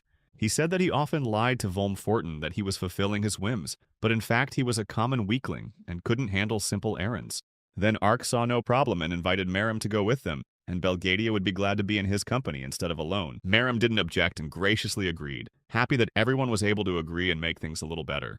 Ark still wondered why there was only one head left of Belgadia, and whether or not it happened at the hands of Merim during the battle. And Belgadia confessed that she used a forbidden technique to defeat Merim, but afterwards her body exploded and only her head survived. As creepy as it sounded, Ark still tried to just accept the situation and not ask too many questions. After the conversation, Lyra hurried Ark and Merim, for they should have left for the spiritual lands sooner rather than later. Ark was more excited than ever that in the spiritual lands of Rapaelum he could find the spirits and the cure to save his friend Een. Mr. Geary drove the horse-drawn wagon all the way to the spiritual lands of Rapaelum. The entire band of adventurers looked at Een with regret and sadness, but each of them hoped to find salvation for him. Belgadia said she could only teleport them all to the outskirts of the Spirit Lands territory, and it was impossible to teleport to the spiritual lands with the help of magic, even with a great desire. Ark checked with Belgadia to see if she was even sure she had teleported them to the Spirit Lands. As far as Ark knew, the spiritual land of Rapaelum was a place where nature ruled and crystal-clear rivers flowed. But there was literally none of that in this place, which seemed strange to Belgadia herself, because there used to be meadows, not a continuous gray road. Mr. Geary reported that they should all be on the lookout so they don't get into any trouble again. He explained that if Belgadia was indeed right, and they were very close to the Spirit Lands, it meant that they were not expected there. There was only fog around, and Gyre checked with Ark about the best way to deal with such an impenetrable fog, and whether it was worth it to go on. But Lyra argued that there was no choice, for Een had to be rescued even though they were afraid and unaware of what might await them in the Spirit Lands. And among the adventurers, there were those who didn't know how to fight at all, so Jureus thought it was an unnecessary risk. Lyra assured Mr. Geary that everything was fine for now, but Een unfortunately didn't have long to live, and that's why they had to use every opportunity to save Een no matter what. There was no way they could back down. Lyra also claimed that she and the others were surrounded by Durham's strongest adventurers, which meant they all had nothing to fear. And Ark argued that each of them was willing to take the risk, and if behind the impenetrable fog was indeed the Rapaelum, to go all the way. Mr. Geary agreed with Ark and asked everyone to hold on tight because this trip was going to be quite hot. Suddenly there was heavy thunder and thunderstorms, and Mr. Geary tried to drive as fast and carefully as possible to avoid the blows of the thunderstorms. But since they had entered the thick of the fog, they could see almost nothing and had to be as careful as possible. Ark had a feeling they had only a short distance to go, and the main thing was to get through despite the heavy thunderstorms. Jureus tried to drive carefully and quickly, but suddenly a thunderstorm hit their wagon, causing Ark to fly out of the wagon. Waking up, Ark saw at least one tree around him and began to guess that they had already reached the spiritual lands of Rapaelum. Armor of the Abyss asked Ark if they had managed to get here, but Ark didn't understand what he meant at all. Ark heard a strange sound and turned around to see an unknown huge monster in front of him. He was already planning to start a battle with this monster, but he was overtaken by an unfamiliar guy who dealt with the huge monster in a couple of blows. Upon seeing Ark, the guy welcomed him to Rapaelum and said he was the first prince of the spiritual lands named Falk Rapaelum. Falk Rapaelum informed Ark that he was actually very much looking forward to his arrival in the spiritual land. He graciously met and received the entire band of adventurers, promising to escort them to a safe place where Een could be left. Falk said that he was already well aware that this fool Een would surely be rescued by his loyal friends. He laughed, saying he was interested in watching them ride through the storm clouds and fog, but he was surprised they all managed to survive. The adventurers were shocked by what they heard, and Ark asked Falk how he knew Een and such information about them. And Falk looked at Ark and said that long ago there was a kingdom of spirits and humans, and for the sake of peaceful relations, people gave their technology to the spirits. And the spirits in return swore to protect and defend the people, and that promise lived on to this day, thanks to Een and Falk. Falk went on to say that Een had gotten an epic skill that was directly related to Falk's power. However, Een Falk did not grant this power to Een personally. He simply wished that his powers would go to a man with a good heart. And that's how fate tied Een and Falk together, so he knew quite a bit about Een. Also, Falk Rapaelum admitted that the last time Een used his skill, he had the opportunity to learn something. And he learned from his subconscious everything in particular about what was happening to Een, and what had happened to all of Ein's adventurers and friends. And so Falk also knew the backstory of everything that had happened, and of Ark himself. A flustered Ark asked Falk why he didn't stop Een while using the skill if he saw the whole thing. Falk Rapaelum was honest and admitted that he tried to stop Een, but all that coaxing was just futile. He said that Een knew everything and was just ready to risk his life, but thanks to Falk's spiritual power, he was at least able to survive. So Falk asked Ark to thank Een for his rescue when he would have woken up. After a little more traveling through the spiritual lands of Rapaelum, Falk reported that they had already arrived at the proper and safe place. Mill, looking around, saw only the usual wasteland and wondered how they could have been in a place like this. Falk asked Mill to look more closely and opened some sort of portal right in the middle of the wasteland. Entering the portal, the adventurers saw something incredible and exactly what they thought of when they spoke of the spiritual lands of Rapaelum. The place was beautiful and exactly as the stories of Belgadia and Falk welcomed them to the last stronghold. He explained that the last stronghold was the last piece of Rapaelum land they had left. With a little effort, Falk said that Ein was very lucky that the disease hadn't spread completely. He was able to heal Ein completely and solemnly announced that he only had to rest, but his life was no longer in danger. The adventurers patted Falk and were more pleased and grateful than ever that he had saved Ein's life. Falk had given his word that Ein was supposed to be better now, but he would need to stay with them for a while to recover. Despite the healing, the disease kept Ein from regaining consciousness, but the forces of the spiritual earth had to draw all the evil out of his body. Belgadia said she remembered the kingdom of Repialam as a land where spirits and nature lived in harmony with each other, but she wondered why the kingdom had turned into the desolate land they had seen on their way to their last stronghold. Sighing, Falk began to tell that 50 years ago their land was invaded by a monster whose touch destroyed nature and animal, and this monster's name was Galbatus. According to Falk, he was the worst of the worst embodiment of evil itself. Falk also reported that once inside Ein's subconscious mind, he realized that the monsters they were fighting were followers of Galbatus. Falk claimed that these brats had cursed their land, and to put it simply, the entire spiritual land had been struck by a disease that he had saved Ein from. Ark wondered if Galbatus's monster could really be defeated in any way. But Falk said it was just impossible and sounded like a joke, because Galbatus had a 4-digit lead, and there was no one who could finish him off. But then suddenly Falk remembered Ark's ability and power, and Ark didn't even listen to Falk to the end, telling him that he had saved his friend Ein's life, and so Ark was willing to help in any way he could. Suddenly, one of the residents of the Spirit Lands burst into the room with an urgent alert. He reported that there was an urgent report from outside that Mr. Galbatus's army had surrounded their hideout. Falk Repialam informed the adventurers that he had not wanted to ask them to do so, but now they urgently needed help to defend their last stronghold. Ark was only too happy to help protect Repialam, as he said, but he demanded an answer from Falk to one question. He asked Falk with surprise why they called the Galbatus monster Mr. He realized that there was no point in hiding it, and told that it was Galbatus who had destroyed their kingdom of Repialam. But that wasn't his full name at all, and in fact, the monster's name was Galbatus Repialam. And a little worried, Falk confessed that Galbatus Repialam was actually his father. Ark was shocked at what he heard and asked if Galbatus was the spirit emperor of Repialam. Falk told that Galbatus had suddenly changed, had destroyed Repialam, and now he was nothing more than an enemy to Falk. He asked the adventurers to hurry to the defense of the kingdom, for the descendant of Galbatus was already waiting for them. They set off in a hurry and the entrance was near and Galbatus' followers were on their way. And Falk reported that when the gate opened, the battle was to begin immediately. Not many could fight in the last garden, so Falk Repialam decided to rely on the adventurer squad of the Black Star of Hope. The adventurers crossed the gate and the battle with the monsters immediately began. Ark immediately dealt with one monster and absorbed its level, raising his level to 960. Armor of the Abyss informed Ark that his body had become adapted to the high levels, and it was possible to further absorb the levels. A whole huge army of Galbatus appeared before Ark, and now the main task was to get rid of it as soon as possible. Falk reported that it should have taken no more than 10 minutes to defeat these monsters. He was eager to destroy all the monsters as soon as possible because there was no way he could let them get to the last garden and take it over. Though not as powerful as Ark, Falk was still a member of the royal family of Repialam. Falk Repialam was level 300 and was completely confident that he definitely couldn't lose to Galbatus's army. Fighting with monsters, Mr. Gurai thought about the fact that spirits, unlike humans, had no level restrictions. Therefore, it was much easier for them to level up to infinity, which was even enviable for Gurai. Mr. Gurai claimed that his old bones could really use a new higher level too. But Falk looked at Giri and encouraged him that he was doing fine without it. Mina and Mill also did not rest and helped each other confidently fighting, using their skills to the fullest. To attack the monsters even harder, Mill decided to use her epic Thunderline strike skill. Mill claimed that she wasn't going to go to the other world right there, so she was investing in this fight to the fullest. Since the enemy monsters were not running out, Ark suggested that a good solution would be to destroy them all at once. Ark asked for a squad of adventurers to cover him while he tried to put his plan into action. Setting out to attack the monsters, Ark confidently began to deal with them, and was sure that with his level the monsters wouldn't even dare to touch him. Ark was able to chop down several monsters at once in one blow, and his case was progressing quite well. He had defeated so many monsters that he was able to raise his level to 2,960. Galbatus sat on his throne and learned that all of his followers had been destroyed, and the Abyss Suppressor did not bear his name for nothing. He believed he would soon rule the world, not just Repialam, and if anyone got in his way, the Spirit Emperor Galbatus Repialam himself would get rid of them.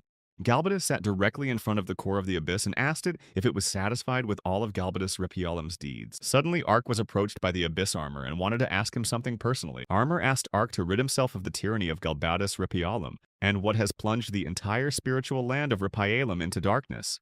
Ark wondered why the armor had asked for it, and he replied that while he was in the armor, there would be no better chance to get rid of it. The Abyss armor begged Ark to do his bidding, and in return he was willing to tell him everything about himself. The armor's real name was the Abyss Suppressor. The Abyss Suppressor said that since ancient times he had ruled the realm of the Abyss Void, where true evil lived, and he alone had kept it in check with all his might. It seemed suspicious to Falk Repialum that they had already entered Galbatus territory, but for some reason there was not a soul around. The Abyss Suppressor told Ark that they had no time for chatter, but he was sure that Galbatus was already aware of their arrival in these lands. He promised to tell everything right after they dealt with Galbatus. Ark had no way to grasp all the concepts said armor suppressor, abyssal void realm, and containment of evil. After this story, the Abyss armor didn't say another word, and Ark couldn't concentrate from all these thoughts. Falk asked Ark to keep his head in the clouds and get his thoughts together, because he was the only one he could rely on to the fullest extent. Falk also said that around the tree they came to there was usually a bunch of monsters that were protecting Mr. Galbatus. And this tree was the castle where Falk used to live, but now only Galbatus dwelled. Mr. Guire suggested that they might have been trapped if there were no soldiers around the tree, and Mill suggested that in that case they should retreat, but Mina viewed the situation from a different angle and suggested that this could be their chance to attack Galbatus. All of Galbatus' forces could have been focused on destroying the shelter, and he could have been defenseless at that moment. Falk also argued that this might be the only way to deal with Galbatus. And that's why Falk wanted to take the risk, because if they retreated, they would hardly be able to fight off the enemies and protect the last garden. They decided not to waste another moment and headed confidently towards the tree castle where the mighty Galbadis resided. The adventurers were determined to end this once and for all, but when they entered the castle, they saw that it was also completely empty and quiet. Mana saw a huge ballroom in the castle, and Falk told her that his family used to hold receptions in the castle. Suddenly, the adventurers saw Galbatus himself come out to greet them after all. He immediately turned to the Abyss Suppressor and asked him what he thought of his possessions. Spirit Emperor Galbatus Repialum was not very pleased that the Suppressor of the Abyss decided to take his friends with him. Galbatus Repialum claimed that the Abyss Suppressor and his friends were a threat to his plot, and because they dared to go against him, the Spirit Emperor Galbatus Repialum wanted to destroy them all. Ark shouted and asked Galbatus to answer why he had betrayed his people and what he wanted to accomplish by all this.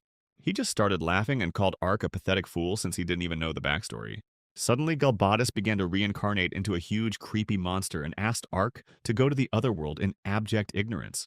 Without wasting a second, Ark pounced on the huge Galbatus monster and with all his might struck it with his sword right in the arm. He didn't even resent him in the slightest and only laughed with Ark, telling him that with such weak strength, he would never be able to defeat him. Galbatus Repialum said that he expected more from Abyss Suppressor, and at that time he was 3,200th level. He promised to personally destroy both the Calamity armor and its 2,960 level Ark owner. Without a second thought, Galbatus began to attack Ark at full speed, but he tried to dodge as best he could, and it was quite difficult. Galbatus Repialum's attack nearly hit Mill, but she managed to dodge and defend herself, claiming she was fine. Falk Repialum tried to apologize to the adventurers, but Guire stopped him and told him not to do so, since they had agreed to follow him. Guire noticed that there were monster guests outside the palace and they couldn't be allowed to sneak inside the palace. Ark reported that Galbatus had 3,200th level, and the adventurers really should have gotten further away from the castle. Falk was worried about Ark because he wanted to stay and fight Galbatus one-on-one, but Ark told him not to worry about him. Ark also promised everyone that he would destroy the very evil that had consumed Repialum by any means necessary. He had promised to fight to the end and with all his strength, so his friends didn't have to worry about anything. Ark joked that they were in the ballroom at the time and suggested that Galbatus dance with him. He immediately pounced on Galbatus in attempts to attack him, while simultaneously dodging his attacks. Galbatus Repialum surrounded Ark with his body and asked strength from him. Did he really think he could fool him? Galbatus then tried to wrestle the sword out of Ark's hands, but then just grabbed it and threw Ark to the floor from a great height. Ark stood up and couldn't even imagine what he had to do next, because now the situation was worse than ever. He turned to the Armor of Disaster and asked to find an epic skill that would help him defeat Galbatus. The enraged Ark didn't understand why the Abyss armor continued to remain silent when the enemy he wanted to defeat appeared before them. After a few seconds of silence, the Abyss armor finally spoke to Ark and informed him that the capture of the enemy was complete. Ark didn't understand what that could mean, and the armor began to explain that Galbatus had never been the main threat. He was just a simple blank, and he was given incredible powers, and the one who gave him those powers was the main target and threat. Armor of the Abyss said that he wanted to find the root of evil, so he devoted all his strength to it, and didn't answer Ark for some time, but he found what he wanted. He asked Ark to look up at a certain purple stone that was called the Abyss of Destruction. The Abyss of Destruction suddenly spoke and said that it wanted to give Galbatus more power, so his body began to fill with new strength. The stone Abyss of Destruction asked Galbatus to crush Arka's bug with a single blow, for that was the reason she had given him new power. powers. Galbadus immediately struck and threw Ark back with such tremendous force that he flew out of the castle into the street, right through the wall. From the violent impact and fall, Ark lost consciousness and lay motionless on the ground while Galbadus quickly followed him in his eagerness to destroy